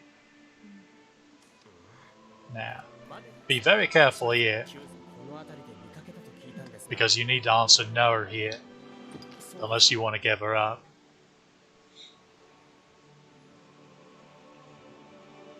But I suggest we be like the great Saint Rick Astley and not do so. So now, we give her some travel expenses. At this point in the game it's jump change, or should be. And we say goodbye. After this, we can freely go to the Way Castle. So either go the shortcut or teleport there, if you're like me and have set up. Now, you need to trigger a certain cutscene, which takes place right as you get like halfway across here, where a guard comes and lets you know it was a trap, and actually Grand Soren is under attack. And then just to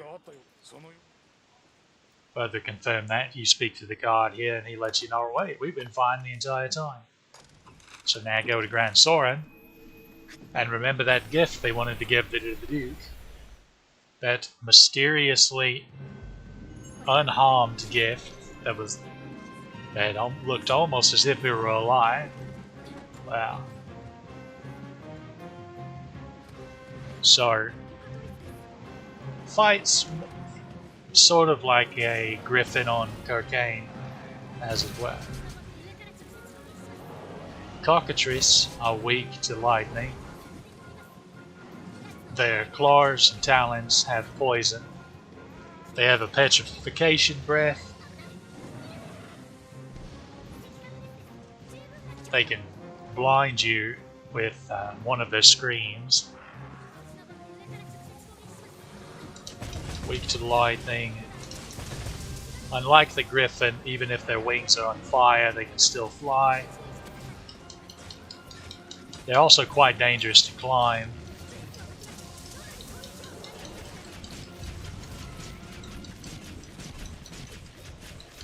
And again, this one is set to fly away.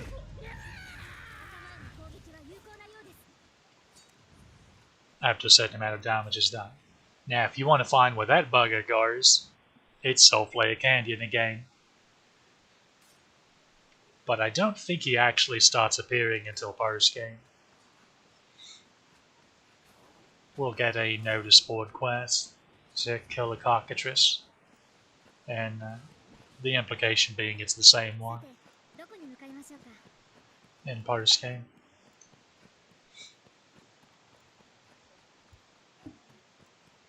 Interestingly enough. So, at this point, for some reason, they start giving us post-game enemy. Or, yeah, post-game enemy notice board quest. Alright, we need to...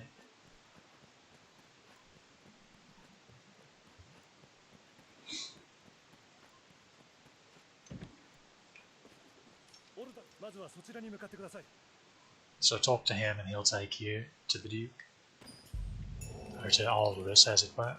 Turn in the quest. Accept the quest and the Duke. Now instead of waiting for Aldous, he's going to take you to the Duke. But instead of waiting for that, because he walks dreadfully slow, just run up here yourself.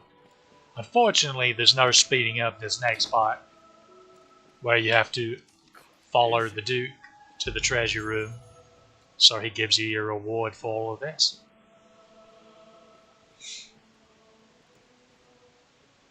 So now, there's only one story quest left before we fight the dragon himself. So we'll end after completing that, I suppose. So there's one side quest and one story quest left. Now, before we actually complete the main game and kill the dragon, I think we'll go back to Bitter Black Isle.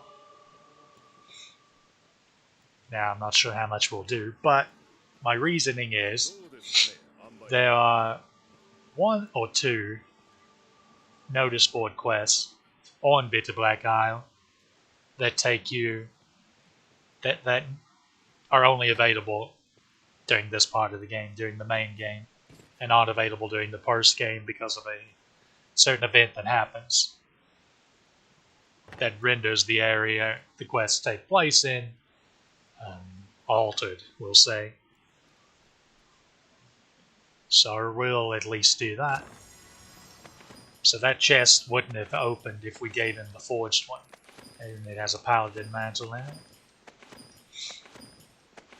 It gives you lots of money, another golden bastard, a badge of merit. This, again, is yet another item that, when you have it in your inventory, gives you a shop discount. This is probably the one that's the most lightweight, though. So that's nice. Now speak to him again, and he basically, yeah, as you leave, they tell you the Great Wall encampment's under attack. So now we get deny salvation, which is up here at the Great Wall encampment, which is up here. However, there's one more side quest to deal with first. And this finishes Aelinore's side quest, the Duchess. Her maid should be just out here. The Duke's gotten pissed at her and trapped her in his mansion to the north. So you have to wear this suit of royal guard armor that she just gave you to disguise yourself and sneak in. And then you have to escort her out the back way. So we'll do that, then we'll do deny salvation, and then we'll call it a stream. And the next stream, I guess we'll go to Bitter Black and raise a little hell. I guess. Probably die a bunch of times. It'll be fun. For someone. But before anything else, let's go ahead and teleport to Kazadis. because we need to check notice boards. Also, this point is now the perfect opportunity, the best timing to complete Renaud's quest line. So if we could track him down wherever he is, which thankfully he's just right here, that is super convenient. But first I'm going to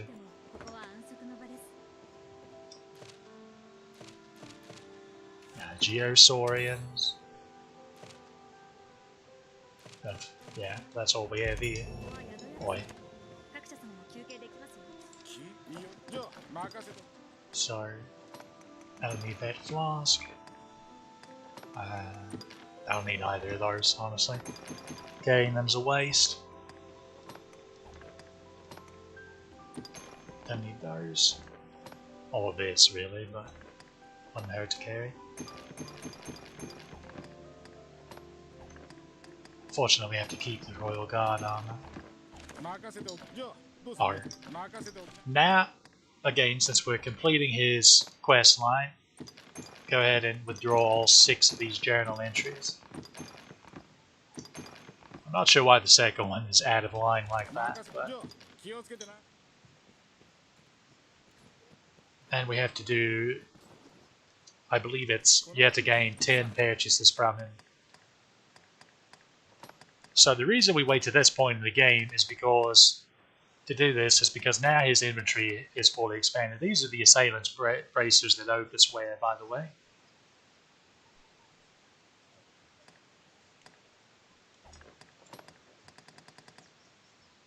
And the certain pieces of equipment that only he sells, like this, that only he sells, like this Harpy cloak that a lot of people are fairly fond of.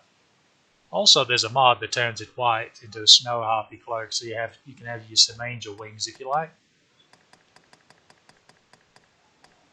Actually surprised there wasn't already one in the game, since there's a wolf veil based off of wolf cloak and helmet based off of regular wolves, and then one for dire wolves. Although, strangely, the one based off regular wolves, instead of being tan, like they are, is black.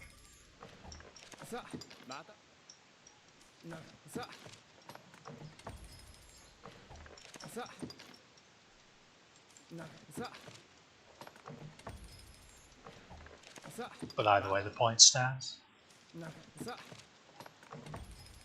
Now just go ahead and just, if you want to be frugal and save you some headache when it comes to buying things, just buy the cheapest thing 10 times. Shouldn't just, yeah, this next one should do it. And then he'll tell you about his father being an adventurer before him and how he's been looking for his journals. So now, turn them in. And here is your last chance to buy from him. So, I recommend going down here and buying all 8 of these, because you need 10 of them to turn in for a post-game quest, notice board quest. And now his inventory is as fully expanded as it's going to be. He has all the rusted variants of weapons now. And I believe I've made pretty clear how useful those can be. Here's Mama's wear, by the way. So if you didn't pick one up earlier, you can buy one here now. I definitely recommend giving it a try, especially for any of your lady characters. Although sure, the blokes can wear it too. Navy leather gloves, which not sure exactly what they're supposed to go with, but they exist.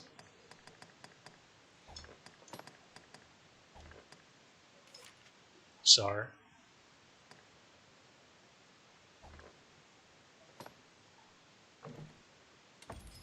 there we go. Now he says his goodbyes, and he's gone. You won't see him, I'm pretty sure, unless he's your beloved, you won't even see him in parse game, I'm pretty sure.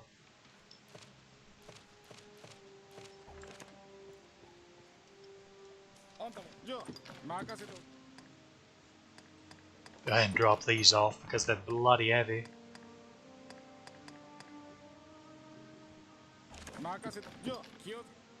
Nah.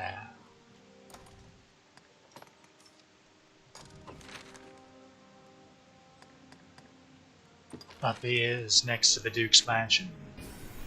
So to get here, you just go the same way as if you were going to Blue Moon Tower. But instead of going south on this right path into the very wind tunnely cavern there, you take a left and go up the hill.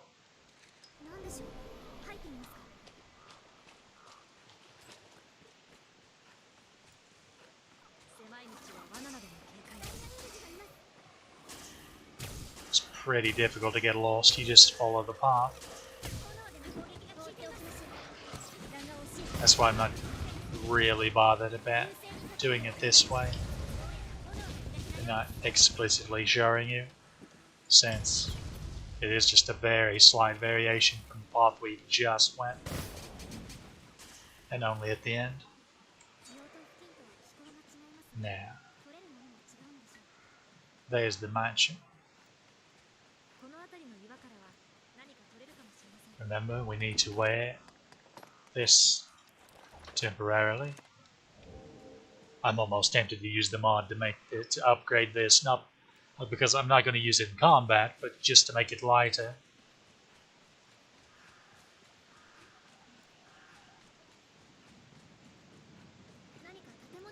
Now, despite you having a bunch of pawns with you, they will still think you're a guard somehow.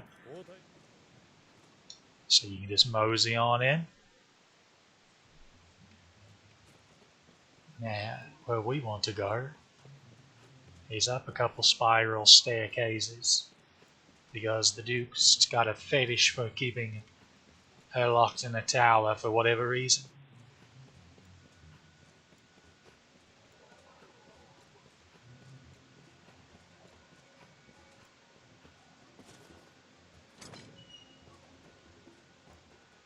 Now, when you walk in here, a cutscene will start and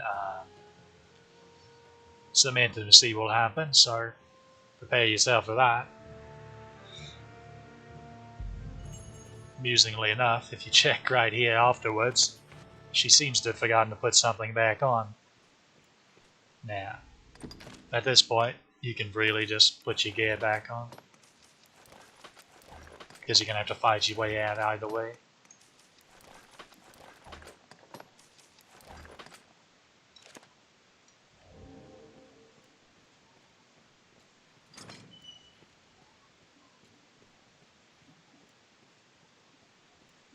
So you escort her out, and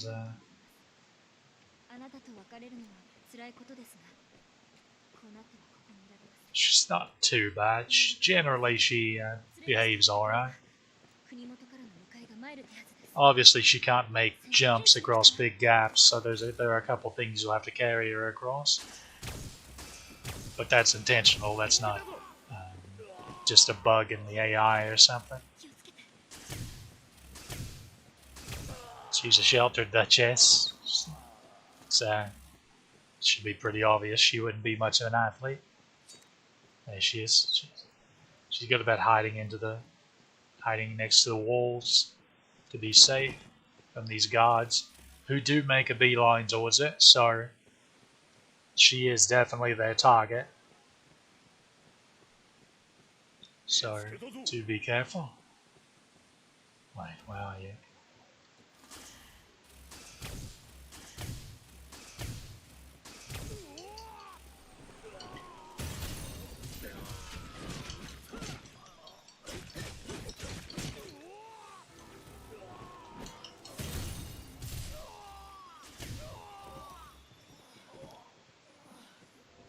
That should have been all of them.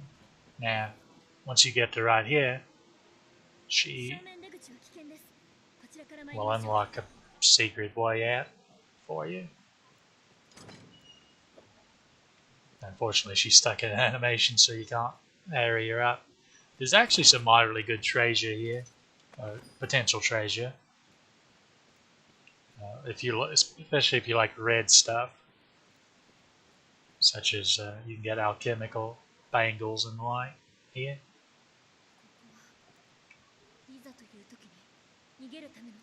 So, story-wise, presumably, as soon as we got through there, the place just swarmed with guards. Now these little buggers are annoying. So, go ahead and try to get them out of the way. Here's the first gap she can't cross, so adorable little princess Carrie. Okay, gently put her down. Now, just to speed things up.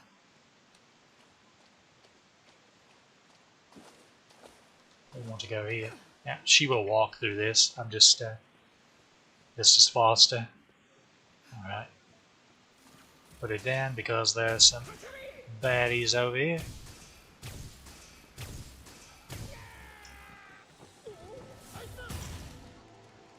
Alright.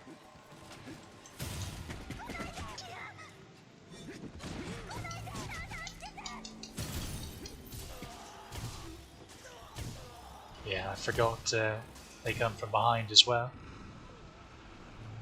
That's the first time I've seen that bridge collapse.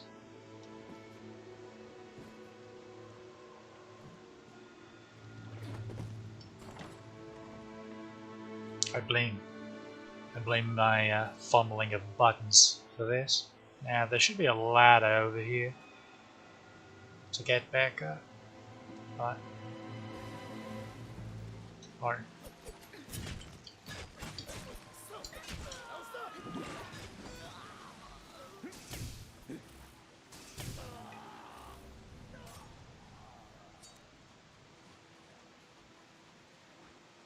see, she's not skittish about getting into the water. Or here's a ladder. Also, this is actually a new chest. Again, this is the first time that bridge has ever collapsed on me. I was about to mention that something your pawns make note of with the bridges in here is how they're a bit rickety, so if there's too much weight on them, they'll collapse. It's the first time I've actually witnessed it, though.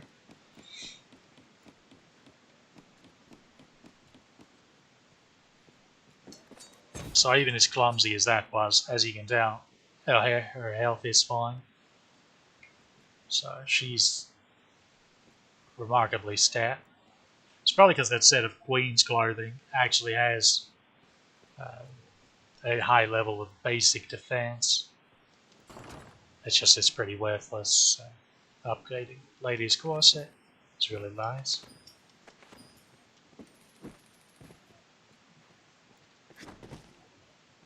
Yeah, there's lots of good stuff for the ladies in here.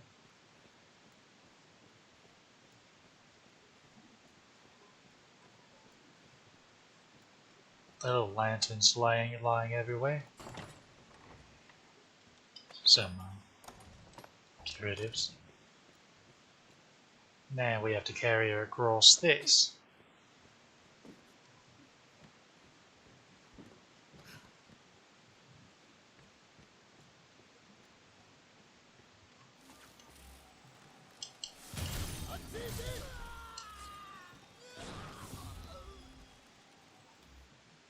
Now I'm going to go ahead and slap on this lantern because I almost couldn't see that guy.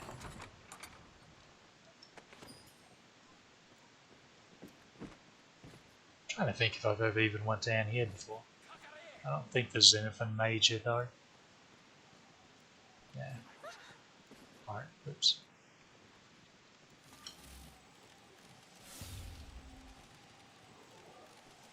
So yeah, once you get to this point, your pawns are back.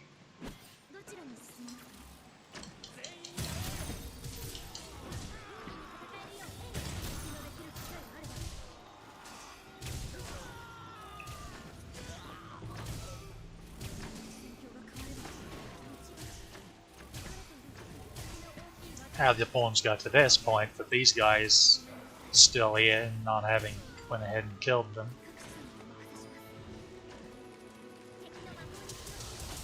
There's a mystery, but so little chests all over. They can have various items.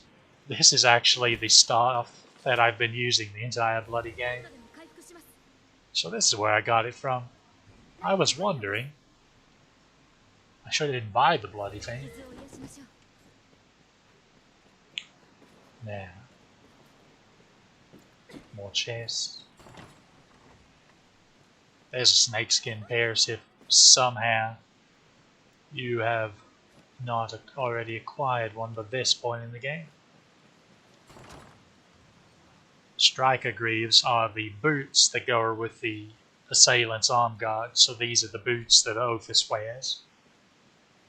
They also increase your strength.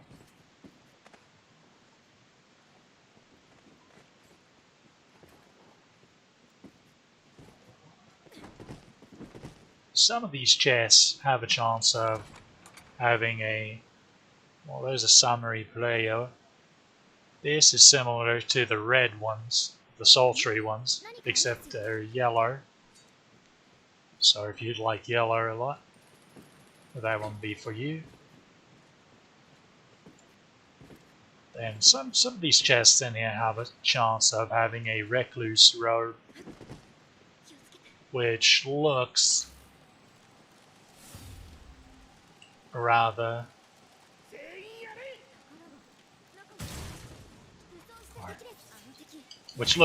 like the mama's wear, except is yellow and has some sleeves on the forearms. Red over-knee boots.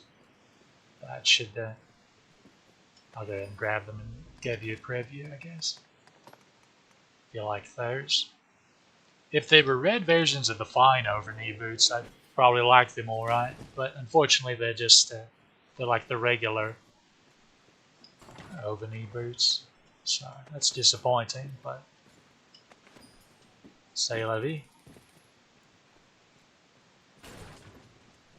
Incidentally, pawn knowledge. If you need to backtrack with the pawns to the previous bridges we crossed and such, to give them full exploration knowledge of this place.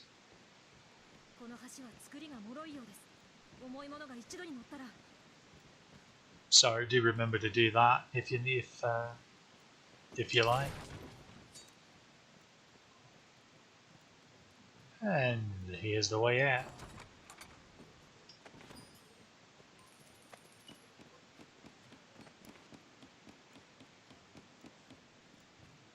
Now out here, just out here, is a chimera, but a cutscene will take place first, so you don't have to worry about defending Eleanor from it.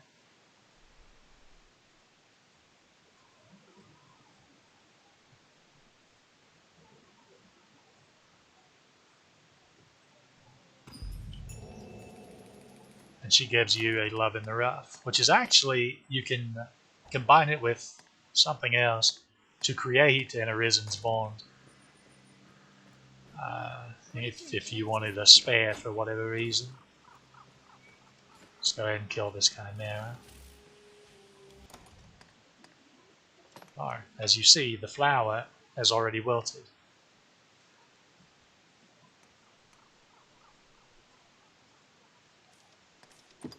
Now to get that to actually take effect, we do that number, and we regain the effect.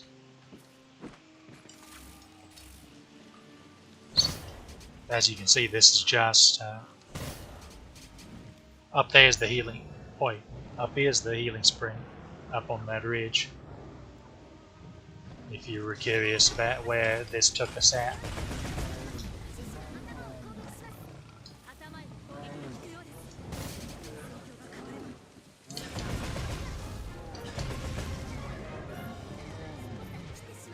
The lion's dead. And the whole thing is dead.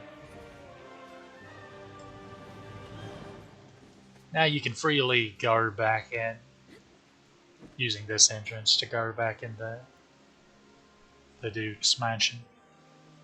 After this, or at least in the post game, maybe even right now, if you go back in the mansion proper, it will be infested with Spectre and the like.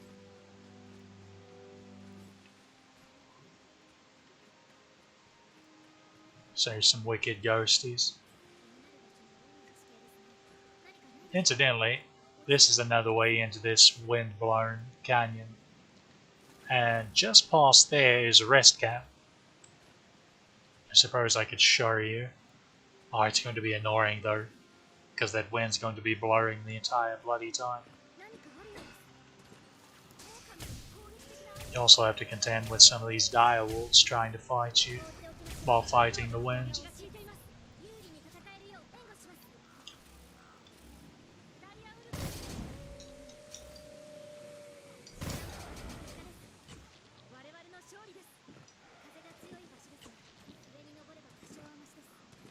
There's also a treasure chest behind this bush. Although, yeah, nothing spatial in it. Ah, this is dreadful.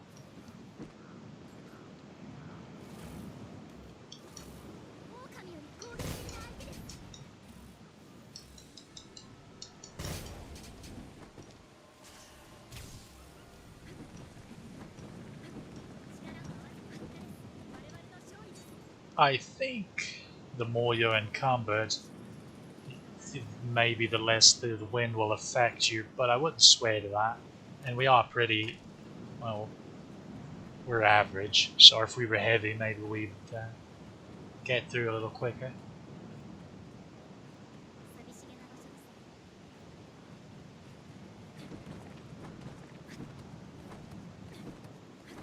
Come on, you can do it, Lars.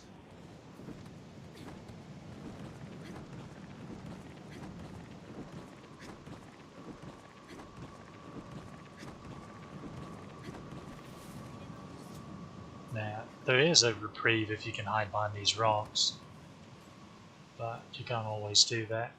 And there's a reason they built this rest camp here.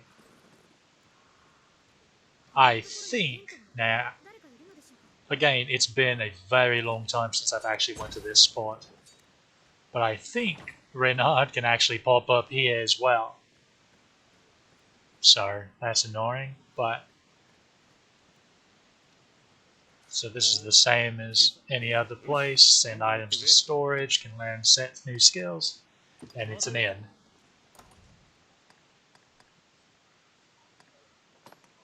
But now, I will actually make use of your services, sir.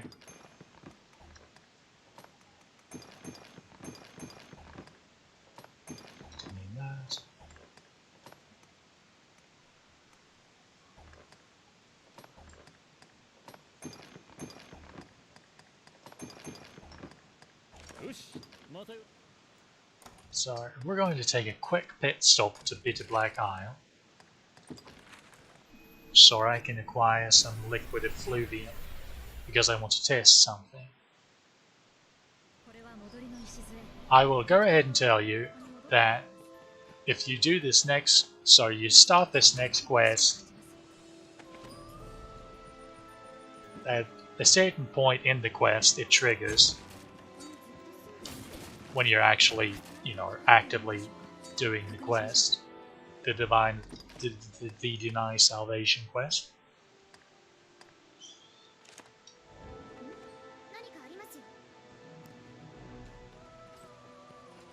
Where your beloved is locked in for the main story.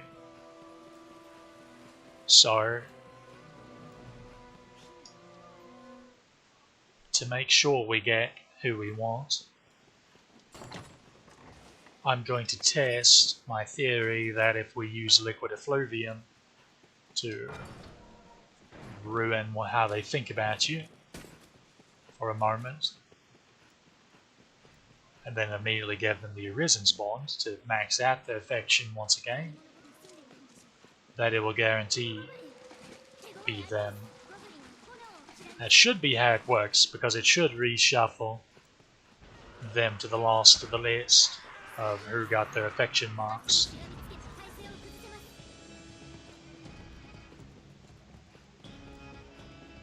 And I'm fairly certain Liquid Effluvium, you can get it with Bitter Black Novelty level 1s. But I'm fairly certain you can also just buy it from Barrock. And if you can do it this way, it's a lot less tedious than the other way of potentially having to.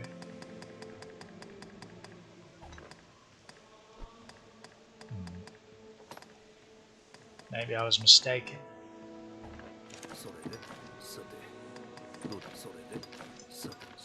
Do I happen to have any Liquid Effluvium in my inventory? Where even is it? I think it's in Tools.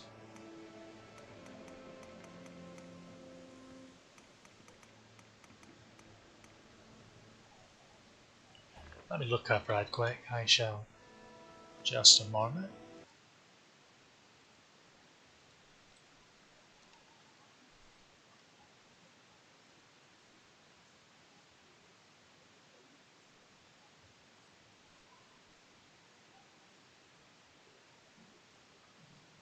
Alright, it is a tool, and he does sell it, but you have to have beaten the first boss in this dungeon to do so.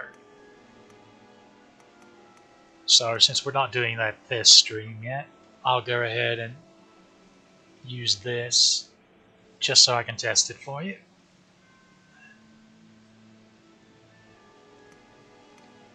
Go ahead and withdraw.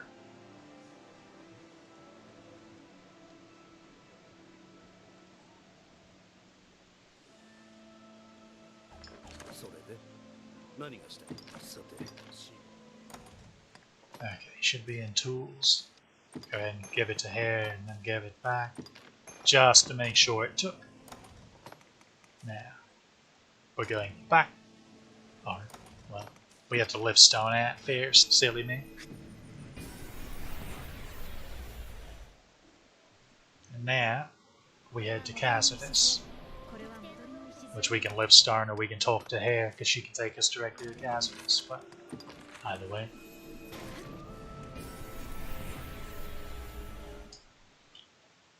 And this time I'll remember to actually check the encampment notice board as well, because I'm pretty sure it has a new quest as well.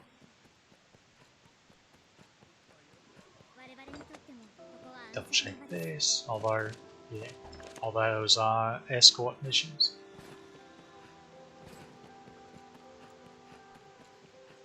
So as you probably guessed, we're going to test it with Celine. So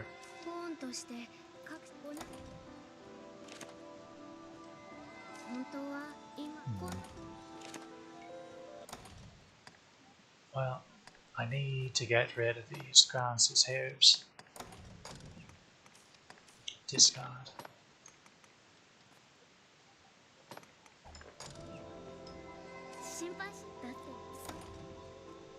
You're joking. Somebody else has some.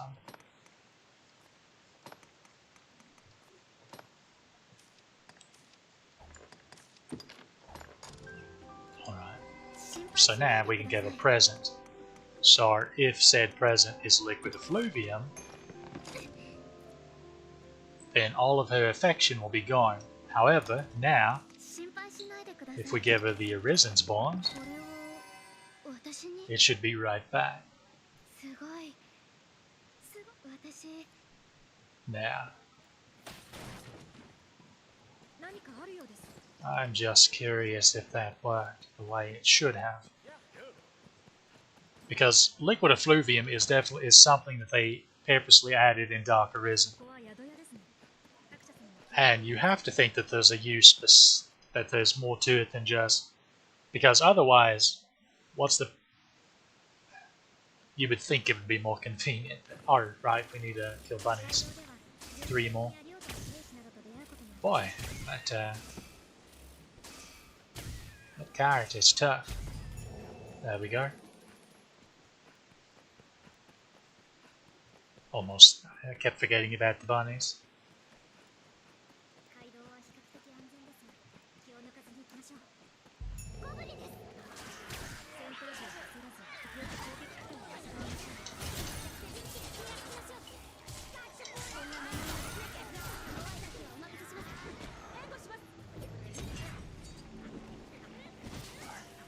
I forgot I even had that equipped.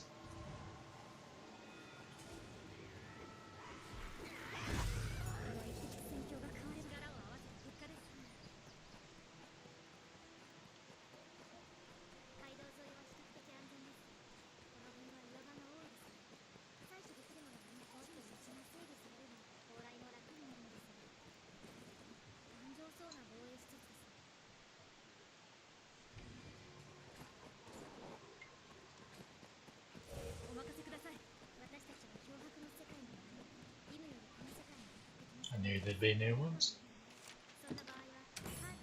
2 metal golems. That's a bit of a thing. However, we'll go ahead and kill the 10 sea bears, and then we'll teleport on up to in the Great Wall.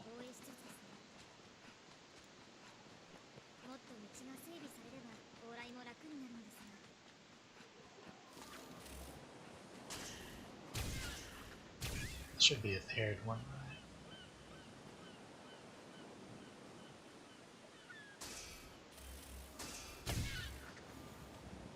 Okay, then there should be 2 in there. That's half of them.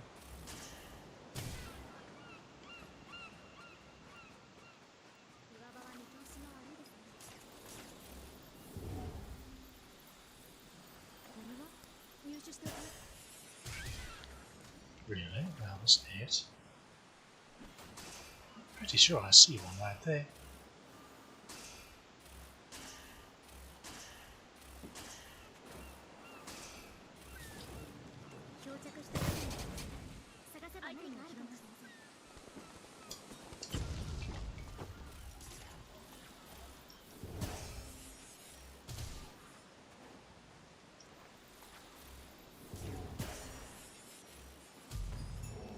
Easy as. Alright. Now we can just do this.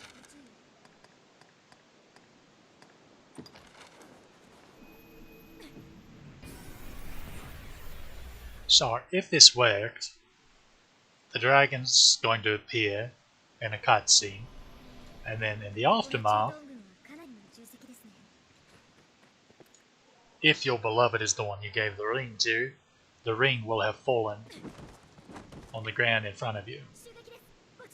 So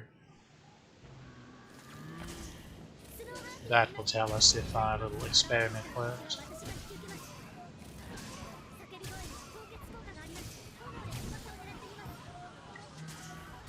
Go ahead and take these harpies out, just because it can obviously be quite annoying to deal with them when trying to fight 2 cyclopes.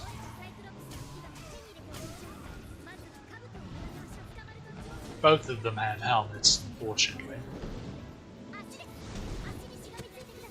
and they both have clubs, so it's very easy for them to smack you off as you're trying to climb the other one. Use somehow stun both of them. What a legend.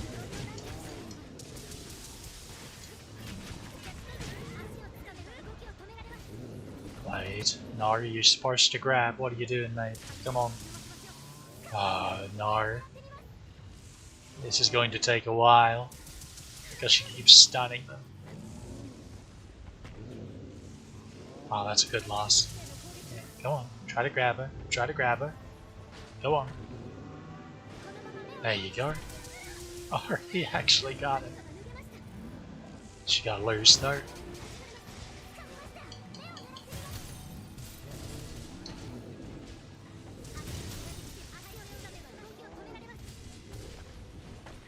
Oh dear. That was silly of me. Or suppose I could be helping better with this.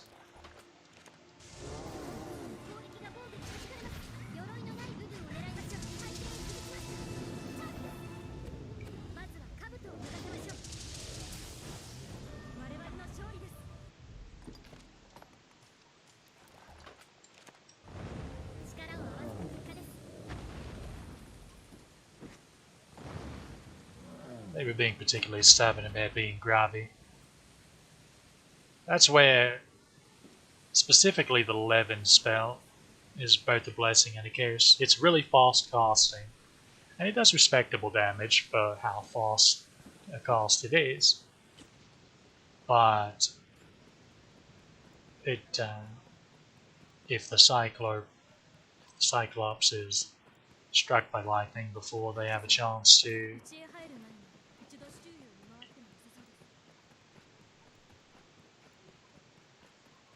grab the mask off, they just get stun locked. But then the helm still protects them from lightning damage, so they still don't take much damage, even from lightning, until their helmet's off. Yeah, that's my dead soldiers here.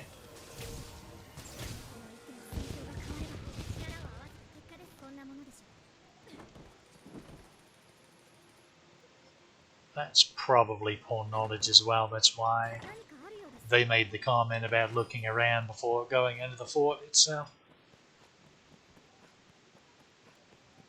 Always try to listen to what your pawns say. There is a lot of repetition, yes, but they do say some important things from time to time.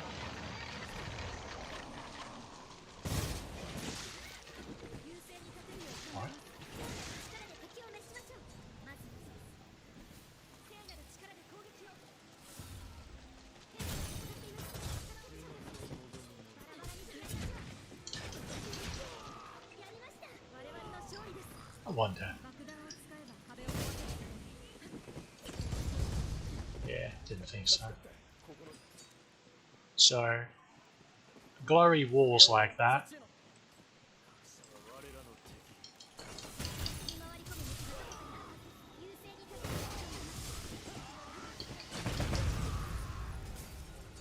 You can blow up with barrels.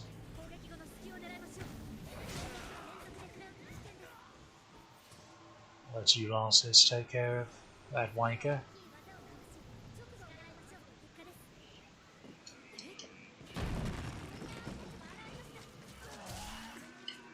Away. None of that.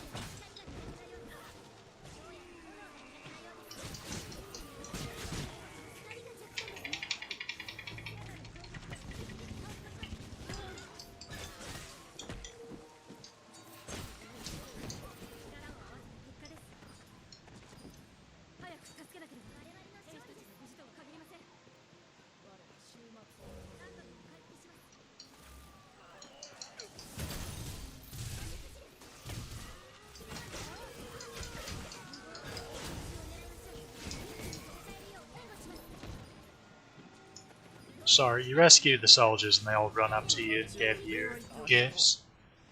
And also unlock these doors, depending on which ones you... if you save all of them. Yeah, there it goes. So he unlocks it.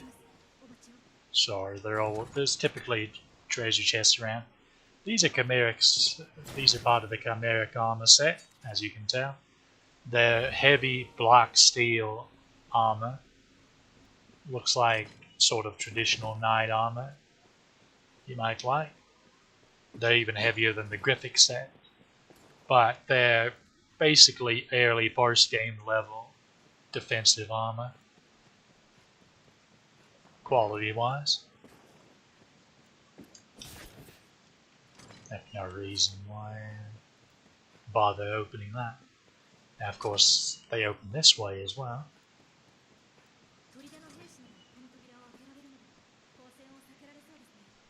Which take us to these chests. More red over-knee boots.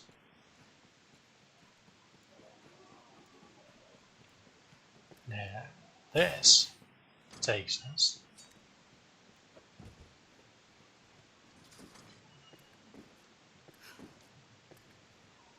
pretty sure there was nothing we missed, because here's where we went in. This barrel is superfluous. We don't really need it.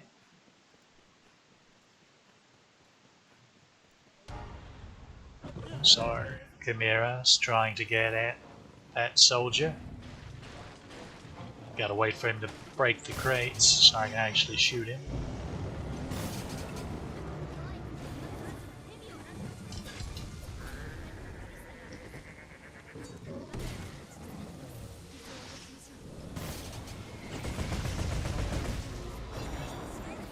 That was pretty satisfying.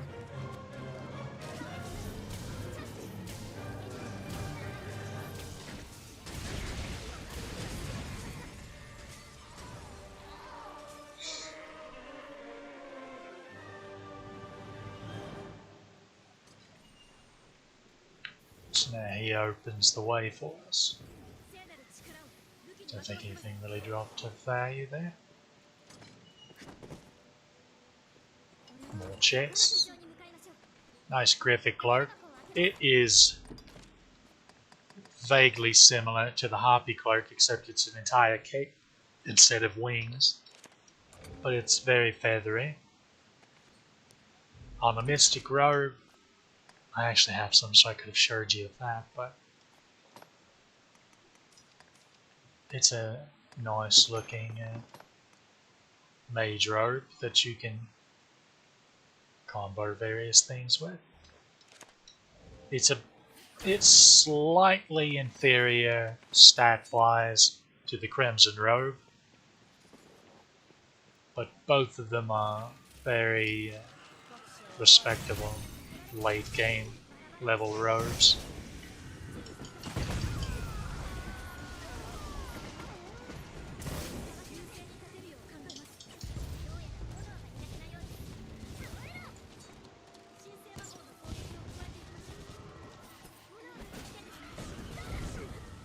Oh, why'd you do that?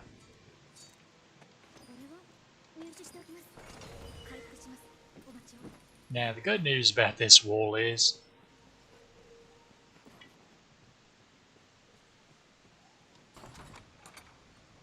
there, the wall on the outside is so faithful earring is possession resistance, as one might expect based on the name of said earring. And here we are. There's one more enemy right there.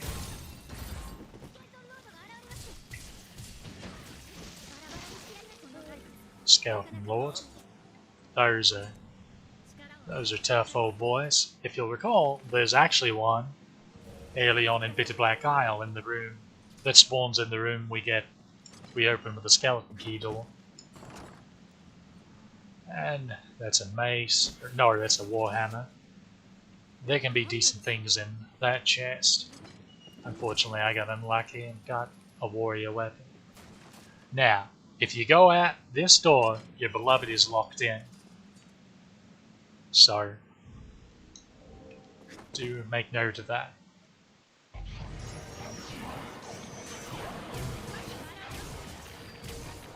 And these two whites. They summon a bunch of ads.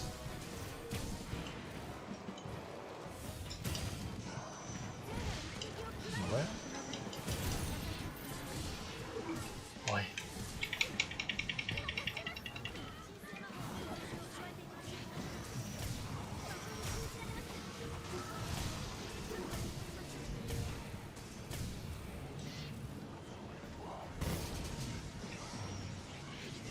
As one might expect, they're quite resistant to magic other than holy. At least at my current level. So I can't damage them very well. Also, they do explode when they... Now, After that, big cutscene starts. Dragon shows up. Now.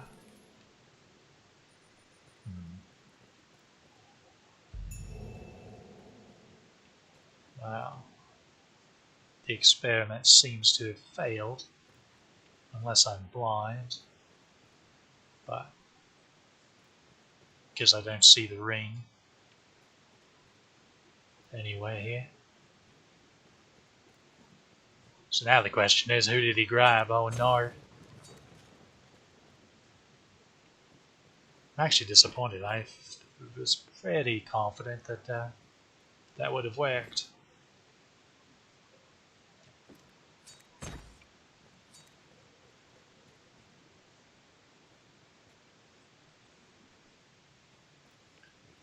Of course, it is possible that it's here and I'm just missing it. But usually, when there's something to pick up, there's like a swirl around it, which is something they added, I'm pretty sure, because I very vividly recall having a lot of trouble finding the bloody ring when it fell in ages past. But anyway, now it's time for the final battle. So, one last step before we go to take a swing at old Scaly is speaking to the Dragon Forge, where he will give you a dragon skin vest, piece of clothing, as well as a scroll of knowledge on how to fight dragonkin for your pawns, if they don't already have it.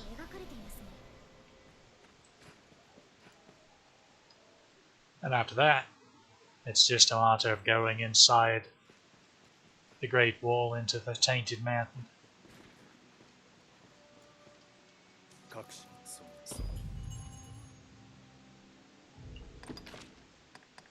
Dragon leather vest is quite nice looking. It can actually look like a cute mini skirt on females if well, it looks like this on everyone, but you can kind of mimic like a little mini skirt look with certain chest armors. Like even this one. It looks like there's a little skirt peeking out from under it. It actually has respectable defenses and resistances as well. Fire and early resistances. So it only improves when it upgrades, of course.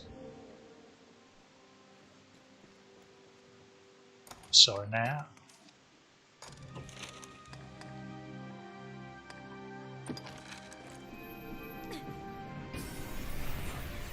going to check Hazardous just to make doubly sure I'm not insane. So Celine should still be here.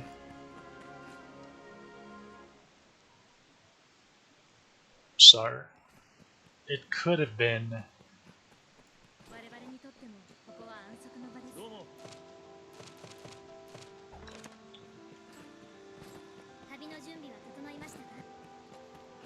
I hope it wasn't Renard. Oh dear, that would be depressing. Yeah, she's still here, unfortunately.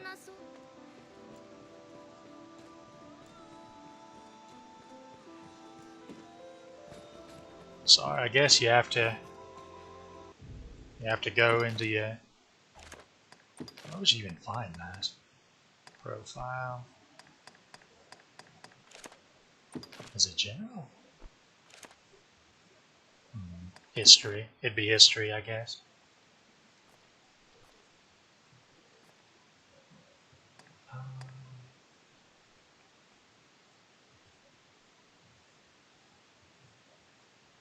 Yeah.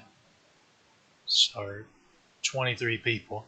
So I'd need to figure out all of them for one. Which, good luck with that. And give liquid effluvium to all of them except for the one person that we actually want picked. So yeah, the Beloved gets a bit screwy on multiple playthroughs. You have a lot more control of it the first time through you're playing, so do keep that in mind.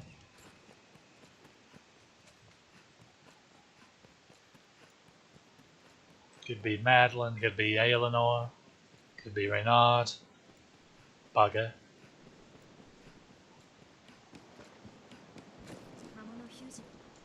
Could even be Mercedes.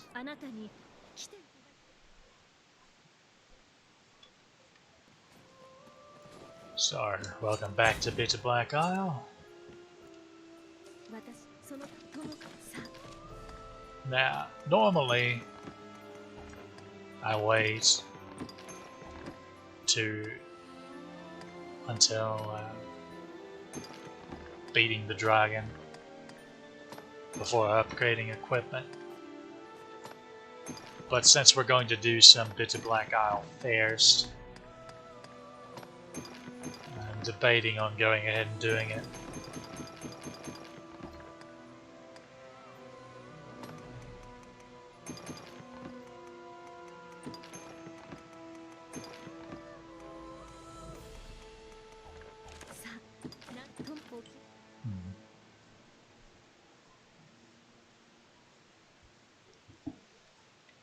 Might as well. At worst, it's like, oh, now we're a little stronger than we should be for the dragon, which we already are, frankly. But we're in our 70s. So, go ahead and change. Head's fine. Or, if you were curious about the Air Dragon masks, these are them. I've made sure to keep 2 of each of them fully upgraded. Siegfried mask is probably my favorite. Just aesthetically. Also, St. George is fine as well. I just feel like Siegfried goes with more. So, let's see if I remember what even I was going to wear. It wasn't Mama's way, not this time. Although,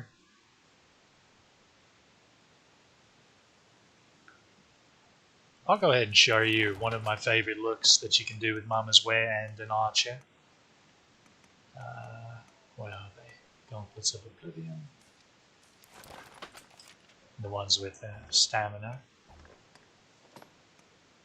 Heart. This is important. The chest. Odd leather plate. How did I end up with 3 of those gold forged? When did that happen? I must have not been paying attention when I did that. So, legs. The best, stat-wise, the single best piece of clothing in the game are these Delta Guards, which are female only. The chainmail bikinis. Bikini bottom, basically, is what they are. Trophy boots.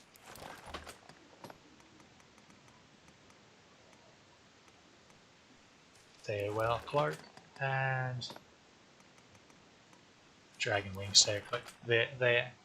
This is one of my absolute favorite little armor combinations, final armor combinations in the game for archers and the like. I think it looks really nice.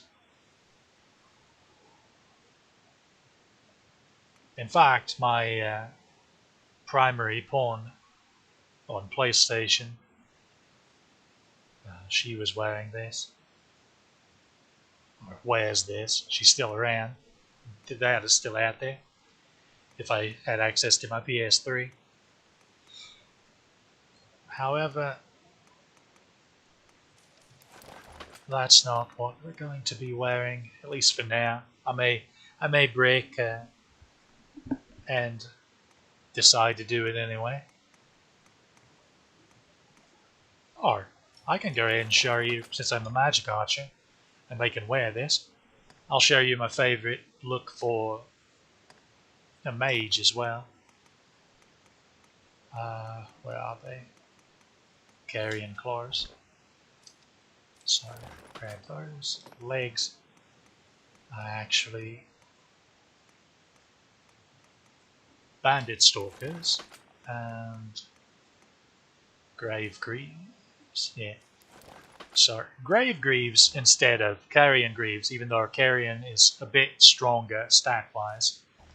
just because of the color match is better. Because the carrion greaves are very red, whereas these stay black.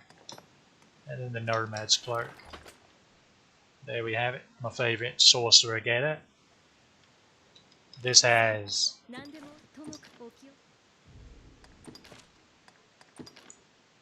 all of the resistances.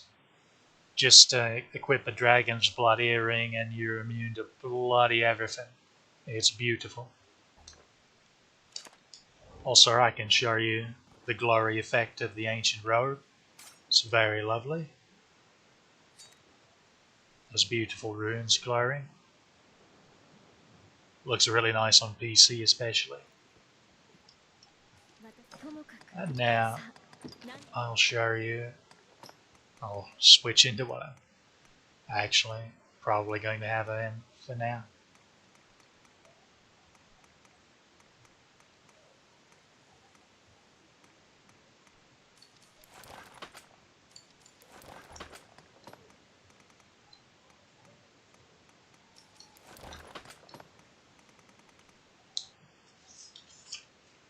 Or had a bit of a dizzy spell.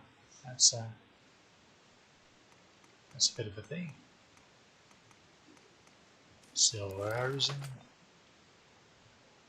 and Holy Quizzes and Direwolf Clerk. Yeah. There we go. Looks more like a skirmisher type, mediumly armored. Has 2 of the 3 pieces of the trophy set on it. Each piece of the trophy set give you a decent chunk of magic bonus. Now, as for Katarina,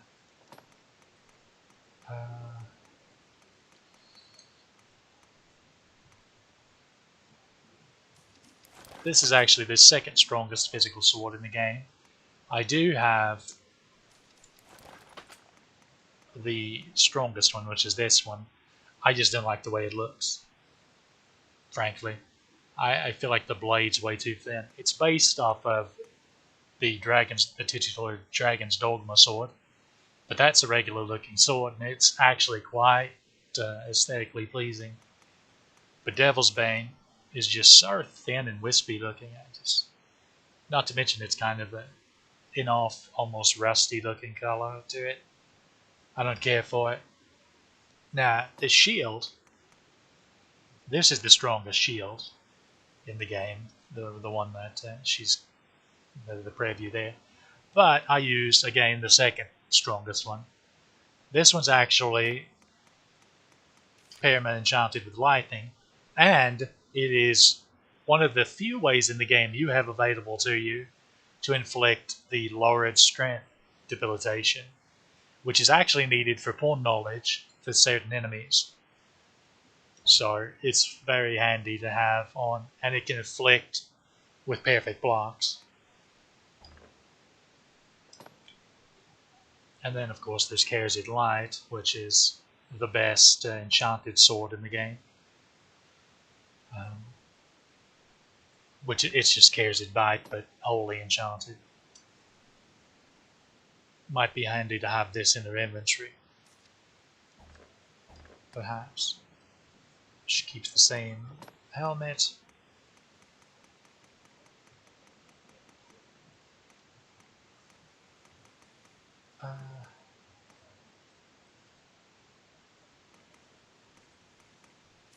So here is one of my absolute favorite looks for a fighter type. You can make a really nice looking sort of battle princess outfit with the Immortals boots, gloves, the mummer's wear.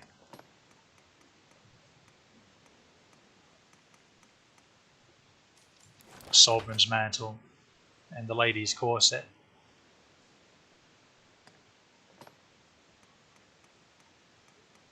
And of course the Delta Guard for your drawers. This gives you A really nice, a really lovely look. Really good resistances.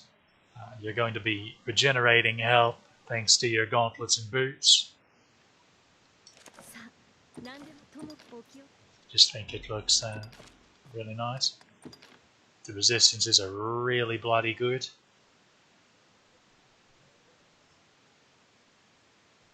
It's got great, excellent defenses in both magic defense and physical defense. Just really like it. Now, I'm going to go ahead and do a checkpoint save here so I can revert it really quickly, just for convenience sake, after I dump off some excess inventory. Alright, I need to pick up a better stock.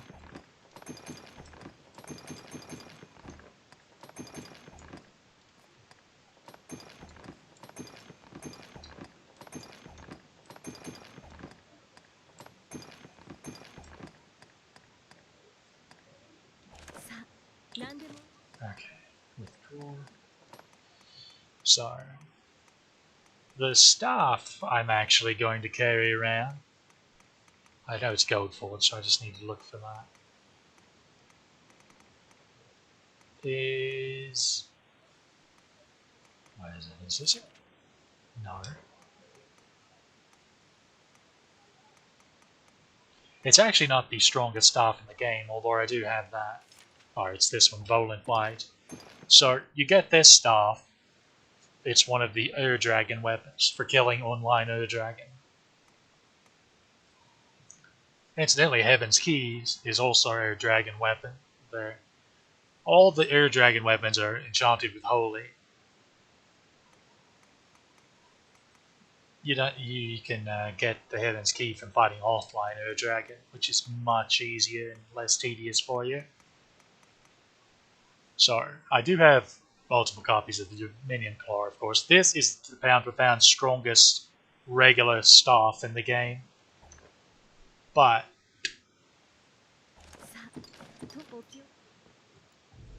the reason I grabbed this one, because this is the strongest inherently enhanced with Holy staff in the game.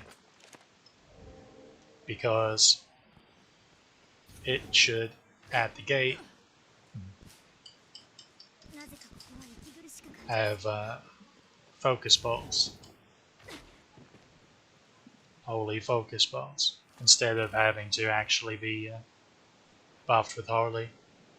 Presumably.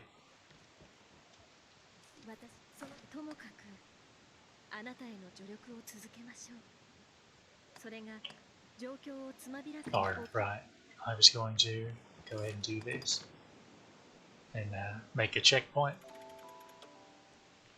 And then I'll show you another really nice fighter outfit you can do. If you like more of a sort of Valkyrie-esque look.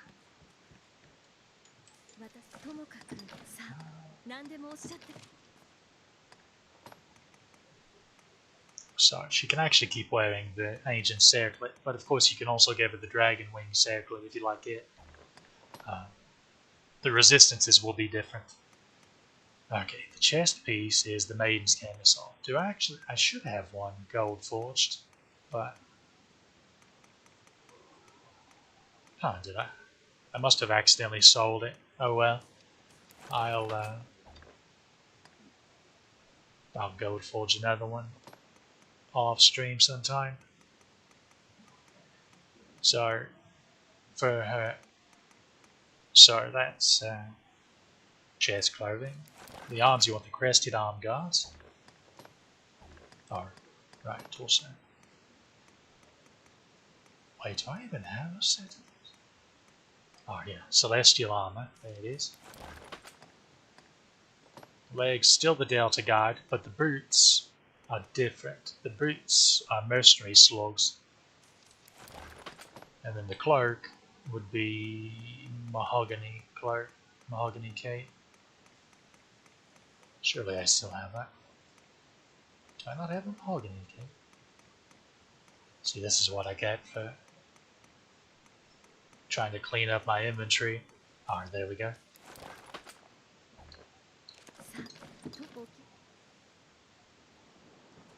So, there's your nice sort of Valkyrie-esque look, if you like, kind of deal. If you want an alternate to the battle dress. And of course there's always cosplaying Saban. There's the Arisen you, as I've mentioned before, that you play as in the sort of tutorial to the game when you first start a new game. Brigandine Jerkin. Divine Sercart.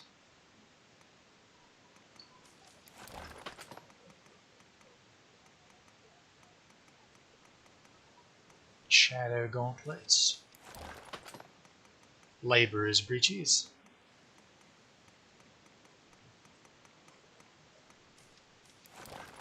And Shadow Greaves. And then Tattered Mantle.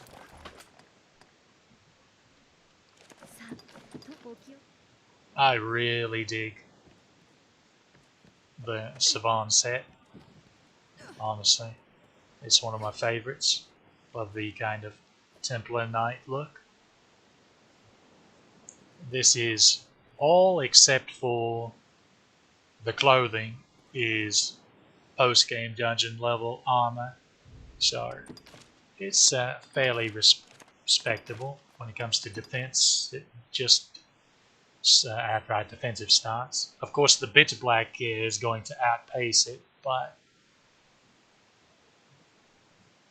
it's perfectly fine for holding its own.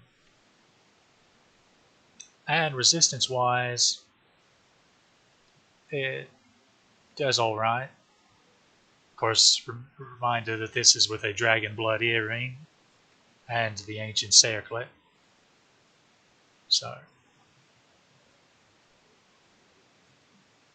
the defenses you can live with. The debilitation resistance, honestly, it's fine too. It just carries some curatives and you'll be fine. So yeah, I'll go ahead and just revert my save just so I don't have to, so I can be lazy and not have to manually fix my inventories.